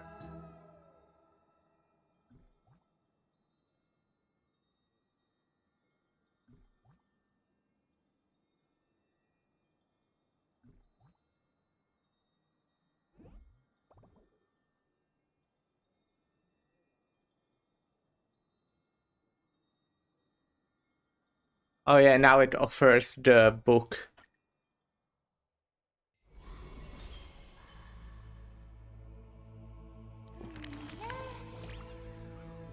Oh, masters are Alicia's are flattering. That's the look of someone's lost in thought. It's time for a bedtime story. I love stories, but I adore them more when the Mastiza tells them. Just save a few for before bed, alright?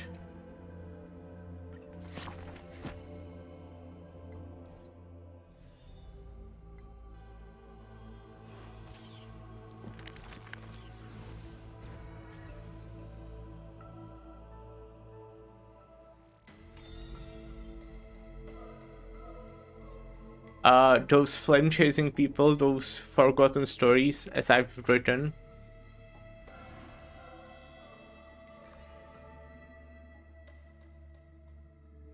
Today, the line went on a campaign. Political one? None may approach that battlefield, the lone army of criminals, the obstacle on the flame-chase journey. He ordered his troops to stand aside. That was the first meeting between hero and prince. The two men fought for 10 nights unceasingly till the combat drew to its end. Neither was able to score a single victory and conceded not a single defeat.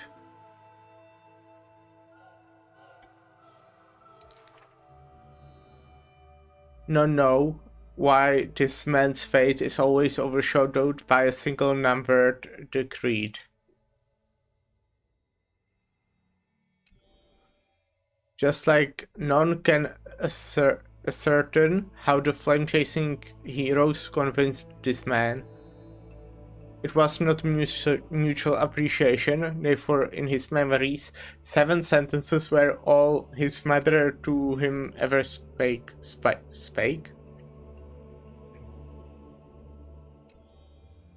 Yet somehow, that leader who waved the golden threads recounted one of the 7 with ease.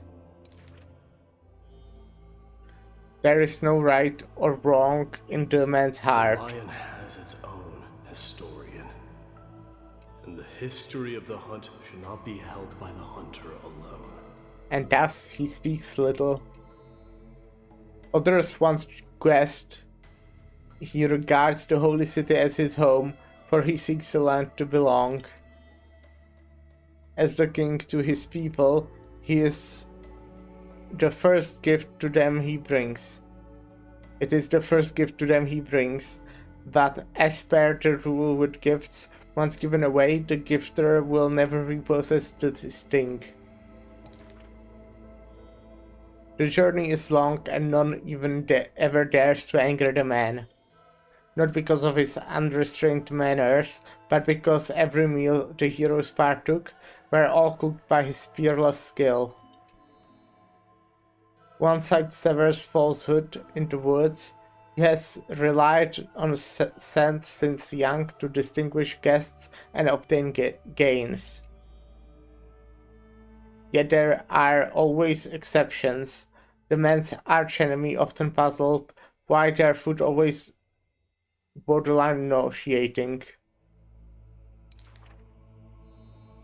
He still recalls the day he entered the holy city. One who worships strife is bound to have rumors arrive. Even insects consume each other, and he's no less than the Mad King's kin. It matters little, for the man always considered himself an enemy to the world. He paves the road so that one day his peers would match his anger within. Yet until the prophecy turned true, none of the holy city... Did he ever run or something like that?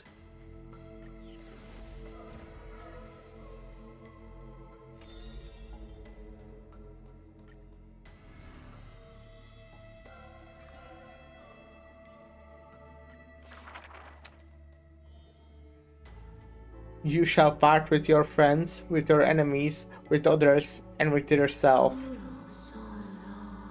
Tribios, you have already swallowed the fruit of fate. From now on, you shall be as a school of birds without feet, flying towards tomorrow without a moment to repose.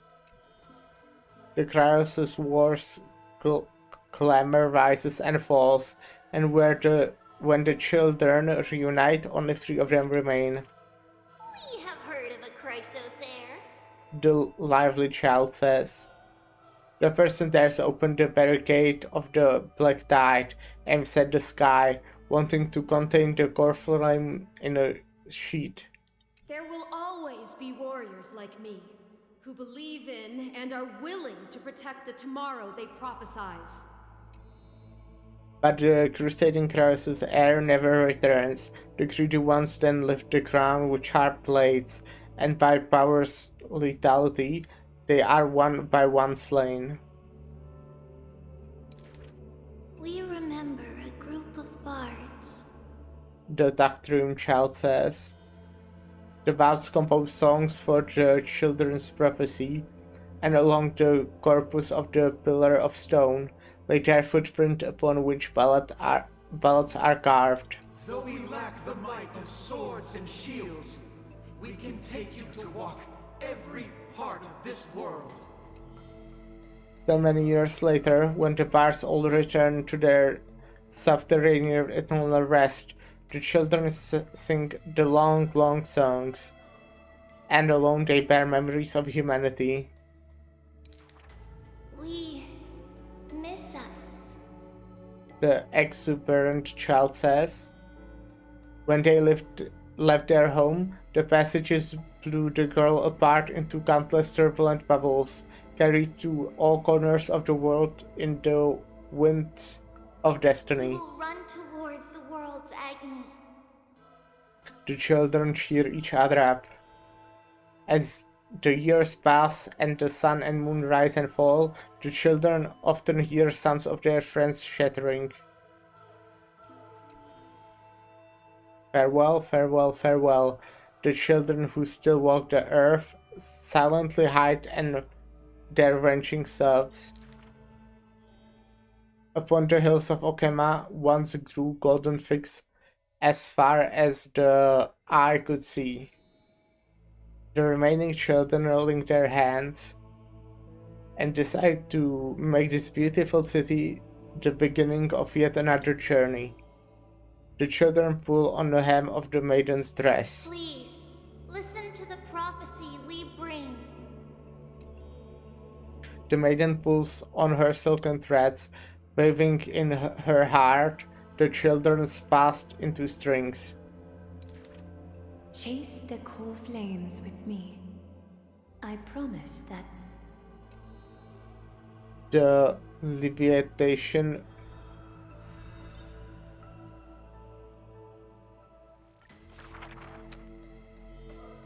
The gentle mother silently dreams and brings to her child a scent from the west wind's shore. Then she quietly departs, and the only word that her child hears is a prophecy of forlorn melancholy. The slumber of titans, our fragmented lullaby, the roar of the guards, all merge into torrential black tide that carries the first demigod from the past to the future. And that was the beginning of the long dream. In this tiny room, she forged 20 years of her memories with time.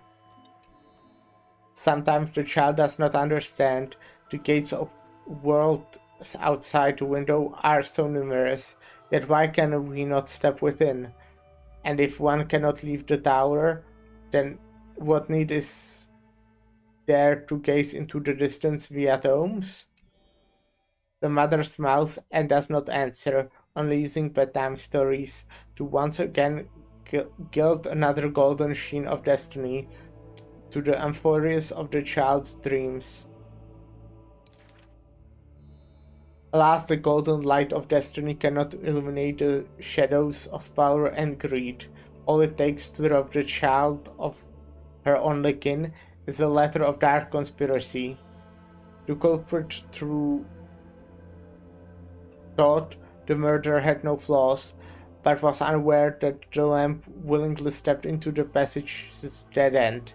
Before the priest met her demise, the only thing her eyes contained was spite.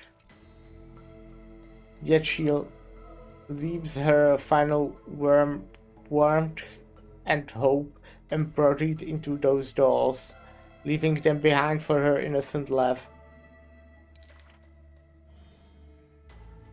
Loneliness stakes nightmares into the child's sleep, and the child hugs those dolls tight. At the very least, we will never leave each other, right?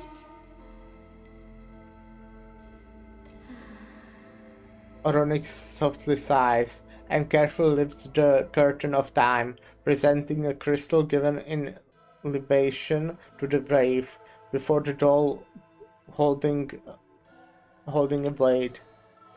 The Titan loves this child born into sorrow, but has no power to erase impending tragedy in the morrow. Only can they dispel the evening wind of the palace, giving the child solace in sweet dreams. Turn back, chosen one. The Titan's fading proclamation cannot pull back the string of the girl's destiny. all shall bid farewell to one, and that person alone will witness the miracle. In the holy city adorned with falling flowers, the children recall that prophecy, besides their friends that has passed away. Lot of reading, suddenly.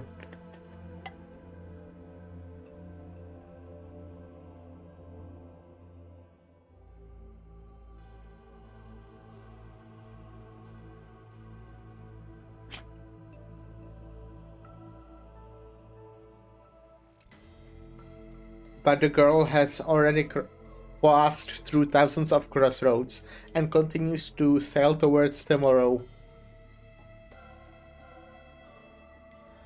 I didn't manage to read that.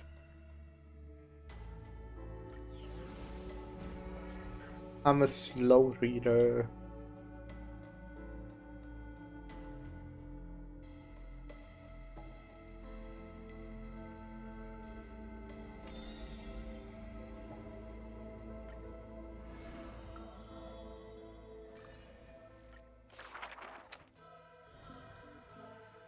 A solo lyre sound flows along the streets. Why does your mood change faster than the clouds above?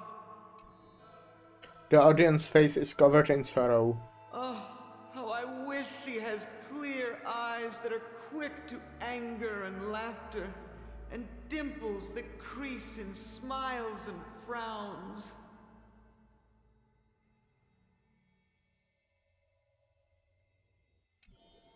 For the maiden he longs for has a body of alabaster and fingers carved by scalpels.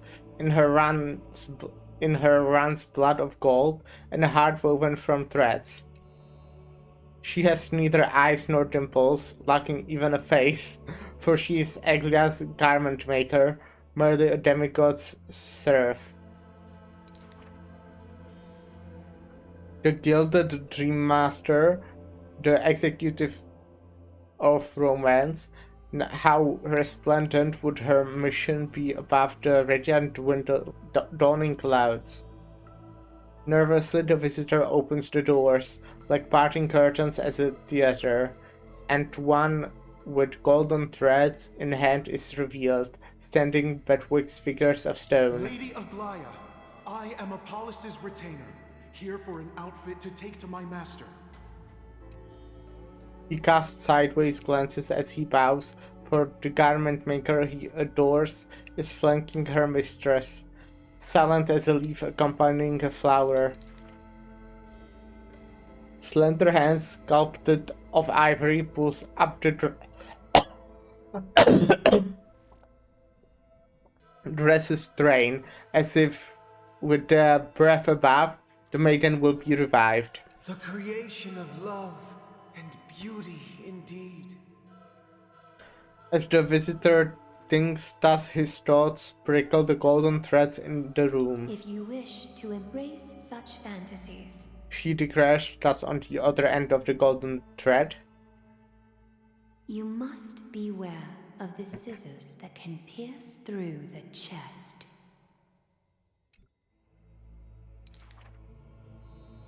In the Asian theater, there are thousands of plays, millions of shows, where even the god of romance was once an actor. The weaver below the stage savors the show for inspiration. The ostracized poet finally returned home, the adoring lovers separated by misfortune, the hero betrayed, fires his deadly arrow into the traitor's heart. The thread known as romance is knit by all beings, by all love and hatred, beauty and sin, memories and prophecies. Oh, all that occurs are clothing indeed. That was the voice acted line. Oopsie. Because it's orange. But it's not in quotation marks. Look, the despondent servants buried his love. The dressmaster plucks it up with and into the garment maker's dress she waves. The elegant garment maker once had beautiful face, some as knight with swords, some as impassive priests, and put on pantomime after pantomime in the golden thread's light. Till the stage shook in the storm, all the black dye tainted and dancers' skirts, she wiped clean their visages and insulated armaments instead of silk. Use the needle and thread as your sword. She requests the servants who cannot answer. The garment makers are elegant still. They turn body. They should maybe change this. I know I could like look through it again, but I don't feel like doing that. It sounds complicated.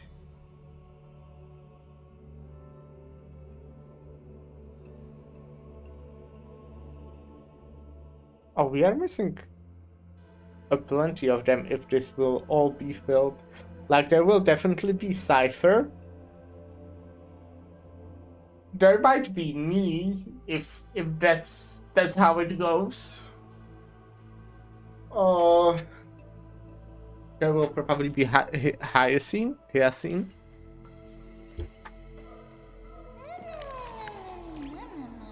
All those stories are really, really old, but I haven't had enough of them. Are they old? Oh, that reminds me, I forgot to ask an important question. Mastiza, how old are you? Oh no, am I gonna dox myself? I forgot. No way, how will I know what gift to get you? Can't you just make something up? Give me stellar shades. That's fine. But haha, I'm so happy that the moment I stepped into this world, I met you, Mastriza. This way, every moment of my life will be recorded by you, Mastiza. If you ever write a book about me, it will be a thick one.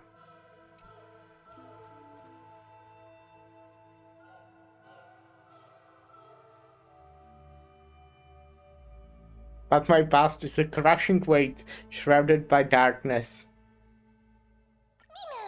That kind of line won't fool me, Mastiza. Just looking into your eyes for a second is enough to tell you're a very simple person. Yeah, I guess so.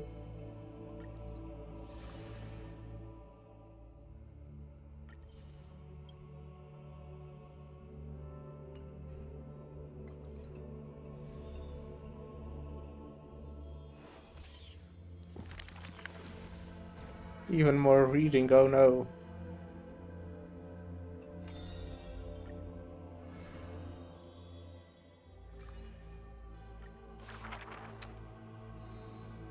Born with an evil curse, her hand dips into little cinnabar and white lead to personally decorate the faces of the dead. Her skills are said to bestow beauty on anyone, even transforming their appearance completely. Many skills were born out of her seclusion, but it pained her dwelling in a glooming vision. Only a select few have set foot in this mansion, and the thief and the weaver were two such lucky persons. The girl converses with all items in the house, with specimens, tea sets, and even pillows in profusion, as if she can hear the responses. Lived in isolation. Out of courtesy, this is how I practice my words and actions.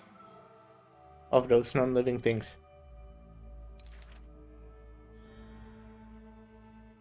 It's hard to believe her explanation. Her face, when talking, shows such a gentle disposition that unless she is telling fabrications, she must regard her partners as male children.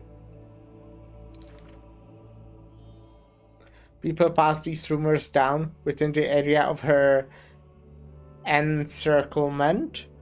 All things became frozen, escaping time's increments. It is excavation that is certain people only found an ancient slain head in battle-ruined armaments. The head itself was nearly dead. Though they won in fierce battle, the warriors were powerless to turn the tide. It was the embrace where death dwelled that gave early release from their pain. This is how death escapes time. She keeps every final embrace hidden in her immortal heart. Out of the numerous works, butterflies and flowers often stand out stark. Ignite them, and you can almost hear the maker's remark. Even in death's silence, her sound can still be heard.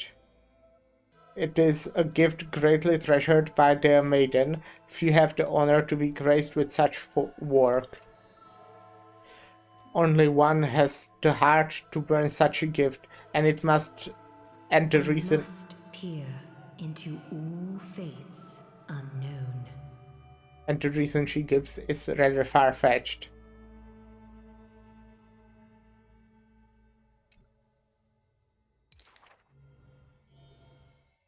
The power of time is boundless, but there is one thing it cannot conquer. Vulnerable in humans' eyes. Apart from my identity, there's nothing about me worthy of praise. The beloved Gold Weaver hears this in distress, then tries to teach her the art of weaving and thread. It has been said that the maiden has works that the holy city possesses, but this is the judgment the Gold Weaver expresses. Ah, well, none can know all things, nor be skilled in all crafts. Her works are too early for the living to comprehend.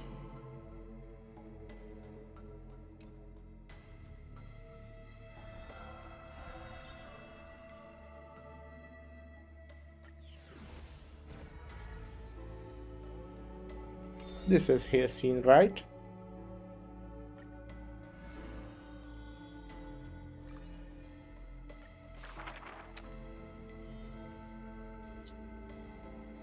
On the leaves, the rustling wind plays a melody as the girl looks over the courtyard's petite and exhales, gently dispersing the palm-held blessing.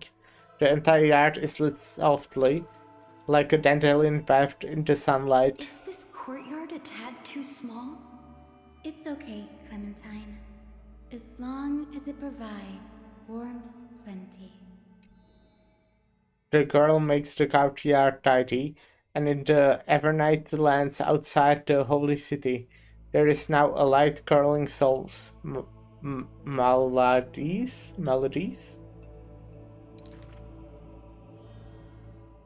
The girl's skills can bring forth miracles, but today she welcomes a patient quite special. Welcome to the Twilight Courtyard. How can I help you?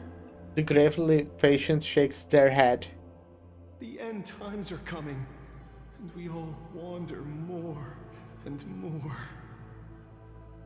Oh, you may heal our wounds, but you cannot cure despair. The girl watches the patient leave, and her heart swells in sorrow. Clementine, prepare some things with me. I want this place to be brighter tomorrow. The red-haired child takes the girl's hand. Long time no see, Your Hyacinth. Are you here in Akama for a visit, or do you need help from us? The girl recounts her needs. I want some shining things, even if they're considered junk. Multicolored paper bags, crystal clear glass, cotton variously dyed, and jingling wind chimes. The girl brings them back to the courtyard and spares no effort to decorate all around. And when some fireflies wander in, the girl is all smiles. Thank you for your light.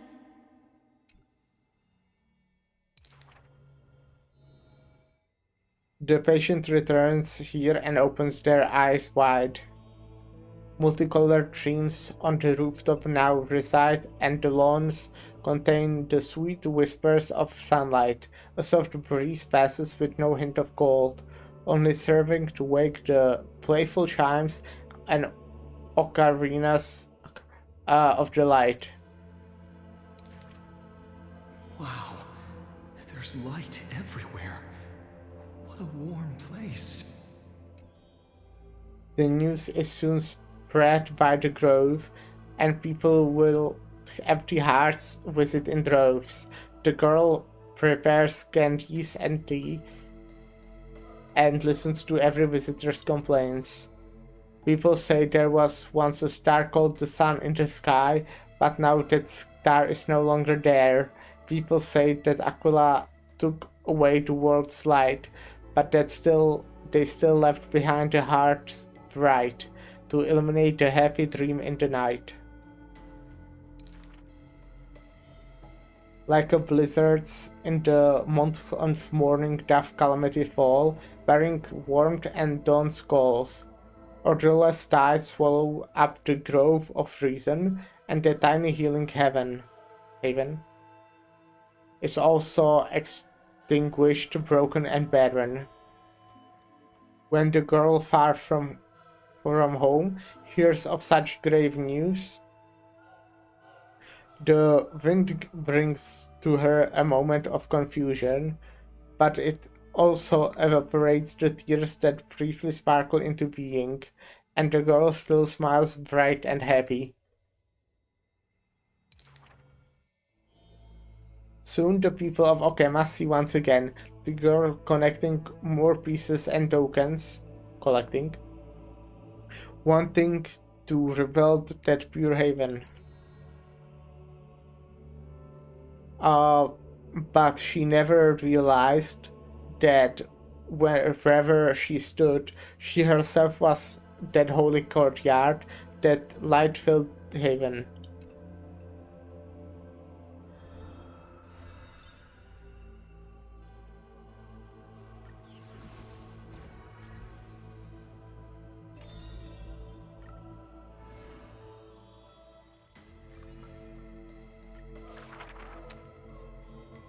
This is a tale buried in history.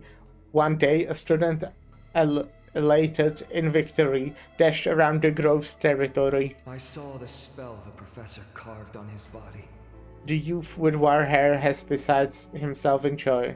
It must be a power most secret, a means for one man to stand against 1,000. The spell was rare indeed, for it was a secret way to overturn a cart of hay.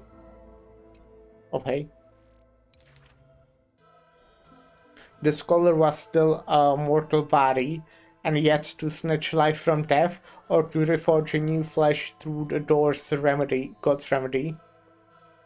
Various minute tricks and parody, he studied them all, crafting schemes oh so busy, for everyone knows he wishes not to use the divine power that is his, refusing rightful custody.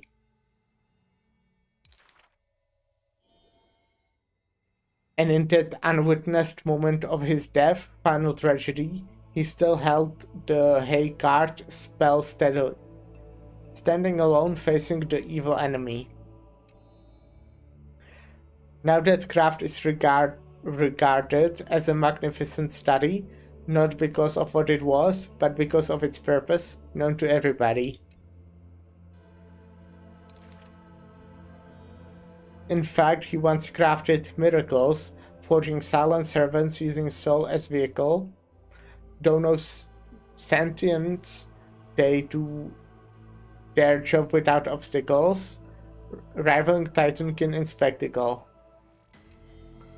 However, one day he suddenly changed his tune. Creation is the Titan's work, and slavery is the Titan's manacle. When imitating divine evil, there's no need to invest reason, most pinnacle.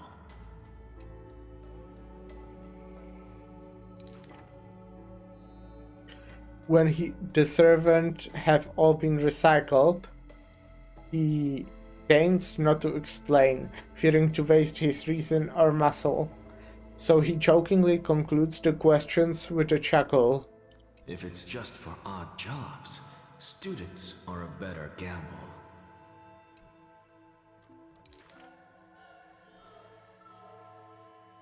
The way he addressed himself comes from elsewhere, an imitation of a divine machine with some flair.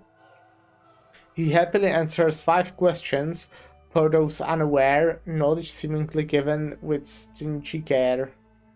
For a wise one, 5 answers reveal creation's secrets, the truth hidden and bold. But a fool learns but not, and is left in the cold. Now, inquire.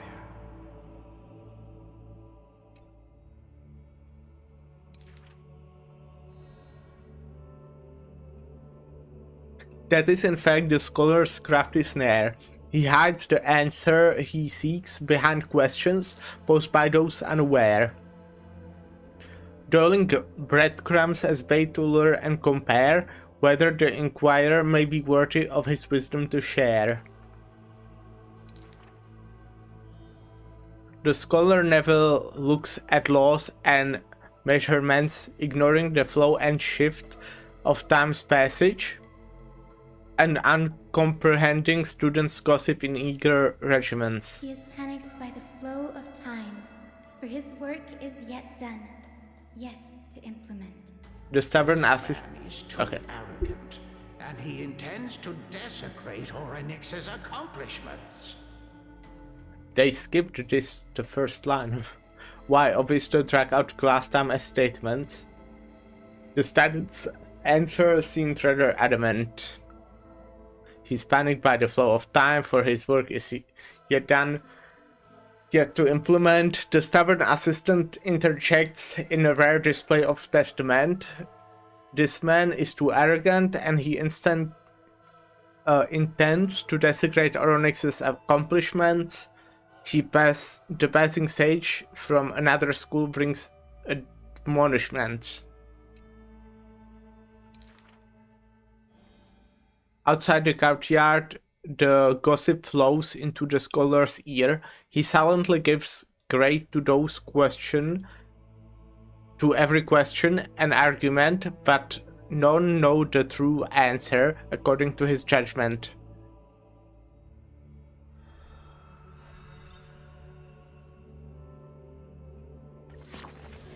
Well, that was a lot of reading.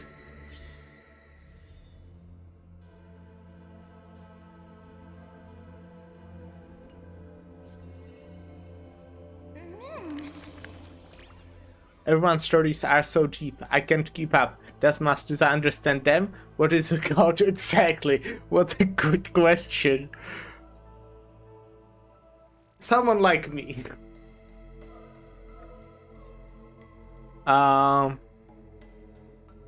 Omniscient. Ah, that sounds so sad, doesn't it? That means they could never truly look forward to hearing a story, could they? But still, I don't quite get it, so let me ask in another way. There must be a difference between gods and us, right? Otherwise, why would anyone want to become a god? To avoid being controlled? Controlled? Could it be that we're already... if that's because I was controlled that I met Mastuza, then I suppose I wouldn't mind being controlled. As I keep asking, I only get more and more confused. Maybe I'll wait until I've grown a little more before discussing these things with Mastuza. Alright.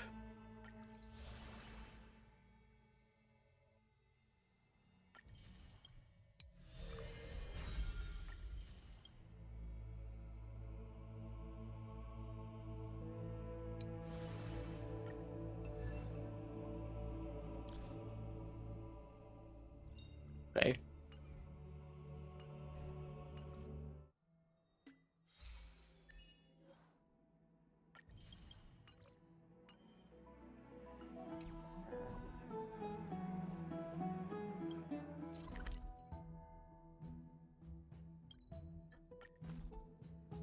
It was a lot of reading, as I mentioned 3 times already.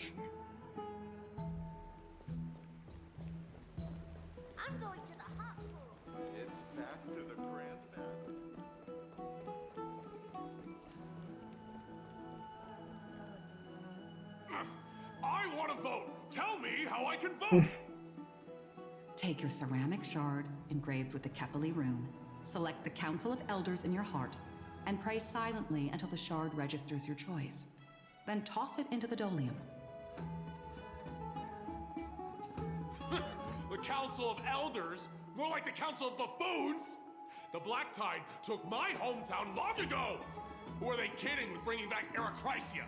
It's all a sham to create their own Erechrysia in Akama! The Titans are just. So long as we do not overstep our bounds again, we will not incur divine wrath. Oh, please. The time when these deranged Titans should have vacated their spot to the demigods is long overdue. You'll see soon enough, you old fogey. And I pray that Talantans smack some sense into you with their scales. We shall see how this turns out. That was quite a spectacle.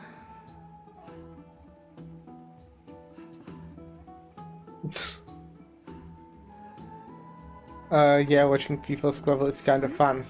You're interested in that? Well, you'll feel right at home in Akama then. To this day, I still find it almost unreal that Akama is the only place illuminated by light amidst the crumbling ruins of Amphorius. And its people are even holding votes to reconcile differing opinions. This peaceful sight is making me forget that this is the end times.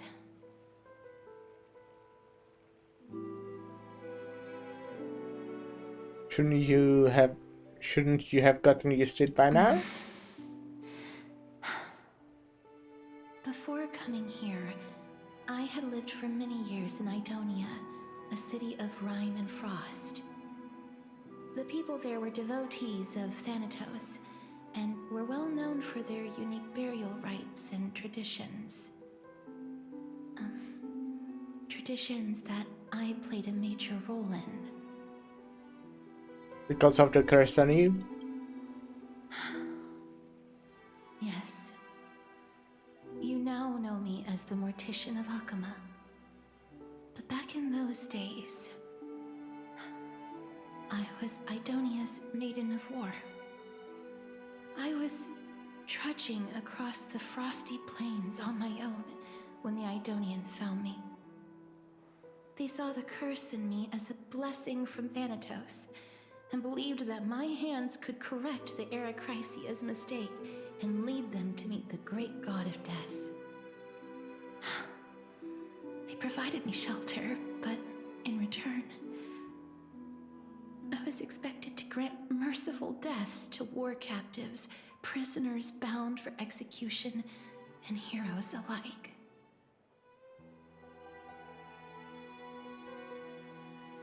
Isn't that just an executioner? Yes. No matter how kind or cruel the means, nothing can change the essence of death. Taking away someone's life is never worthy of religious worship.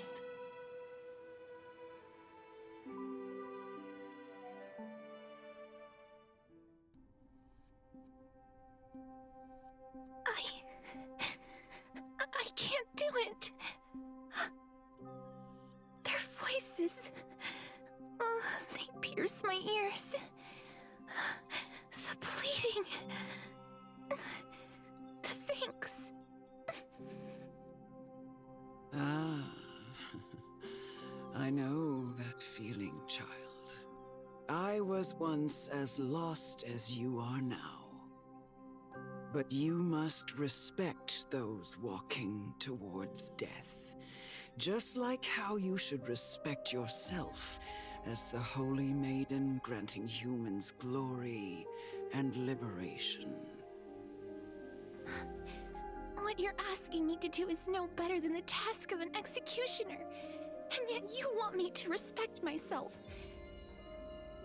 No matter the titles, I am still taking away human lives. This won't be the first time that Edonia's fanatical nether warriors have faced death. On the contrary, recruits new to the battlefield often run away from their first fight. Death is the mightiest and gravest power in this world. The fact that you can wield it means you are deserving of respect. That's such a twisted reason. Then let me tell you a story. In Idonia, the great swords commonly used by executioners are called Draconian, in memory of Drakon, an elderly executioner. The sword has 3 air holes along its body. If the sword is swung down swiftly and accurately, the holes would make no sound, and the executed would also depart this world quickly and painlessly. But should the executioner have any hesitation, the holes would produce a piercing whistle.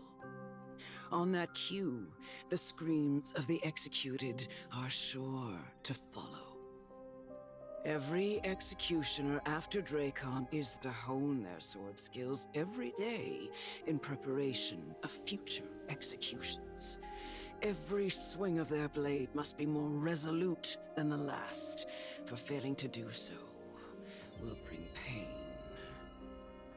Pain for the dying, as well as pain for themselves. No.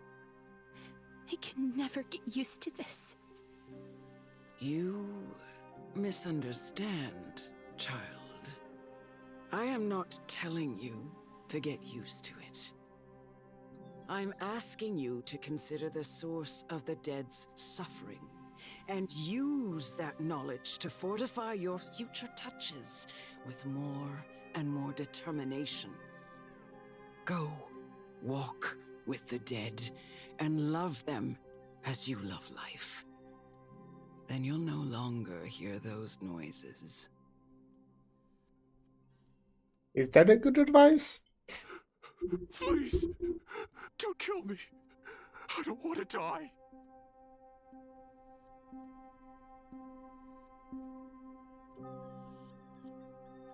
Huh. A gentle touch. No!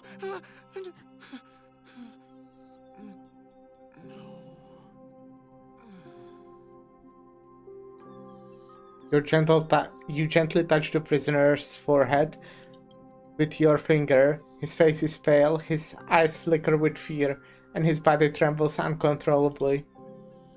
It is because of fear, anger, and hatred. Or is your so-called merciful touch of death simply a lie? The dark purple mottles spread like petals across the death-froze inmate's face, then seem to be submerged by spring water, flooding his body. His trembling ceases, and the cries that had once begged for mercy slowly turn into a sigh-like whimper as he murmurs to himself. Quickly, everything falls into a dead silence, turning into pitch-black dew that scatters with the wind.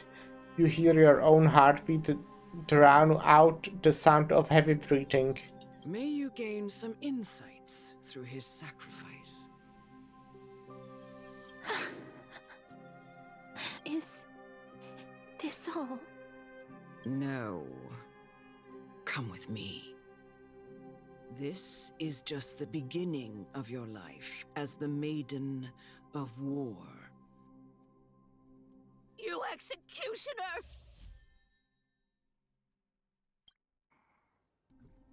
Wow, so this is just my team. But they swap positions. Holy Maiden! Go, grant her glorious death.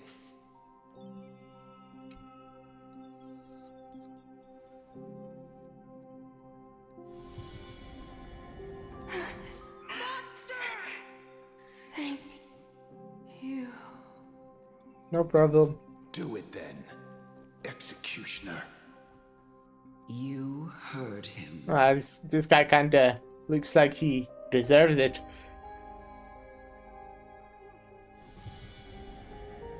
I curse you to live in eternal pain. Yeah, you too. Please, grant me release.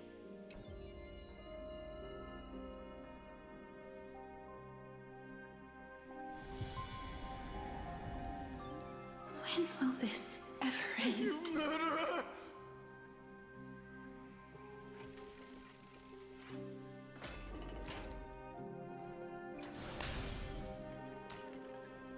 Come. Fulfill your duty. What are you trying to do with me? I have aged. The time has come for me to heed the summons of Thanatos and journey to their domain. The final resting place of every Idonian. You're not that old yet. You still have many, many years ahead of you. No. I'm already dead. For I have come to fear my declining health and impending death.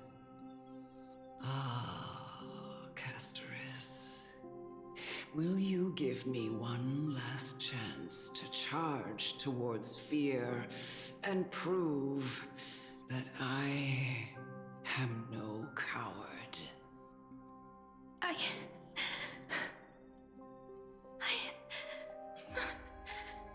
can't take this anymore! Child, it was I who brought you here from the frosty plains and set your farcical fate in motion. It was also I, Chief Executioner of Idonia, who forced the heavy duty of executing others onto you.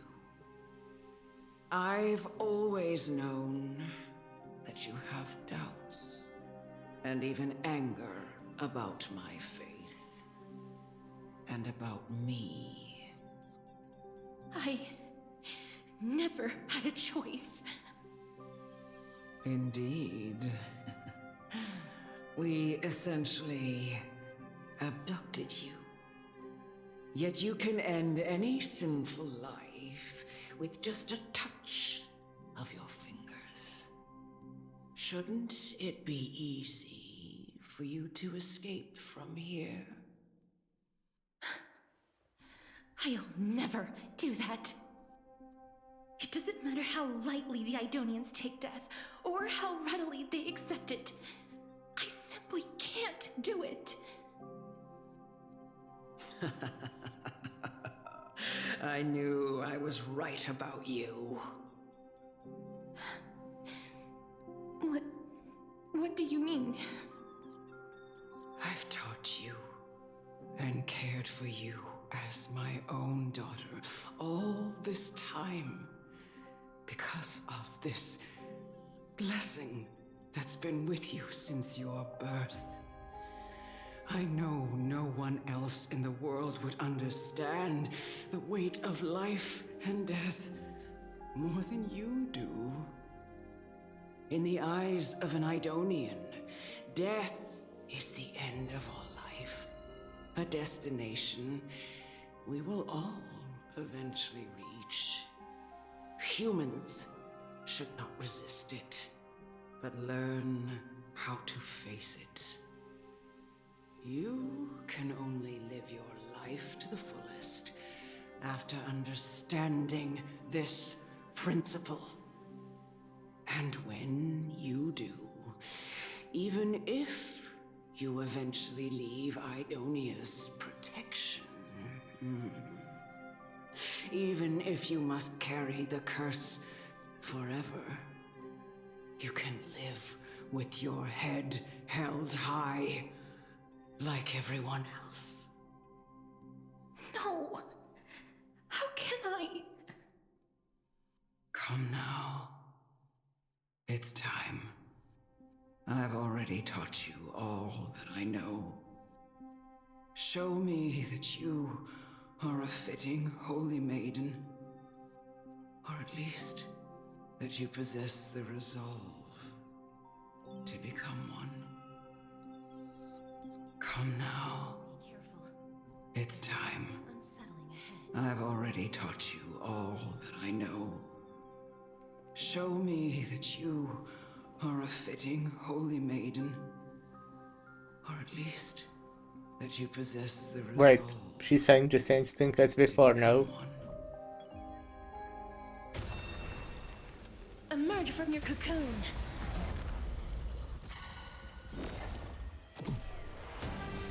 Riding the west wind, away we go!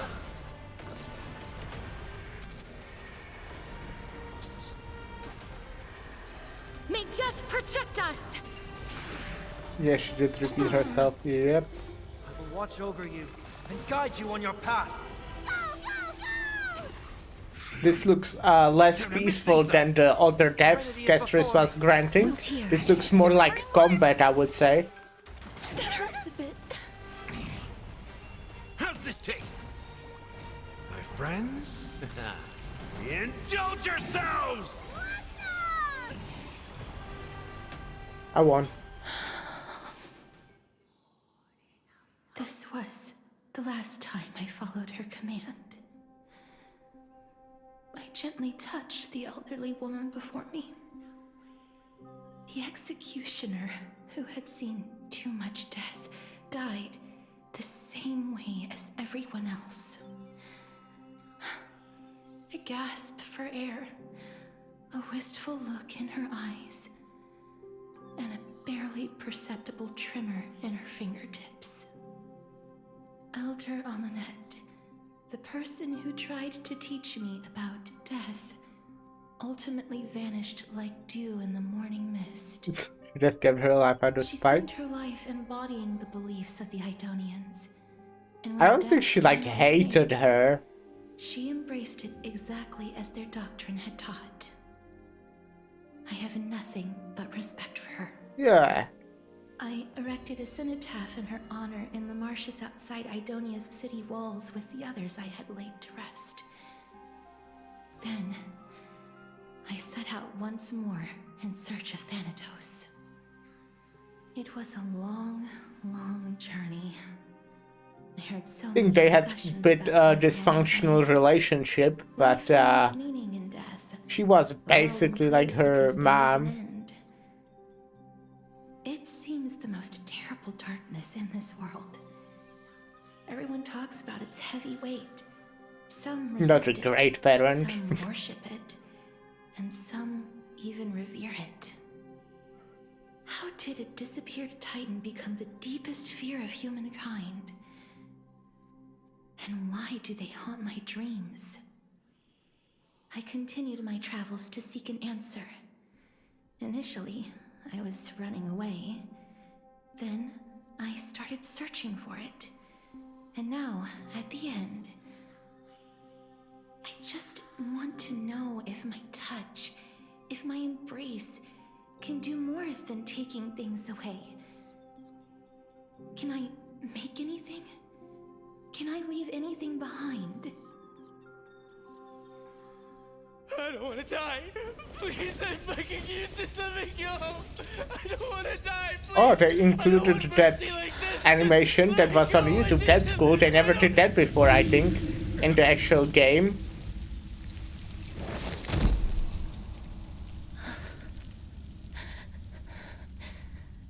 I hate these icy hands. That's cool. I've already seen it though.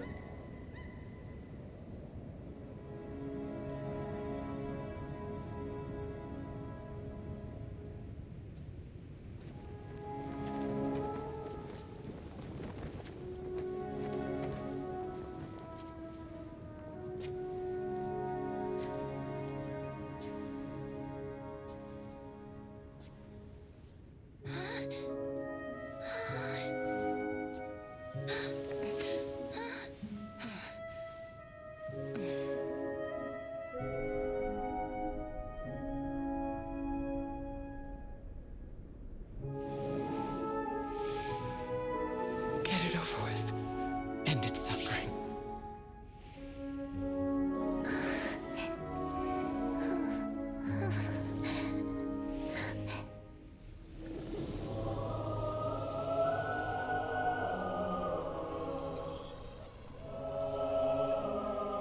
The Reaper has blessed your hands. Only you can grant them peace.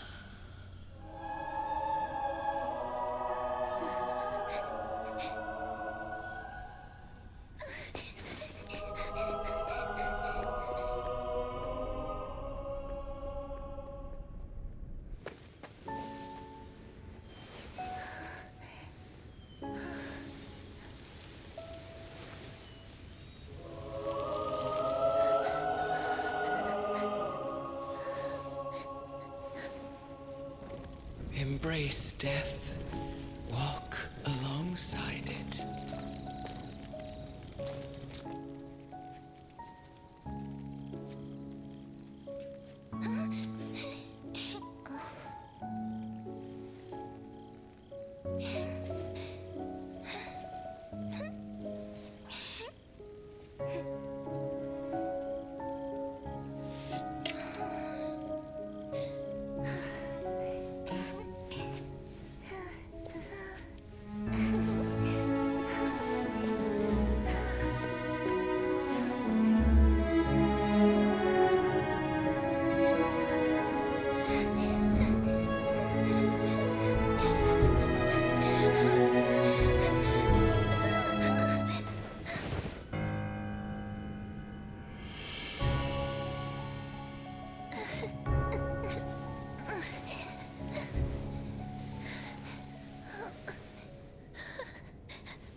Is that you, Castorus?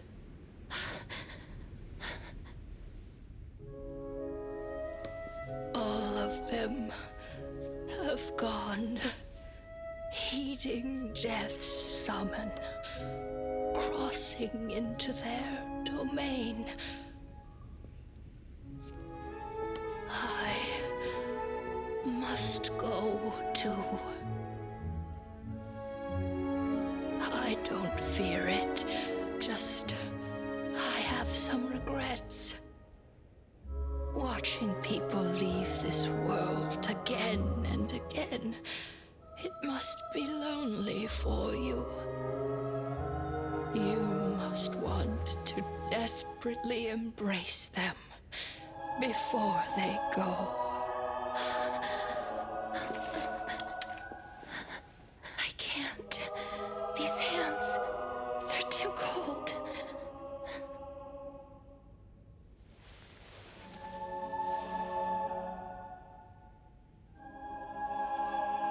But Big Sister Castorus, your hands are so warm. Just like anyone else's. So go on. Don't hold back. Give me a warm hug.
Error.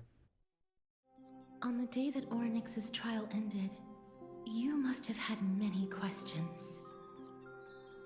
I think that it's neat that they included this in the game, because they never did it before. They have, like, plenty of these, like, small animated thingies. Well, I don't know if plenty, but I think I've seen at least few, right? I might be wrong. But I don't think they ever included them actually in-game. They just had them on YouTube.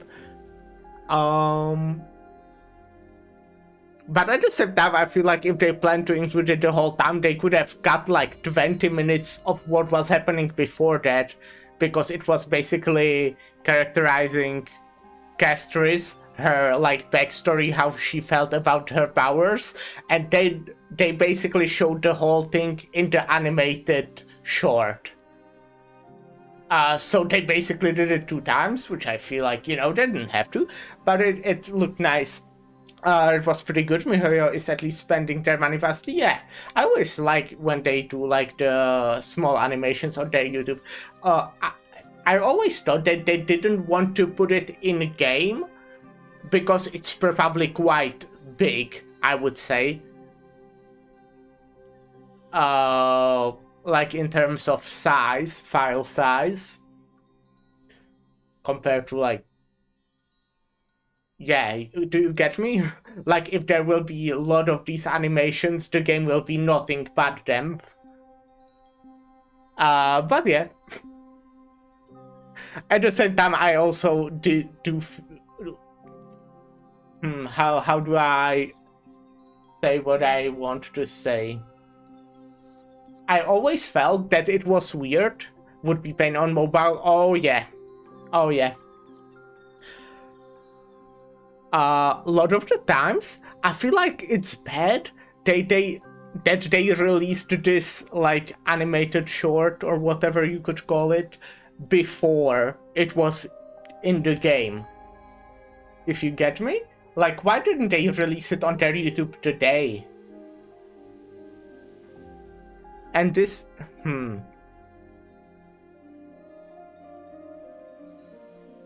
I guess it's to sell better, so more people would be excited for Castris because they already know her backstory or something.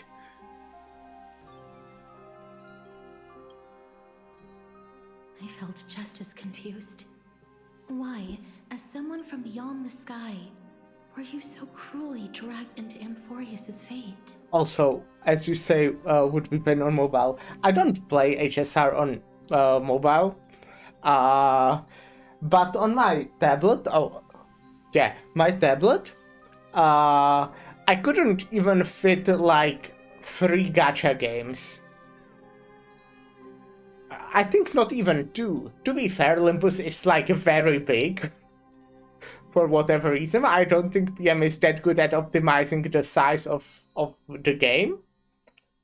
But I couldn't even fit like HSR, Olympus, and Genshin at the same time. So, yeah. I mean, it's great marketing. It would be actually, if I would be actually invested in HSR, I would have probably been here for her. I love Finnish spaghetti code. Yeah, yeah, blah blah blah. I'm so good at talking. I think that's the case. But it feels like, you know, if this was the first time I was seeing the animated short, I feel like it would be more impactful while, you know, being actually in the story. But what do I know? I didn't enjoy watching it the first time. I did enjoy watching it second time as well. But, you know, it's different when you see it outside the game, I guess. And I didn't mind that they were, like, uploading the thing on YouTube. It's just, I found it weird that they are now doing both. And also that they are uploading it before it's in the game. They already released, like, 4 other Castris trailers or something like that. Let me check right now.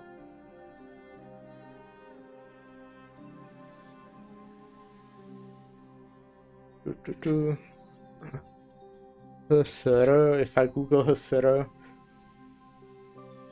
there's like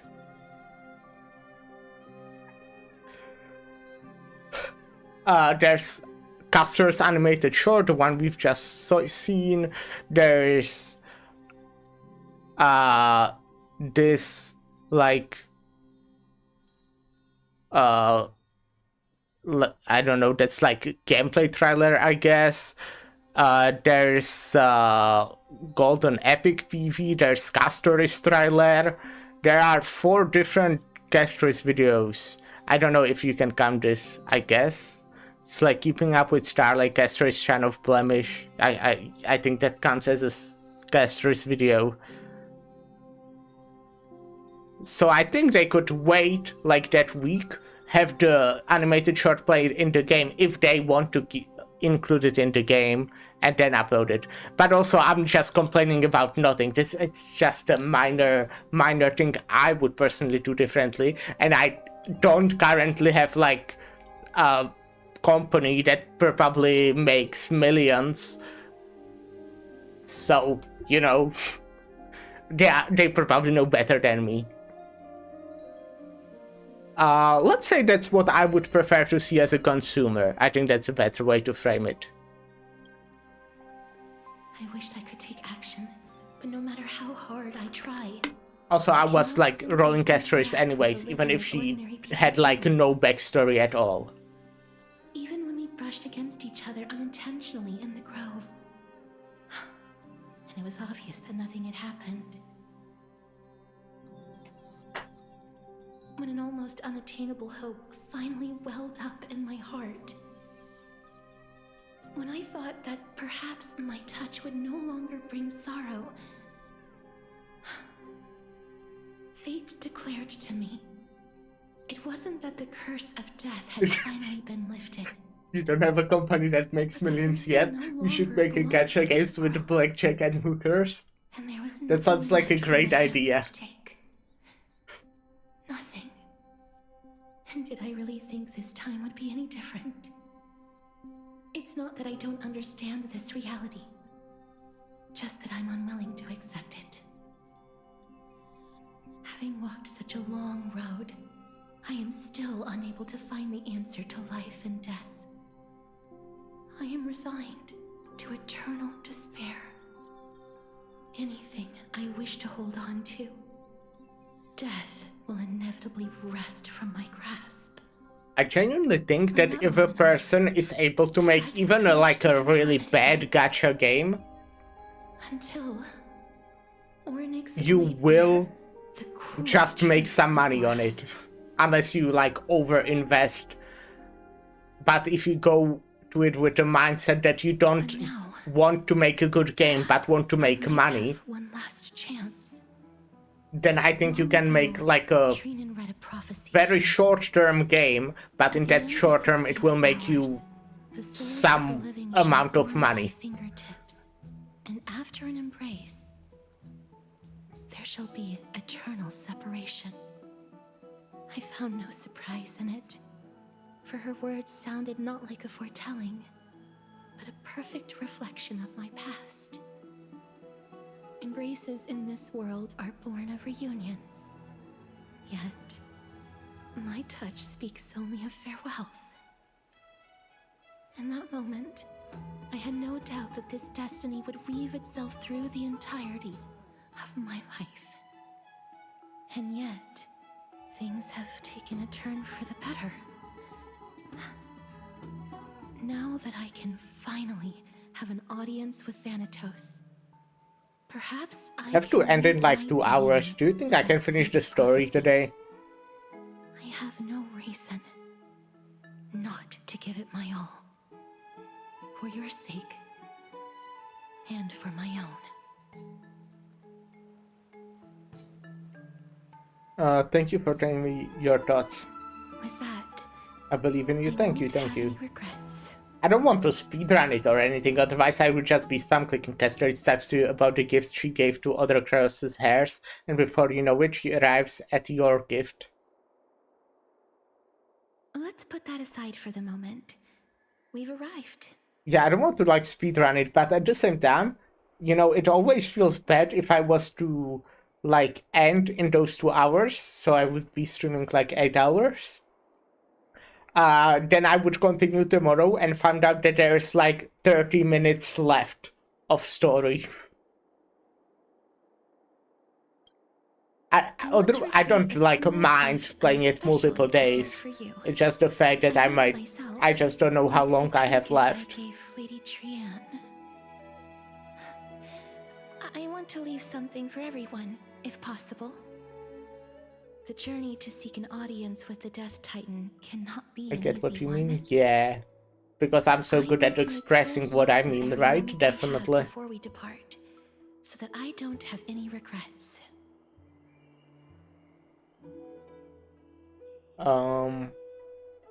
That sounds kind of ominous. Then perhaps you can have a look at it first. You don't have to take it if you don't like it. I like it. I'll keep it. Look, it's right there. Huh? Okay, well. Where did it go? What's going on?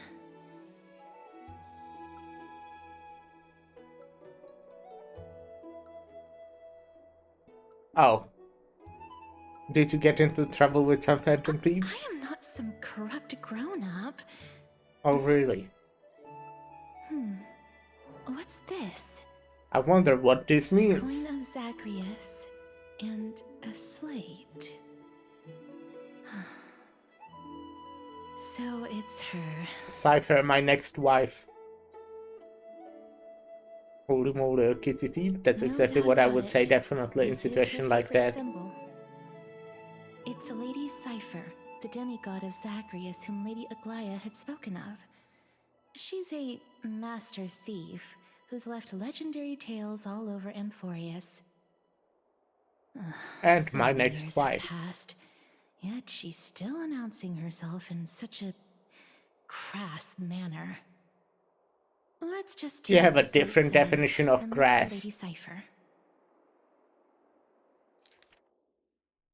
A letter from the Phantom Thief Cypher. Damn, reading again.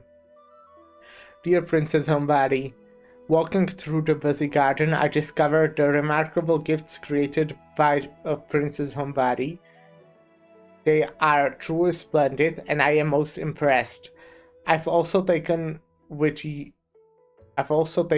your charming presents prepared for fellow Krause's heirs.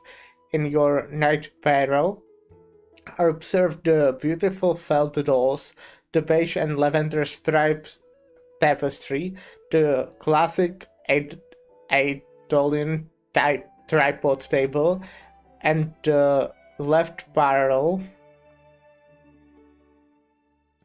The jewelry and exquisite art pieces meant as gifts. This time I've claimed only this modest gift. I fear it would attract tasteless little thieves, so I shall safeguard it for now. Naturally, I left appropriate payment, a single coin. If the price displeases you, feel free to negotiate in return. Though, should that happen, I won't be satisfied with merely one coin. Should you wish to find me, visit the Marmoreal Market. There lies a golden short spear I've left.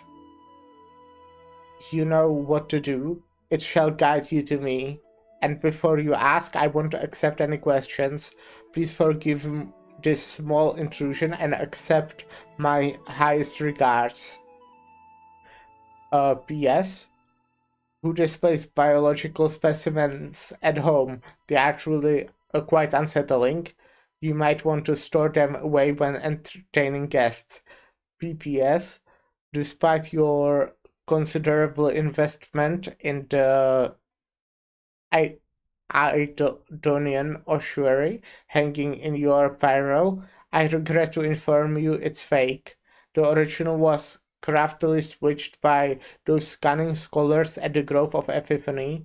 The full story can be found in the yet unpublished memory of Cyphera. Sincerely, Kitty Phantom... Kitty? Kitty. Kitty Phantom Thief.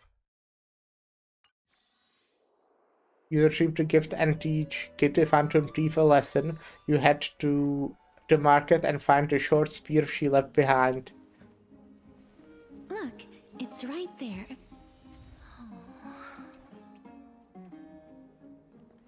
There seems to be a new show at the bats today. We must pursue her.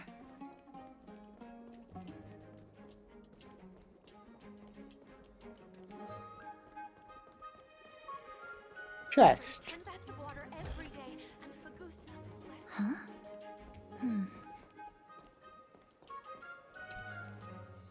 This is a trick she left for us. This guy walks in a really cool way. Clearly, Kitty Phantom Team wants to play a little game with you. 2 short spheres, 1 correct, 1 wrong.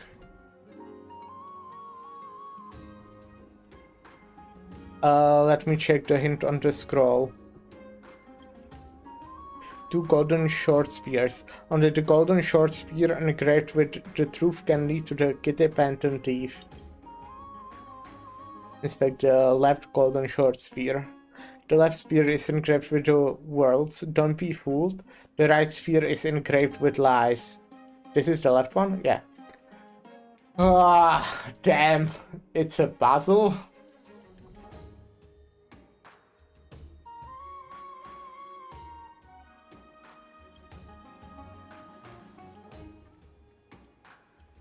The right spear is engraved with the words, trust me.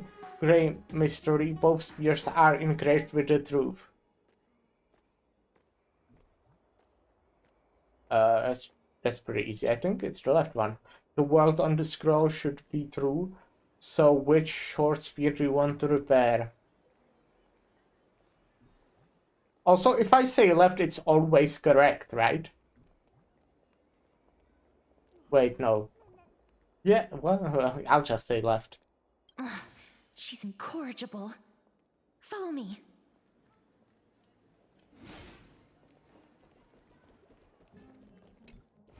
Let's just say this is correct.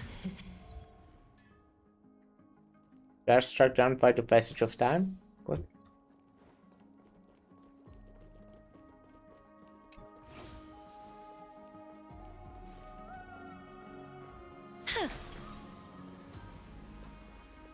Oh, I did not click.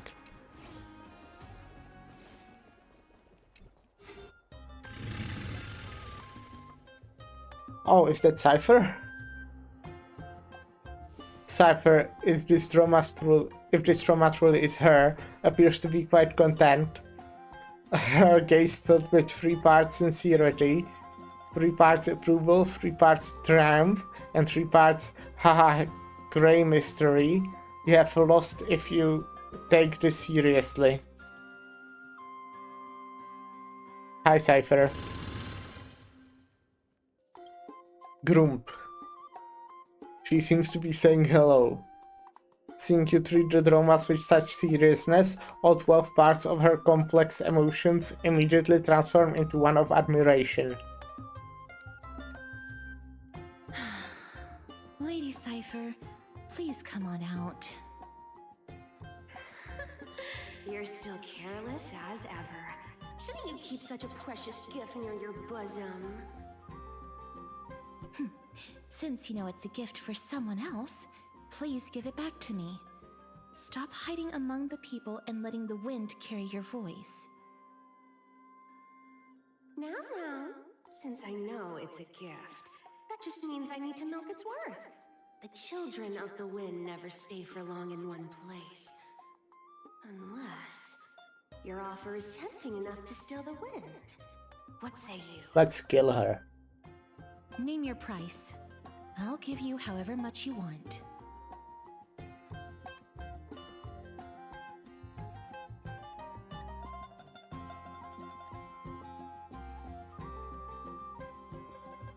If you don't want the money, I'll gladly eat off your hands. What does that mean? Huh? What's wrong?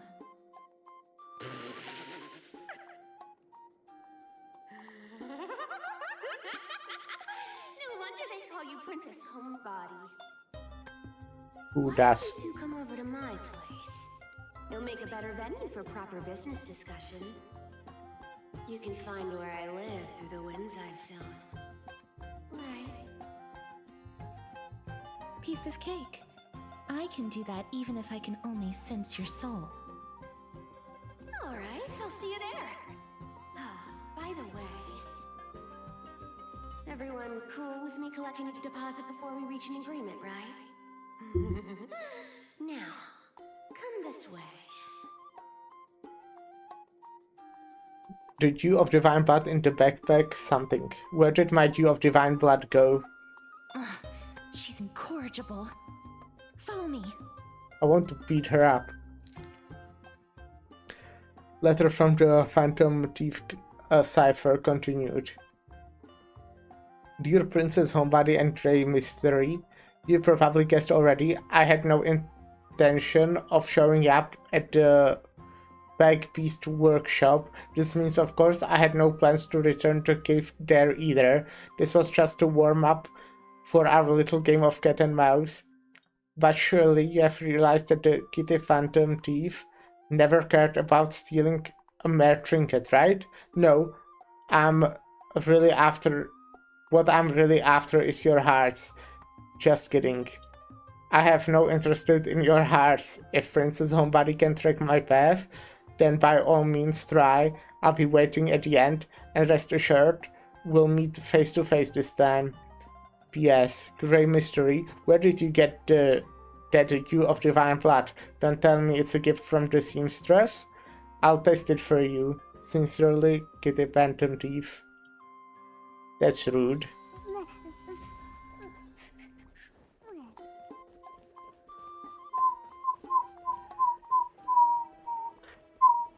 Oh, they changed the music, damn. I just got into it. There's a city guard nearby that seems free. Maybe he'll know something?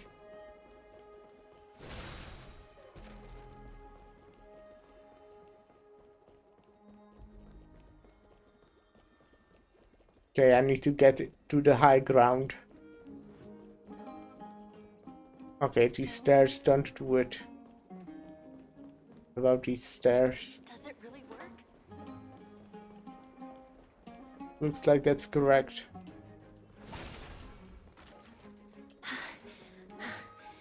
Here we are.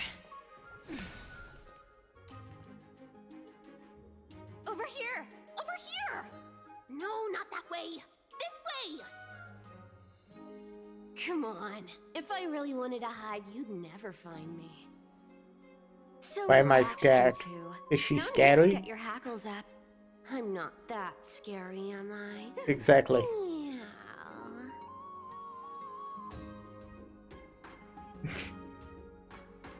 At last, a character that meows has appeared.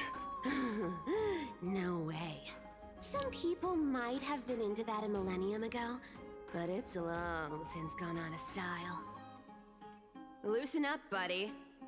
Shall we get down to business?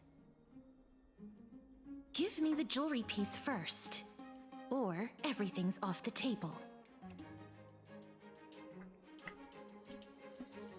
And my Dew of Divine Blood. Oh, come now. Don't be so upset. Relax. Relax. Look, isn't the view here just great? You can see what everyone is doing and where they're going, and they won't even know you're here. Now that we've broken the ice, let's get to the point. Everything I've said so far has been a joke. I'm inviting you two here for 3 things. 1. The seamstress found me and wants me to take you to Styxia to look for the Death Titan. 2. The Council of Elders also found me and wants me to make sure the core flame of Thanatos ends up in their hands.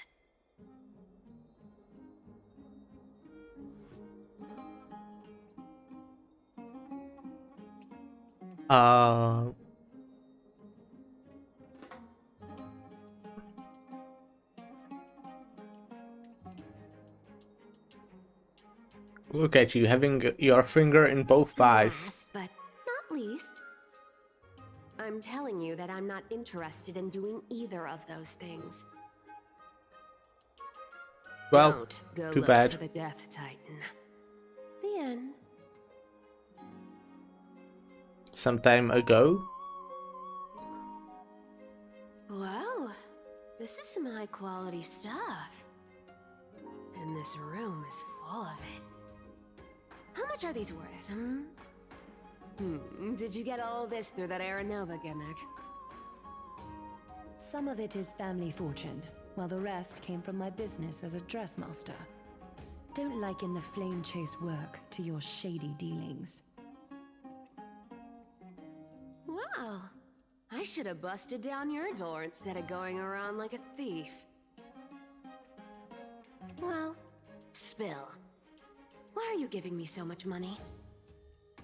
Payment for doing work. You're worth this much. Did you forget my stance to all this? I thought I made myself very clear. You wish to run away. Run away from your responsibilities, from the prophecy, and from your destiny. You shall walk with greed and die over petty change. I understand this prophecy weighs on you immensely. That is why I have never approached the demigod of trickery for running away. But I need you right now, so don't turn me down. You know, maybe the gods got your tongue with their golden threads, Aglaya. I'm not hearing any sincerity in your words. Give me a reason why you're bowing your noble head to me. We lost Trian. Oh. The divine power of passages is running out. I need another demigod to escort Castoris and help her fulfill her lifelong wish. Oh, I get it now. You're sending Castoris to her death. And you want me to die with her. This is Castoris' own request. I have never seen her so determined. She brought this up herself? You're not pulling my leg. She's also made up her mind to leave her confused past behind. As will you, Cypher, when you finally make up your mind. Don't be so sure. Time is hard in the likes of you and I. But Castoris remains pure as driven snow. She can always turn back before the end, you know? Maybe she'll remember Trian's sacrifice. Maybe she'll remember the countless martyrs. Yeah, I read already that we get Locha or Ruan May for free. Is that real? Yep. With your one foot in the grave. I ain't as optimistic as you about what she'll want to do. Tell you what. Why don't I take this room of treasures as a security deposit? And we make a bet. Go on. I bet she'll change her mind and turn back. Now, if I lose, I'll do what you want me to do. Return But how this does that work? to you. Plus, giving you You another claim room the full of treasures. currency and then use it to choose one of the You characters. sound like you have all the confidence in the world. You can also choose In that case, let's make a any of pact the with those standard conditions. 5 stars I hope you're prepared to or let it to reroll dice. In conclusion, I want to win. So I hope you two can give up on going to Styxia. I'll give all the treasures in that room to you. And you can split it between yourselves. However, And how you much want. time does it take to farm the currency? You get one for free. Tempting, right? And can't really farm it after that, at least I don't know how. You just get one for free. Sorry, I kinda missed what she was saying. I see, okay.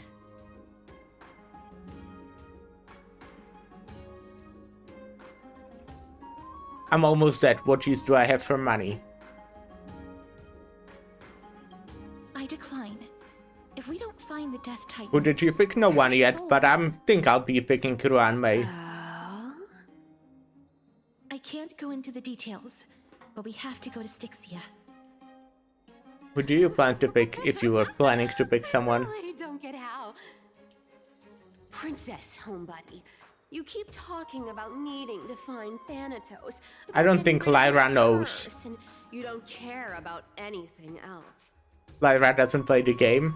But did you ever live for your own pleasure? Even for just one day? I haven't opened the game in a few weeks. Well, it's a good time to come back, if you want to, that is. Obviously, if you don't want to, that's fine. Goliath didn't take you in just so you can die for her Aranova. The flame chase journey walks hand in hand with sacrifices. Isn't But that yeah, why there is a you're bunch always of running free away stuff from the because of the light? anniversary. Fine. Never mind. We all have Only our for own pre-Lucha, yeah. I ain't gonna say anything anymore. It's not like I was gonna honor that bet anyway. But listen to me. Styxia is I don't care, the 300 free pulls. Sure. Unfortunately, yeah, 30 exactly. I was thinking that 300 would be pretty good. Yet, I've never been there. And I never plan to. Because even a demigod can't be sure they can walk out of that place alive. And now I'm supposed to escort you to Styxia. I can show you the moment I'm out of dialogue. Pay up.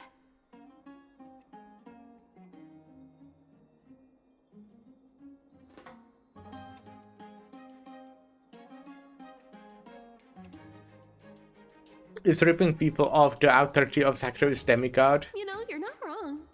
At least it's part of my responsibilities. I don't like this.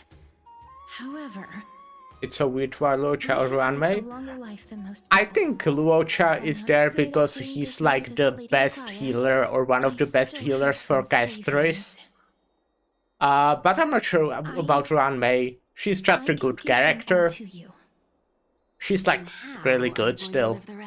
So, then but I I'll don't give know you why they 80. chose her. No, 80%.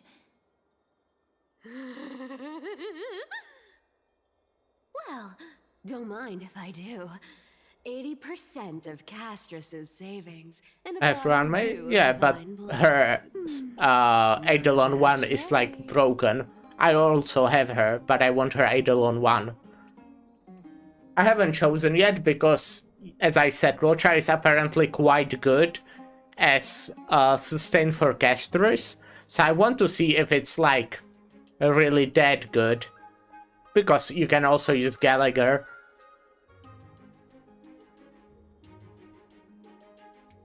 Don't forget to give Castris a jewelry back. Okay, okay.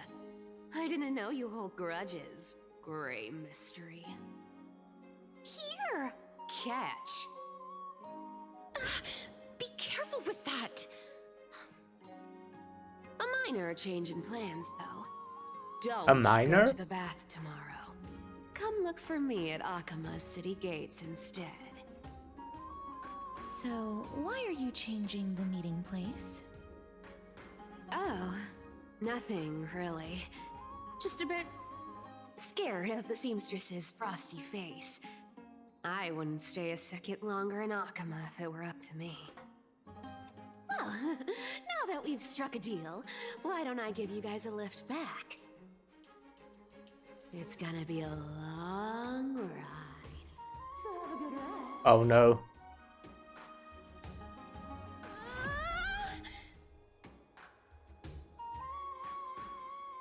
Next day, okay, ma. When did the update begin? Do I have enough time to get those 20 pulls a daily reward? The update just began today, so yeah, definitely. This is a coin, it was Cypher, and she even tucked me in. Never mind, it's getting late, I'd better get going. The update started, what, like 14 hours ago?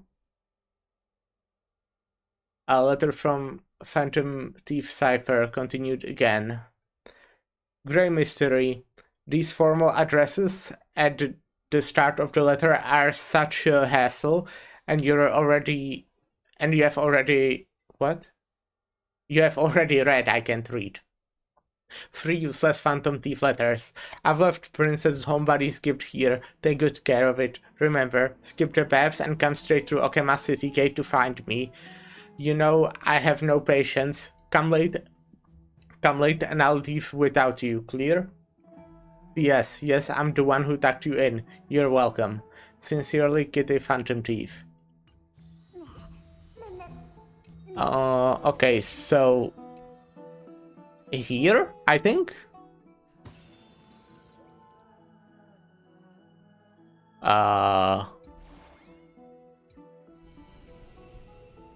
Okay, not here.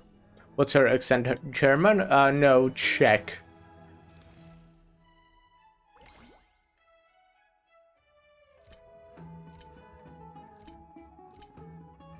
Yeah, here. On this screen you get... Here, I think? No. You somewhere claim this. I don't remember where you claim it. Maybe it's... I can't see it. It's not like behind the story. I picked it like right when I started the game. You get this.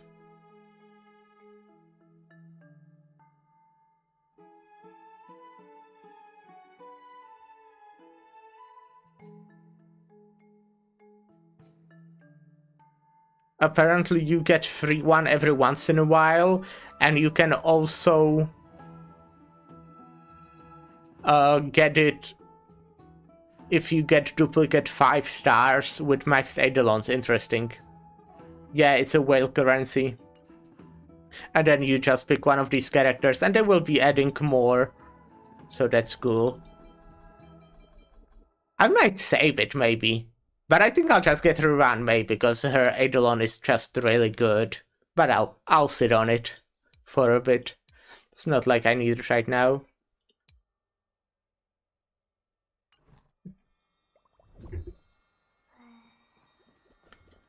And I think I'll go use the toilet now. BRB.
I'm back. Hi.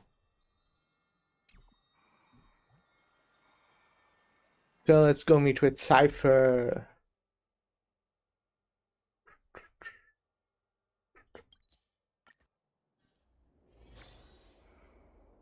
There's a city guard nearby that seems free. Something. I mean, there are actually not really characters in the game currently that I don't have and want. So I don't think I should be saving it. There's no real reason to, especially... Oh, no, not voice acting. Especially since Ranmei's E1 is really strong. Citizens, we have seen to it. It was this Outlander that my beloved bossman would exhibit such major mood swings, refusing to receive guests for days on end. It is the trickery of this Outlander. Slander, I only petted it lightly. Who knew your dramas would be so timid? Lightly? My dramas are sacred beasts blessed by Georios. They are nigh priceless. Like Bossman here, it loses its appetite when it's frightened. Without food, it won't have strength to carry people, and it doesn't work if I'll lose that much money in a day. And look at all these beautiful scales. They are a little shabby, but when did this scratch appear? You must have done this with your grubby fingers. That? That was already there to begin with. Stop making excuses. No one else touched it before on that day. You will pay for my losses. Let's remain silent. Those who have just arrived, worry not, for I shall reiterate the story once more. In recent times, Bossman had been unusually lazy. I noticed something amiss. Excuse me. And personally stood guard by this cage. That's who I caught red-handed, this Outlander. He would come here on time every day, get close to Bossman and pinch it violently. My heart bleeds for its abuse. I was massaging it.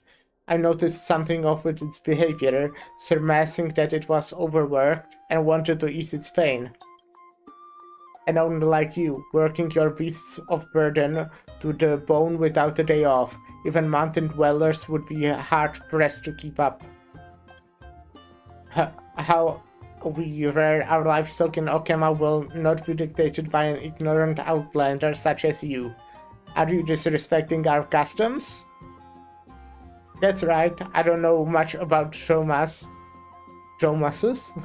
but this outlander is overstepping his boundaries. Yeah, that one might have been another remnant of Zagreus' worshippers. Look at them sneaking about. Hear that? According to our laws, you now have two choices. Resolve this with compensation, or I'll see you in civilian court. But I have no money. Don't blame me then. Where are the guards? It's time to earn your keep.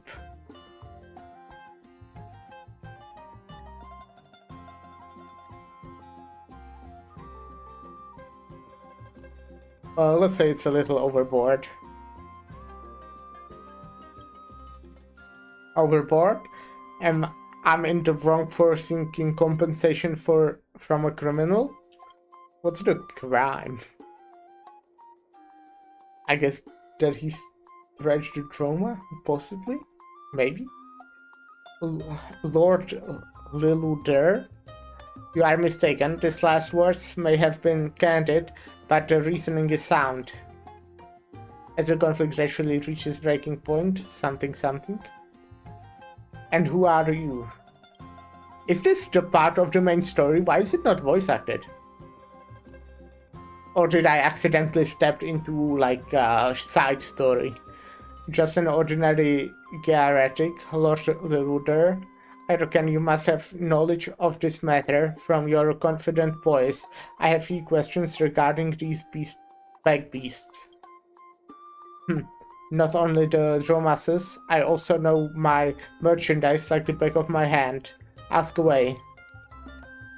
As the guardian of these Dromases, what is the most commonly known characteristic of Georios? Need you even ask? It's earnest hardships, tendency, and a thick hide. Tenacity, not tendency. Then, how should Dromases, blessed by Georios, be manifested. In the same way, obviously. On this note, everybody may be asking a question. If this Dromas here was blessed by a titan, how could such a Dutch creature have a scratch on its scales? Tough creature. I really can't read. I shall hazard a guess at that. When the city was attacked, the Mad King's skin brought destruction along the streets, causing damage to many Dromases. The scars on its scales are a testament to its glory, but as a servant of the earth, mud covered its scars, preventing anyone from noticing. Well, the gentleman gave it a massage, causing the mud on its scales to be kneaded off, and thus was the scar revealed. Ha! How do the Karas? Yeah. You think your outrageous rhetoric will acquit him of having to compensate me?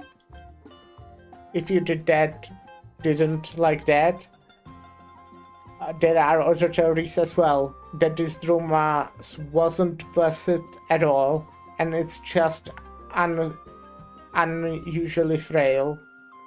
Or the scar wasn't even made by the gentleman to begin with. I believe Lord Wilder is most aware of the truth. You are free to choose your explanation, no matter which one it may be. Fine. I'm not pursuing this matter today. Just don't let me catch that Outlander doing anything funny. This conflict was resolved way too quickly. The crowd is engrossed in gossip and discourse, some lauding the geezer's glibness, others sorry to see the drama end so soon. Ah, mister, thank you so much.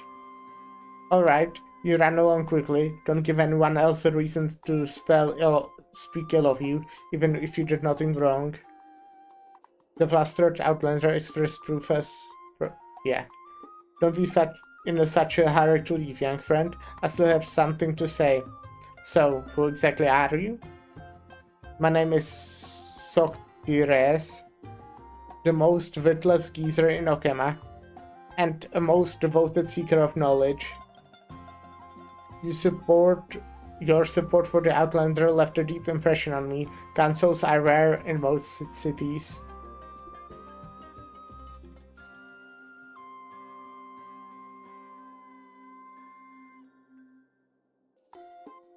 I simply wanted to pit my wits against him.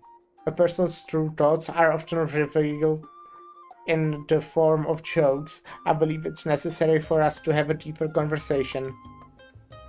This former Eternal City has always been generous in opening its doors to outsiders, but as the Black Tide encroaches, the goodwill in people's hearts may slowly give way to misgivings.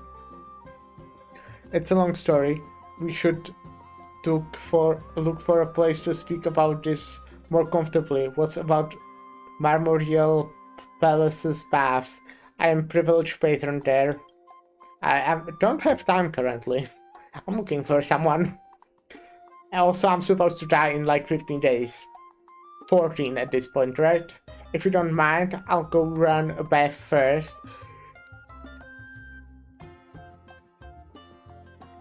You can take a look around. The citizens are still mulling over what just happened. You might hear something of interest.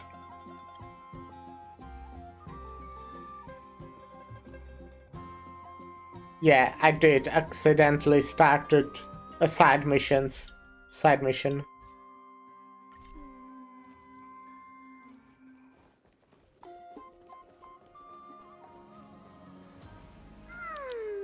Bright and sunny. Just the weather for farewells.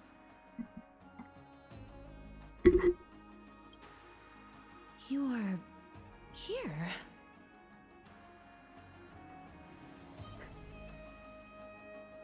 Really? Just the three of us? Totally. The trio team is the best set up to reach the finals. No need, I already told her.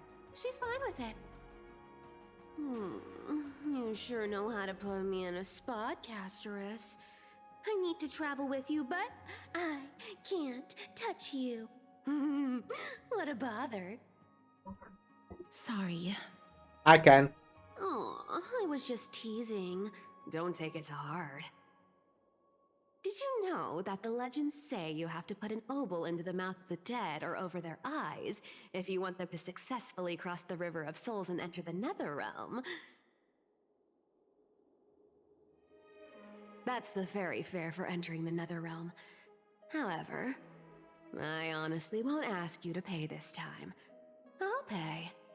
And then we'll just have to go through the motions.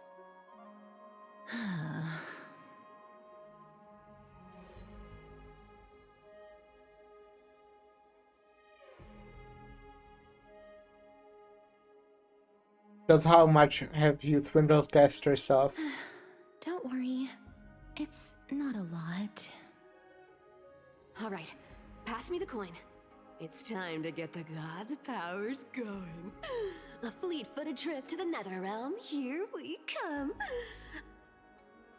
Oh, one last thing before we go. I gotta give you this piece of advice. Especially to you, Princess Homebody. You can't catch the wind by waiting. You only live once. So make the most of every moment you have. Get ready. Be steady. Hi, your turn. Don't be nervous. After all, it'll be gone in the blink of an eye.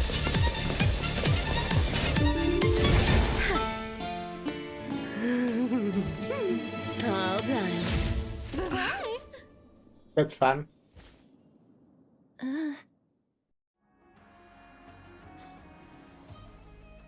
Are you feeling all right?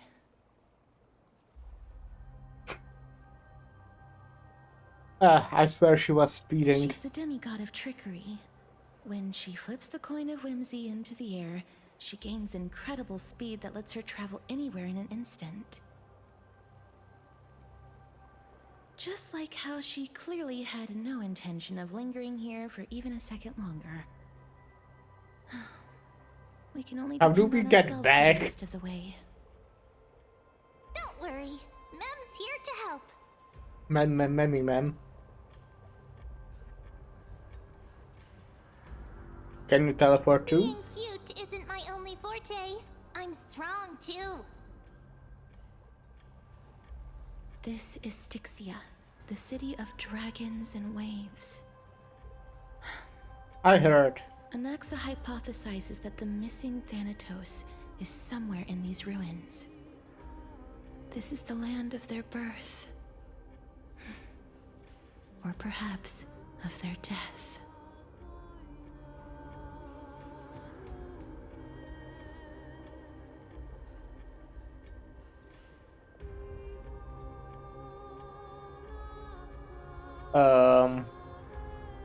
Are there any other clues? Anaxa had used a secret alchemical art to temporarily fuse his soul with Circe's and Kephae. And when he was on the verge of death, he was pulled by Thanatos and caught a glimpse of the flowing river of souls. This alchemy, considered a sacrilegious act, might actually make the souls of mortals and titans attract each other. Even though Thanatos has been missing for 1,000 years, and even their followers haven't been able to find them, perhaps that special attraction could summon them here. Oh, so are we going to use that Philosopher's Stone to conjure the Titan? Men. I guess that's the only way. The only leads we have now are the name of this city and the fairy tale about the dragon. Thanatos is even more mysterious than I am. Indeed. Even one as erudite as Anaxa could only point us to this place, and no further. we will be entering the unknown as soon as we take our first steps. But that won't be the first time in my long journeys. I believe that, rather than standing still, taking action is by far the better option. Perhaps fate might take pity on us today and show some compassion.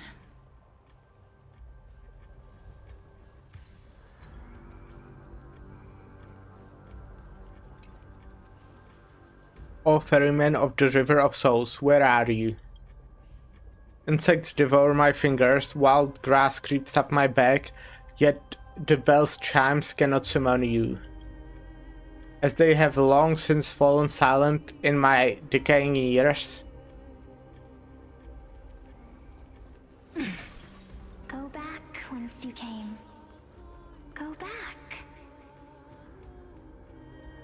Ahead.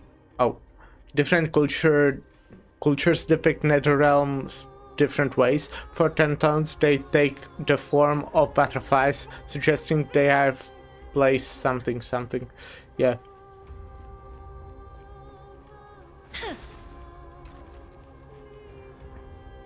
What a beautiful butterfly. Is it talking to us? Is that Castoris' sister? This is a eulogistic butterfly. They are found in places where many have met their demise. In Idonia, some think of them as manifestations of Thanatos' benevolence. By turning the lingering obsessions of the deceased into these creatures, it is as if the Titan has made life into a specimen. Others think of them as Thanatos' messengers that guide the departed to the nether realm.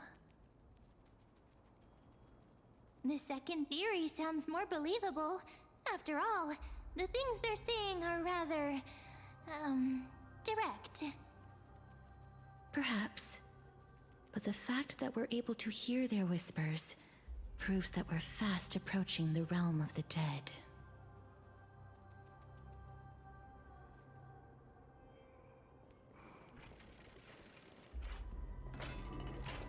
These shadowy figures... are they illusions reflected by the River of Souls? Mommy told us to go ahead first, but she's still not here yet. 1, 2, 3. I don't even know how many days have passed since then. Perhaps Mommy will be back once you finish counting the days on all 10 fingers. 1, 2, 3. It's been much longer than 10 days since we left Mommy. Strange.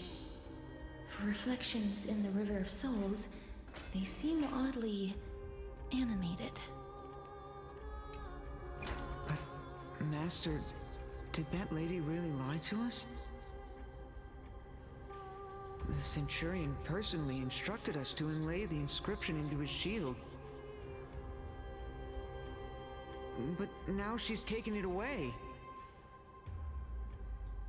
My child, that shield can never be cast. And there's no need for it anymore.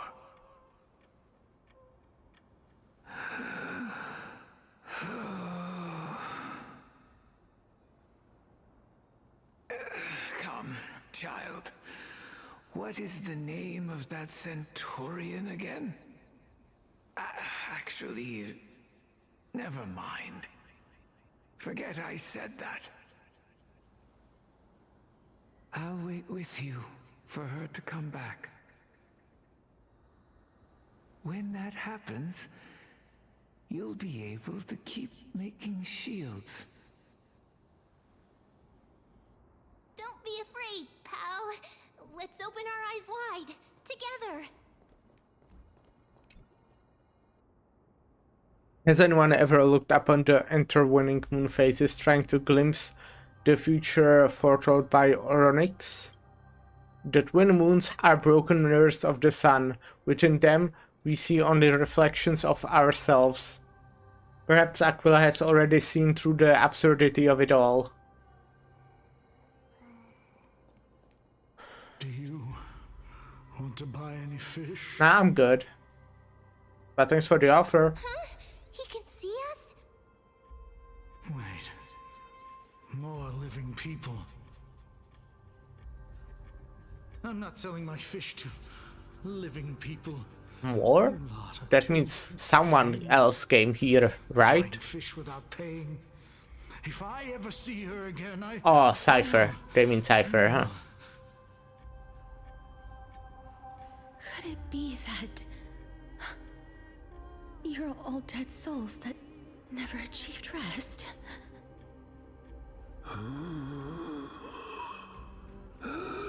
The Nether Realm does not exist.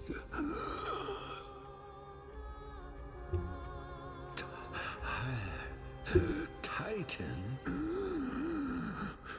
reject. I'll be right back.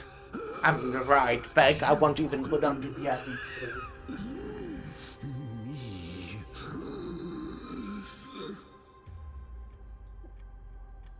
So, do you want to buy any fish? Nah, I'm good, but thanks. There aren't any fish nearby. I got myself an energy drink. Have a night shift today, so. Gone too. I can only keep selling fish. So, do you want to buy any fish? So I'll be awake at least 8 more hours. Apologies. I don't have much in the way of savings, but perhaps there's another way for me to release you from your suffering. I can't do math. I Please meant 10 more hours. May you fall asleep peacefully amid a gentle field of flowers. This.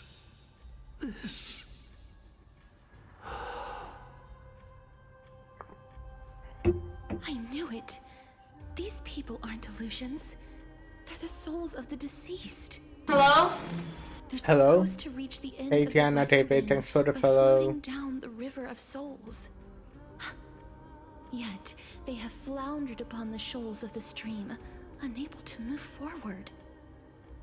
Did Thanatos reject them? Or perhaps they didn't really die at all?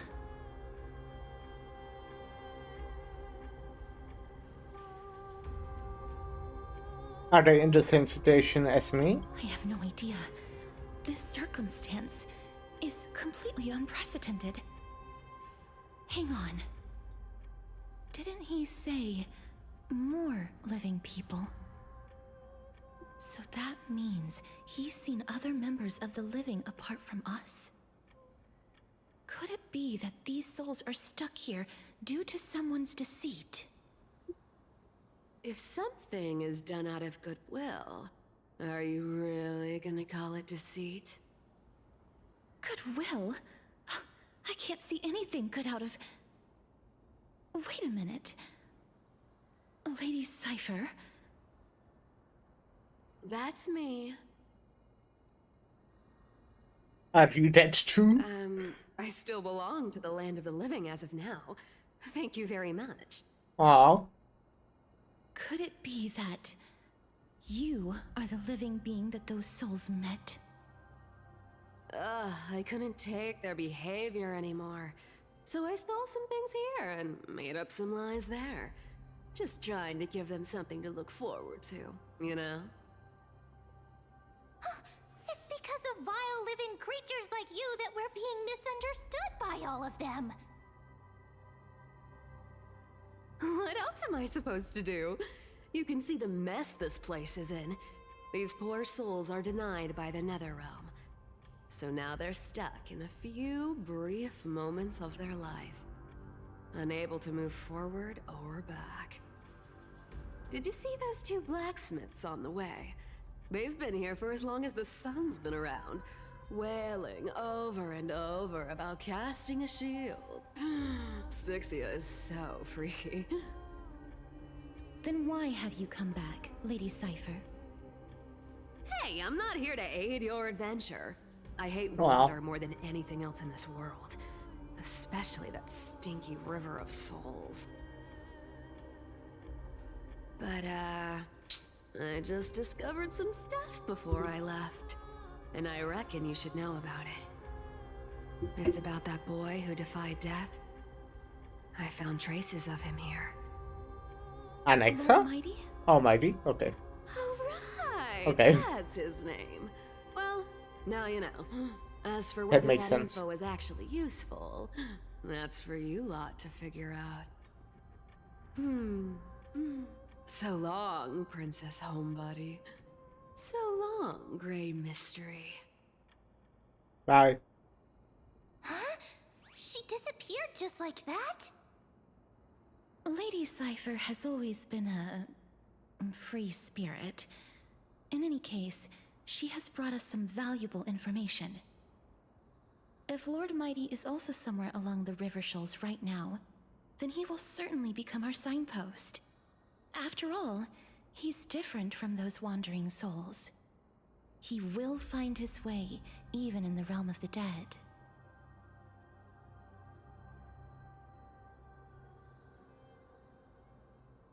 Speaking of finding the way, how are we supposed to get over there? Don't worry, it's time for me to shine. Ornyx's rune of recollection is nearby. Use prayers to return the river to before it got flooded. Will do. Mem.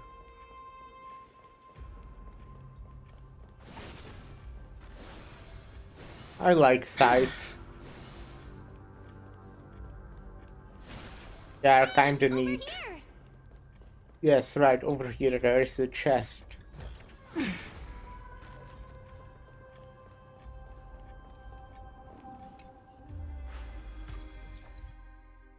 Interact with the rune base to obtain a rune of recollection.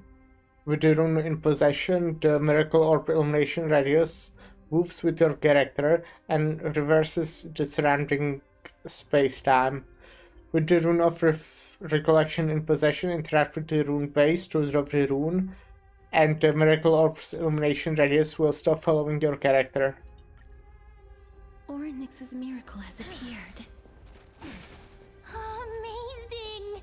It's like we're inside a giant bubble. Even the river got parted.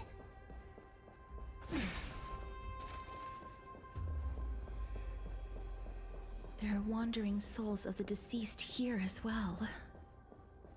We must first return to the present before we can communicate with them.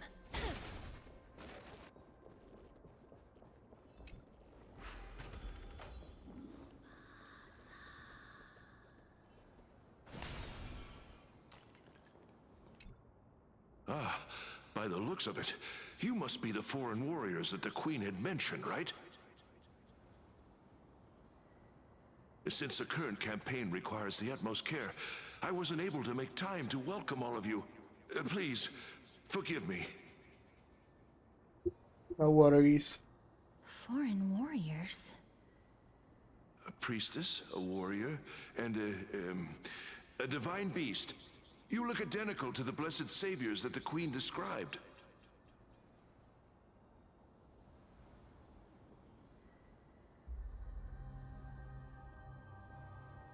Oh dad, no healers on this team. A campaign?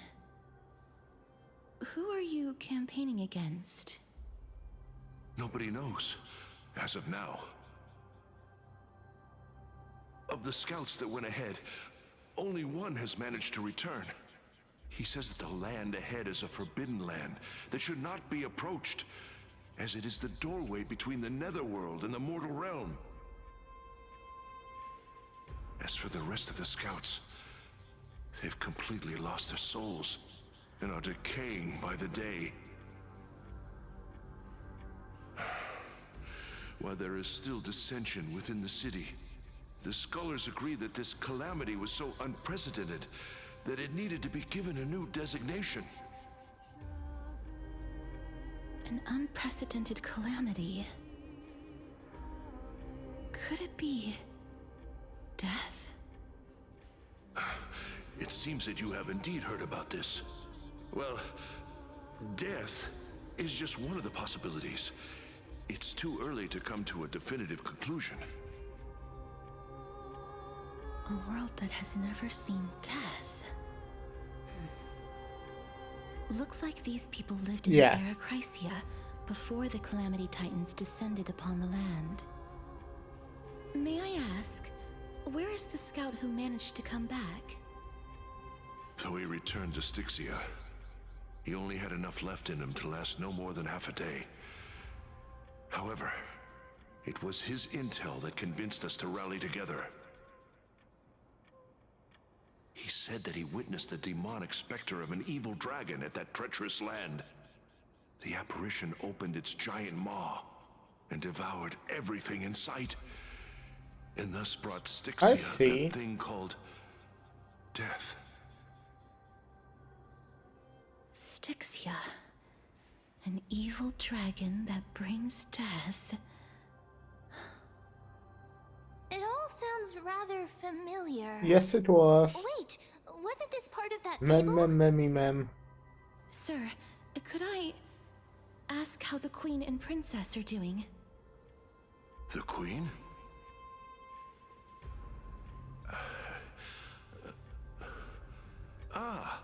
By the looks of it, you must be the foreign warriors that the Queen had mentioned, right?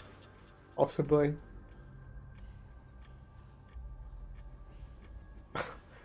Is he said to loop and repeat? Oh, it's the same lines. Looks like he's still trapped in the moments before his death.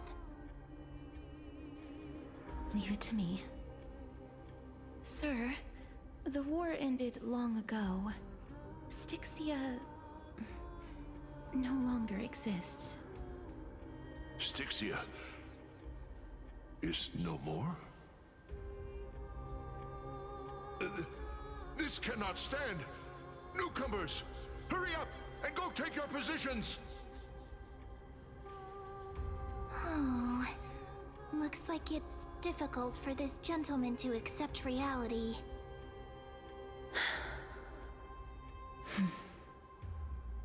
Sir, I am the Maiden of War, sent here by the Queen herself.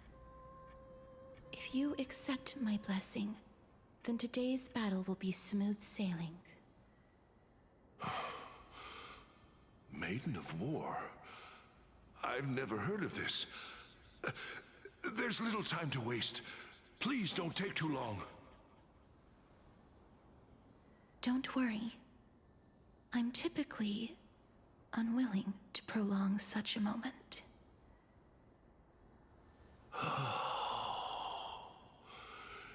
Is it over? Have we won?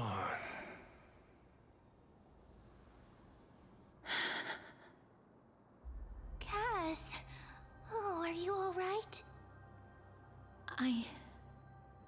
I'm fine. I just didn't expect that I would still have to embalm others, even in the realm of the dead. Is this a remnant of his soul?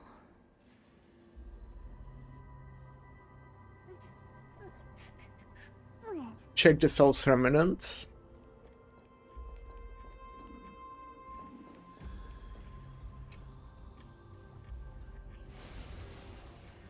Well then, why should I place my trust in you? Holy maiden from afar. Wait, this is... I don't quite understand what you're trying to say. Since the prophecy has already pronounced your name as Chrysos, heir of death, Akima ought to treat you as an esteemed guest. However, you seem to have no intentions of concealing your involvement with the Council of Elders, while most likely being aware of my issues against them. I cannot deny your claim. It was the council that offered this room to me. And they had only one request. They want the curse of death to be completely subjugated to your will. I was agreeable to that request. But why? I am unable to rid myself of this innate curse. However, from this day onward, I shall use it according to your will. I will never make any Is superfluous this something that moves on actually my own. happened? Or like, is this... I see. So that is how they plan to control the Flame Chase journey. They have shifted the heavy responsibility of granting death over to me. If I ever become obsessed with executing people, they will then have ample reason to terminate the Chrysos Heir's journey. And yet, you seem to not mind. This is quite surprising to me. That's because the fate that we were born with is a burden far heavier than that of an individual's life.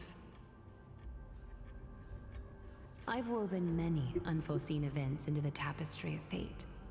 This is but one instance. Tidy up your precious garments and come with me. Arkema welcomes you, Castoris.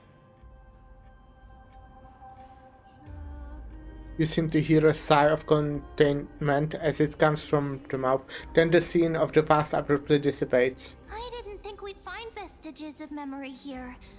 Maybe they've got something to do with Oryx's rune? Possibly. Perhaps, but I do not need a reminder from them. This memory is one that I will never forget. So this is what was actually like what they remember what happened. Cool.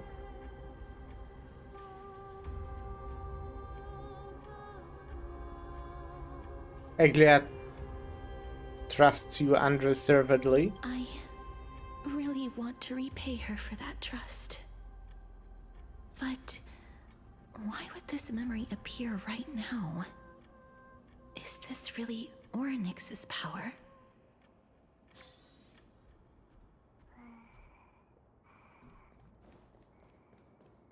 Could these dead monsters actually be... If Lady Psych... Why are the Black Tide monsters here too? Can they swim in the River of Souls? Even Thanatos wouldn't be able to accept Black Tide monsters into their realm. These traces seem to suggest that anybody who trespasses upon death will pay a heavy price.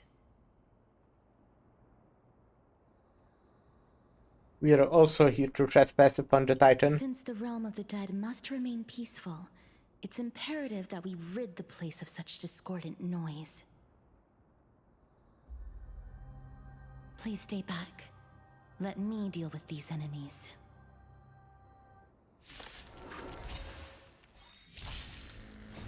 Fighting the West Wind, away we go! How's this taste? Torment and doubt, farewell. I will watch over you and guide you on your path. As you wish. It's of no consequence.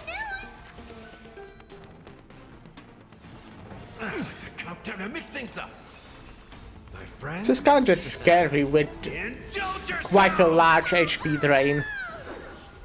Embrace a new life. Fighting the West Wind, away we go! May wandering. The path ahead is blocked by the River of Souls again. In that case, let's go back to the past. This miracle sure is handy. This is yet another aspect of a Titan's divine power.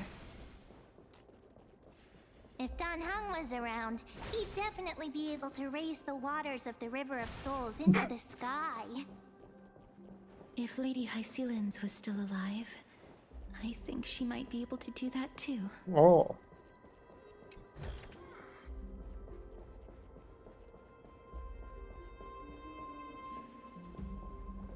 Do we ascend? Oh. Oh, I see.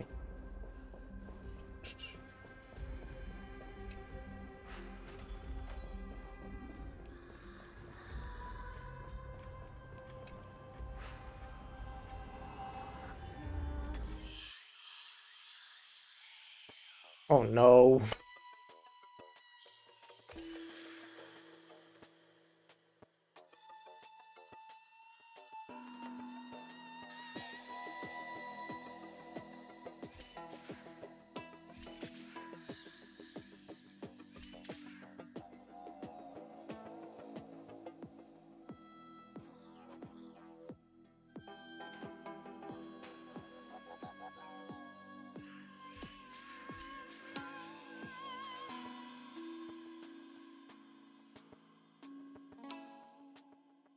Huh?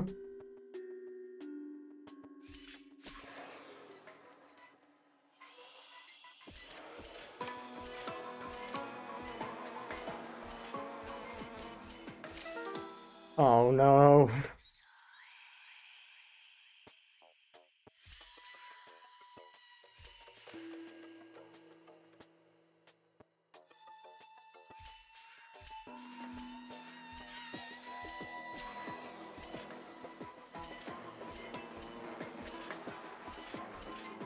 No, I almost had it. Okay.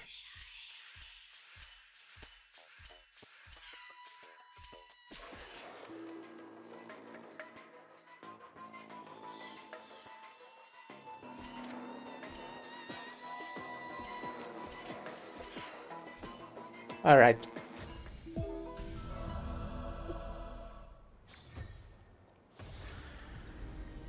I want to make something with it. But what to make? I think at this point I just want to find a good place to end it for today. I'm in no rush. I still have like 30 minutes, but you know, if I find a good place to end it, that will probably be it. Also, even if I don't end in 30 minutes, I can afford to stay like 30 minutes longer or something. But I still need to like shower, and then going to work also takes like 30 minutes. More like 40. I also want to eat something.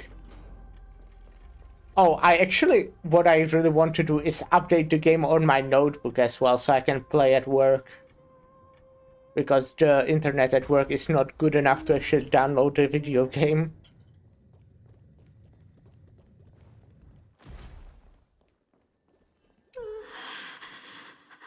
Why isn't there a god yelling in the distance? Indeed, my downtrodden fellow, your sorrow and joy are but means for me to amuse myself.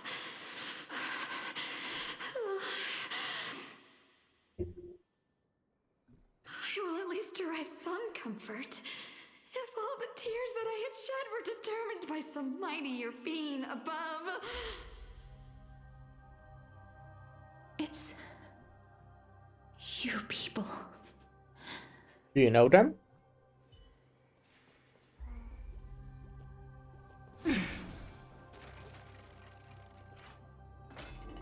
Oh, this place. Must have been a beautiful courtyard in the past. Oh, they got a garment maker here. You remember Castro's once spoke of the origin of the eulogistic butterfly? So, some believe them to be final obsession of the deceased, others believe them to be Thanatos' messengers. They are always found in a place where many have met their demise. Lost human, if you can say one last thing before leaving this world, what would it be?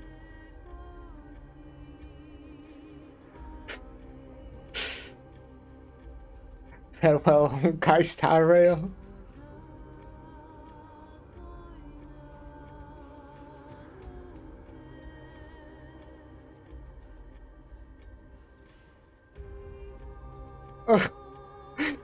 There is not a single serious option. Okay, well, farewell, Honkai Star Rail. I still recall the last words of some of the deceased, if you're curious.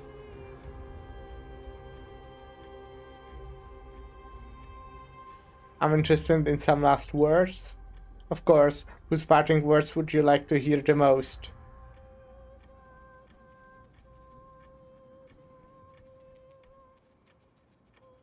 But tell me last words of a nameless commoners.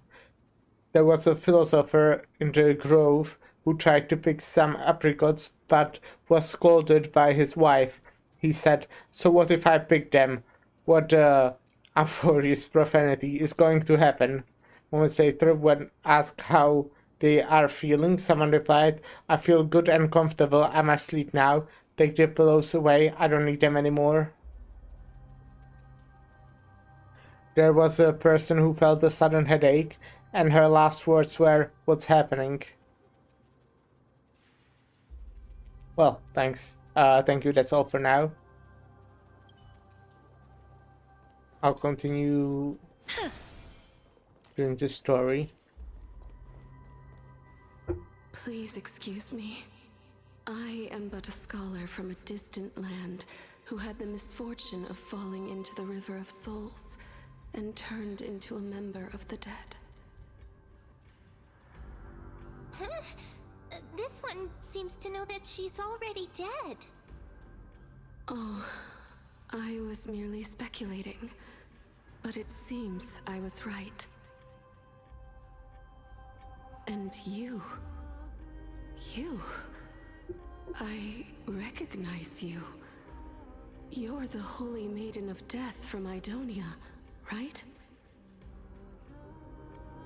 I'm sorry. I cannot bring you back to life. However, should you desire it, I can end your prolonged limbo. I'm well aware of that. Even if you were able to revive me, I would never choose that option. That's because I didn't fall into the River of Souls by accident. Instead, I leaped into it to seek my death. Why? If you could see the life I've led, then you would not reproach me so. My life was far too miserable. Yeah, that's relatable. But I did not expect things to stay the same even in death. What a joke. In escaping my mortal life, I've entered a millennium of pain instead. Circe's above. What cowards humans are. For we fear both life and death simultaneously. I'm sorry. I am also powerless to answer that question.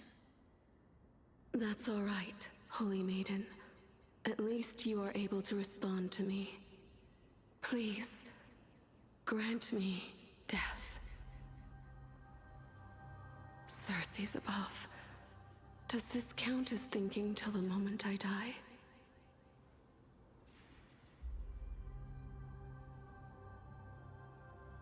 Can't imagine what it would feel like to roam around this void for centuries. I have seen too many farewells. Her distress is quite commonplace. There are those who will end their lives over what seems to be the smallest of worries. For some people, this power that I possess is a blessing rather than a curse. But I never managed to convince myself of that. Cass, are you still trying to create a world without death? Yes, because when placed under time's vast scales, there is no worry in this world that cannot be solved.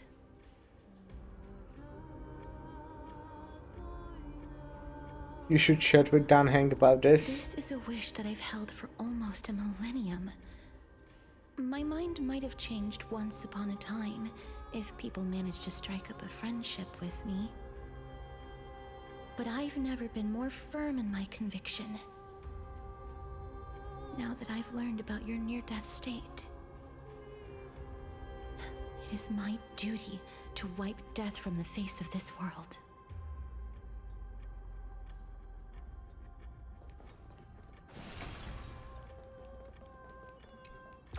Ah.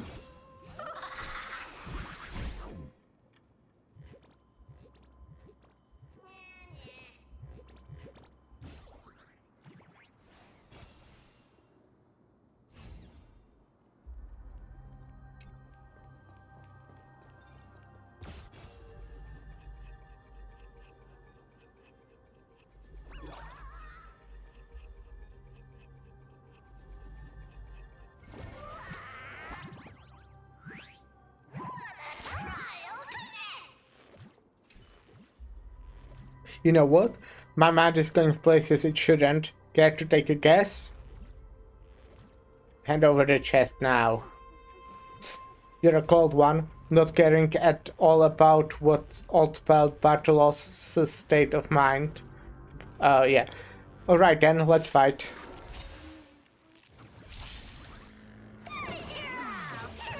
How's this taste? Serenity is before me. Wilt here.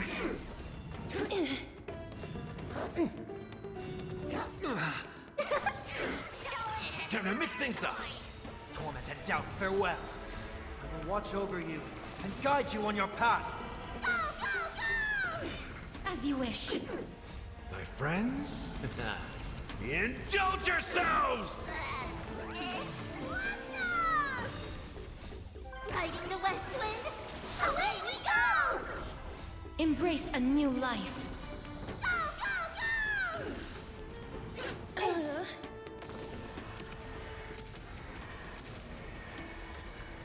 Nice work!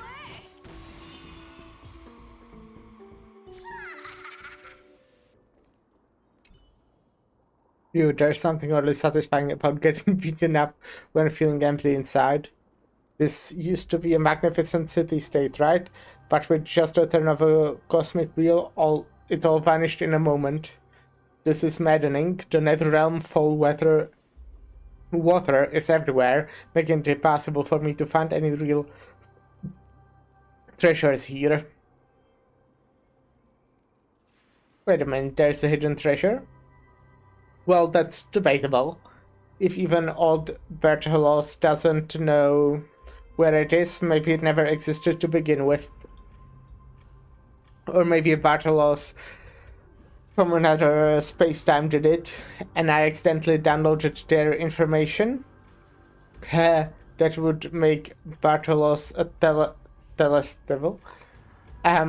What was it that ancestors actors used to say? The world is a stack of recurring destinies. Truth is often less than their trickery. Less fair than trickery. Human, would they really talk so cohesively like that? Maybe not. It's been so long, I can't remember things clearly anymore. But you're different, Mastiza. I won't forget such a fascinating name. Hehehe.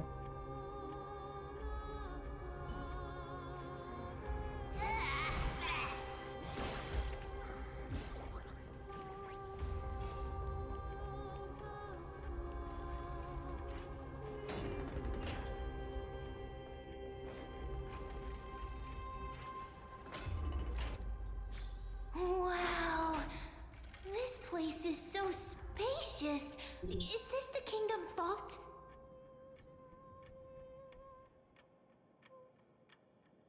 It's time to use Aronix's miracle. That's fine and all, but we need to lay down some rules.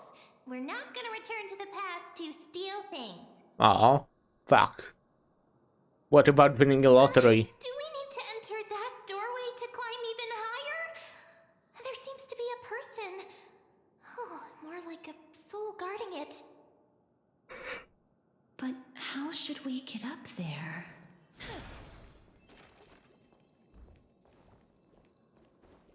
Ah.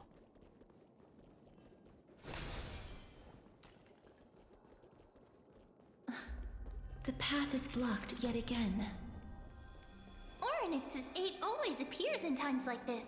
How can we... Look, there's even a platform lift over there.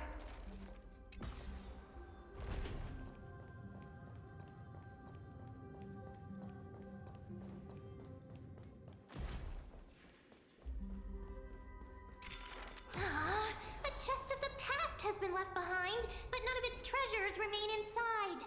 Which chest? Oh. Oh, this one? No, it had treasures. To make something with it. But what to make?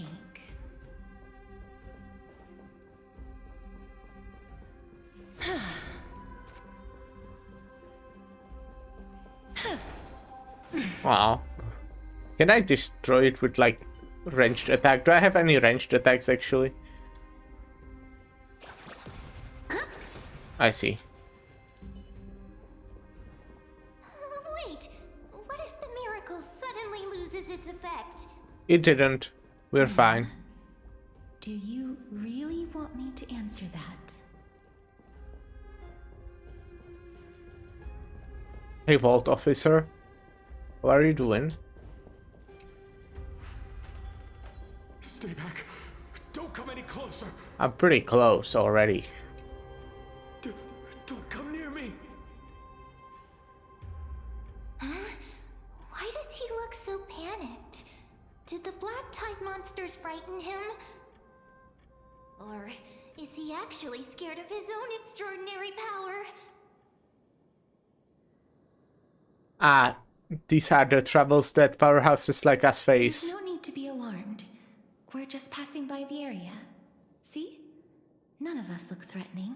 Well, Mem looks kinda threatening.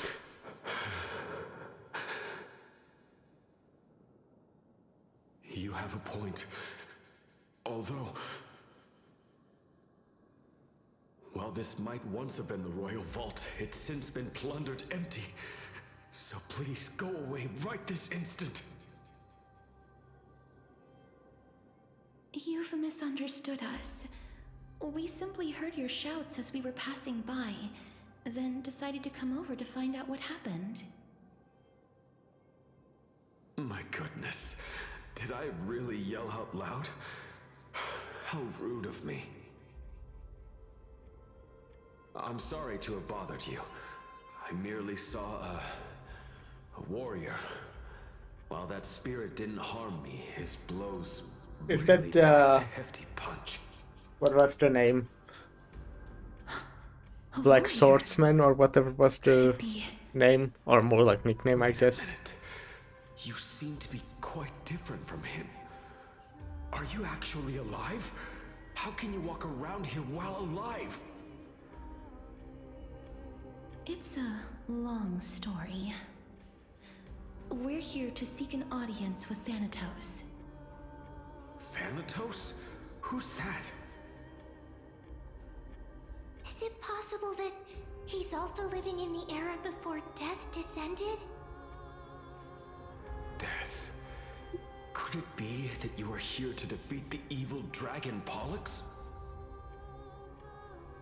Pollux. Is that the embodiment of No. Death? According to the warriors under the Centurion's command, that evil dragon has been dead for quite a while. The curse that condemns people to death didn't originate from it. But they saw a girl within the dragon's embrace, and she is the true Reaper.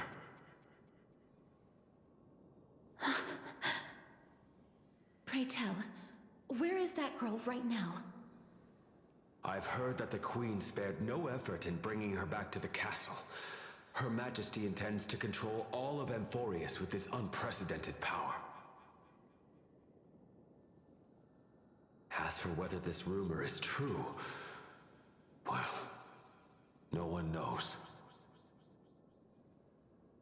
You have my thanks for the invaluable insight that you've given us. Please, treat this touch as a token of my gratitude. You... Are you...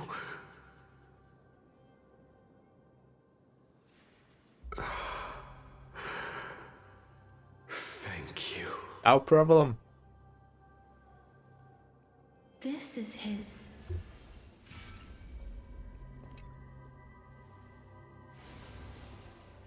Then you granted him death? that isn't like you. You would have refused even if I commanded you to do so.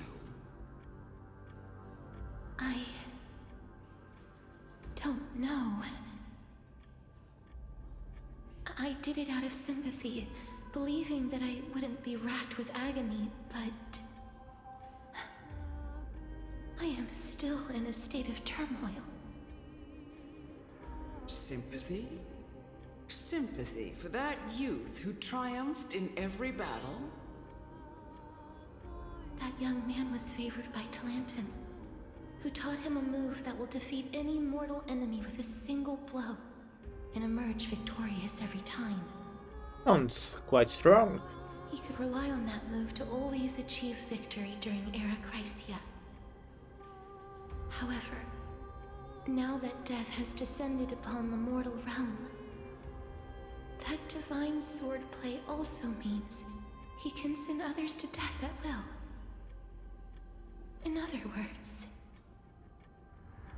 you feel that he's similar to you? yes. Since he can never be inferior to others in martial combat, death would be the inevitable outcome every time he strikes. That's why he approached me and pleaded. Pleaded for me to put an end to all of this. Well, he could just not fight back. You are perhaps feeling lost from making your peace with death in so abrupt a manner. I have not made peace with death. I've seen the people of Idonia stand tall and proud in the face of death. Even before the fated finale arrived, they were already content with the lives that they'd lived. They had such proud expressions. Expressions that made me believe death would be an insult to these mortals if the concept is truly a power that a god had carelessly cast down upon the world. Perhaps death's authority was never meant to exist in this world. Just like how I shouldn't exist. Don't say that. I won't refute your beliefs for now, but would you be interested in listening to a story of mine? It's a fairy tale from foreign lands, told by the person who brought you to me in that ice field long ago. A tale told by the Queen of Styxia. What? Wait a minute. That means the girl born in the dragon's embrace, the personification of death these souls talked about. That's you, Cass? I've already had an inkling for a while now. But I honestly have no memories of Styxia. Wait. My memories of...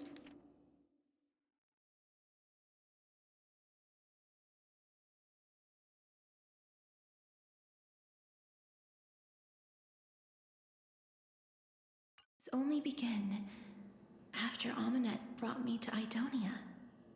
Okay.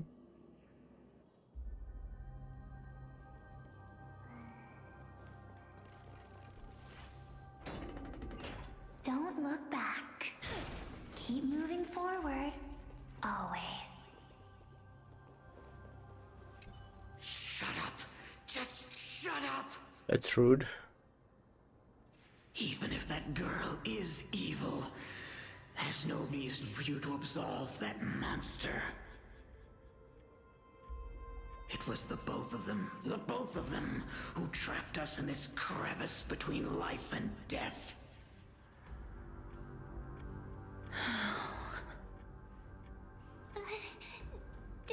Don't be scared. They haven't noticed us at all.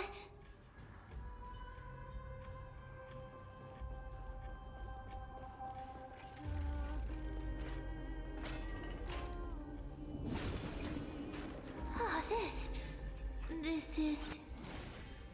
A shouldn't be doing this right now when I have like, what, 15 minutes? Make sure you keep it safe.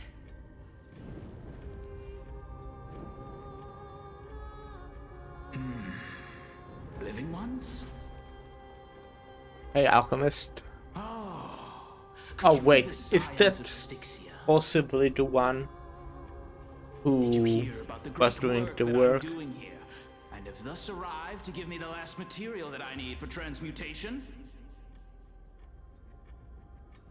Are you trying to revive yourself? Great work? Have you heard of the great name of Pollux? I think I did perchance? actually, but not sure.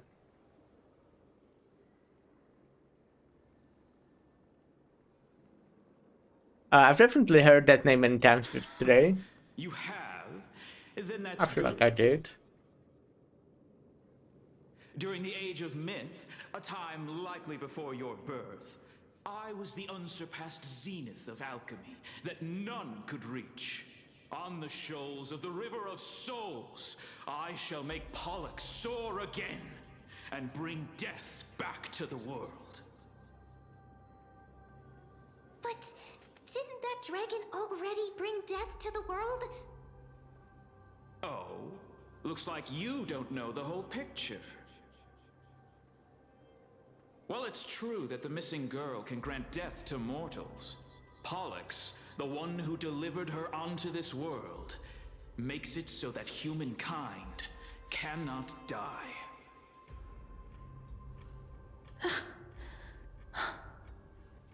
So, it's just as I feared.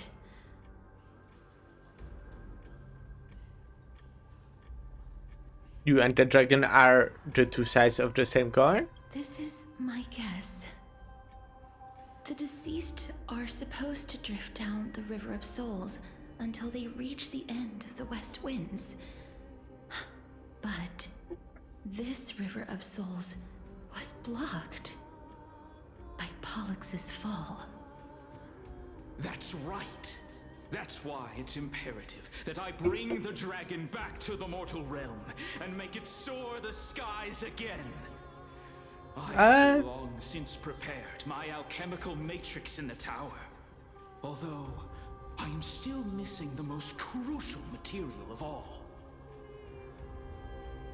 That final ingredient, the final sacrifice, is none other than the girl who lives out her days with death.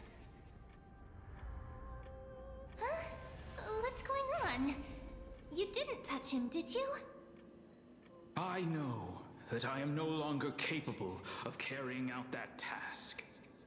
Take this, all of you, and please fulfill that great undertaking on my behalf. This... We had been inebriated in Fagusa's feast for too long before we began to seek divine bestowed death, so that we could be freed from the whims of fate. However, that brought doom upon us.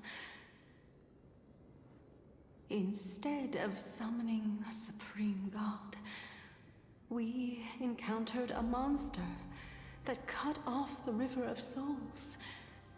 That detestable dragon Pollux denied all the dead from the gates of the Nether Realm.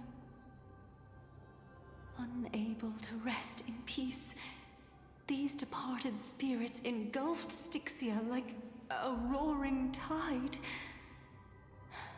As a result, my city and its people no longer exist.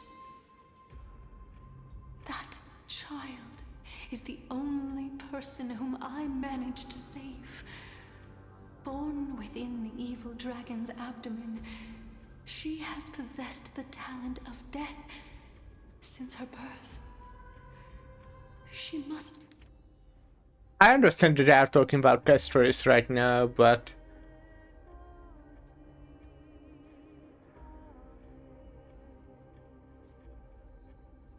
Yeah?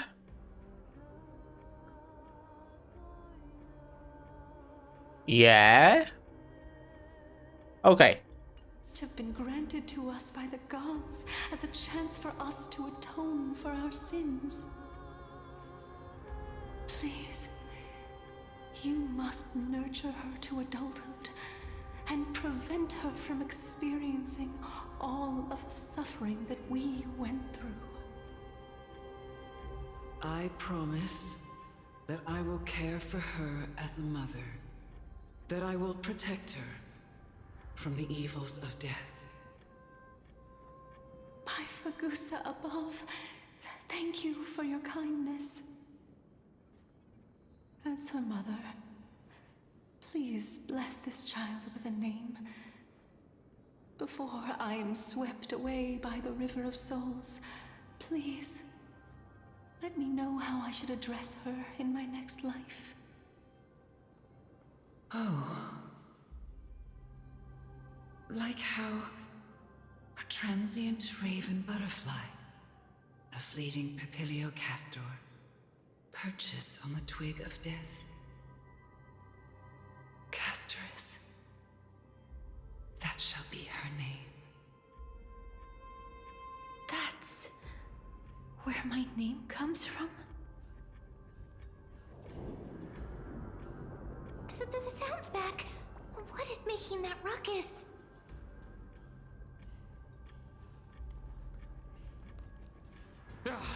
Living ones, don't waste your time bickering.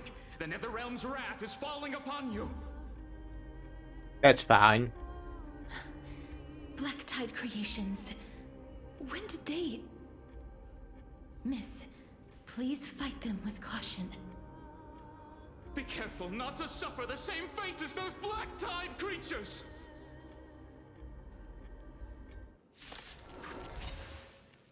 Everyone, hide behind me! Trinity is before me. As you wish.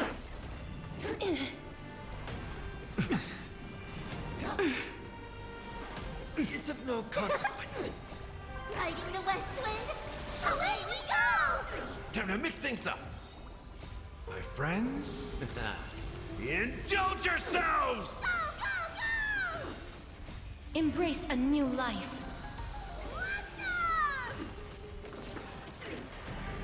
Oh, there's so many of them. Now how are we holding up? May death protect us! This trial is... I will watch over you and guide you on your path. How's this taste? Torment and doubt, farewell. Wilt hear. Delivering warmth. Riding the west wind, away we go!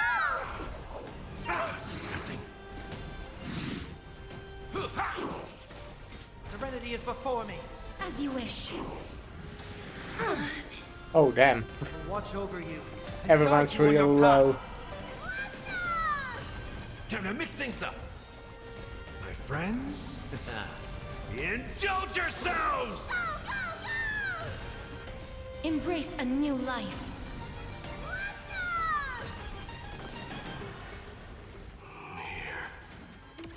More souls.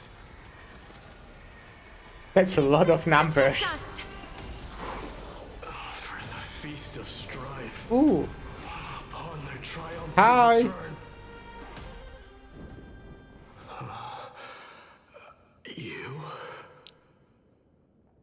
You. Lord Mighty?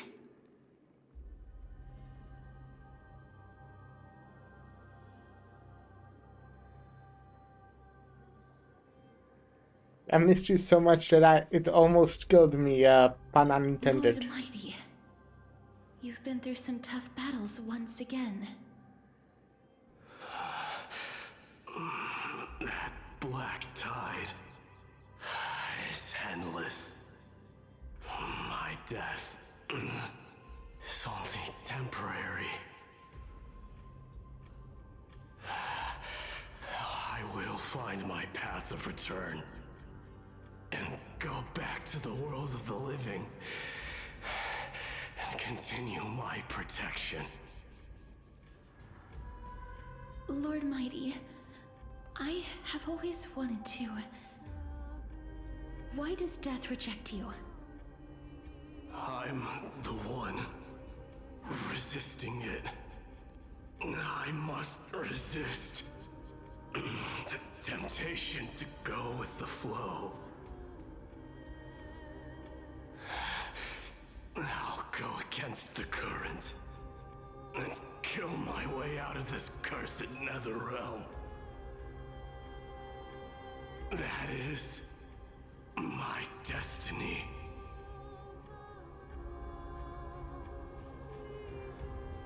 He seems to be stuttering. It seems like he's completely focused on resisting the temptation of the dead's whispers. He's working hard every minute to deny death. It seems his battlefield is not limited to the world of the living. Lord Mighty, are you willing to travel with us? We're headed for the Matrix inside that tower, to summon Thanatos from their prolonged concealment.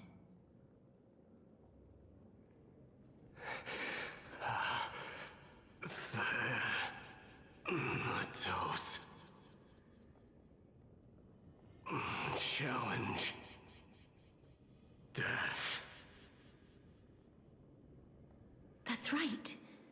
If we can work together and defeat them, you won't have to be troubled by the curse of immortality any longer.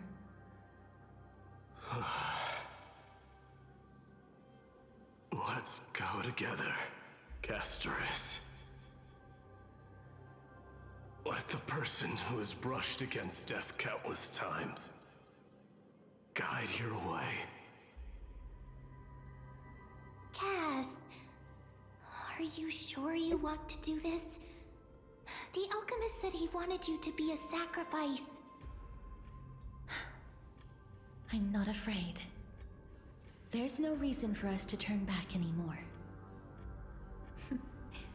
Rather than standing still, taking action is by far the better option.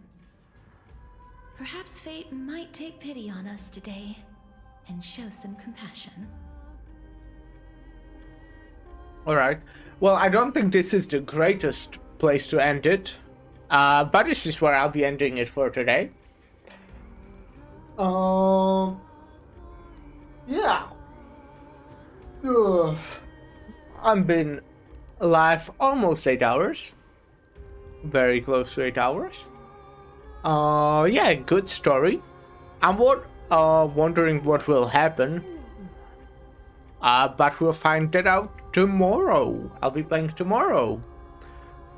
It is very possible that this is that I'm very close to the end.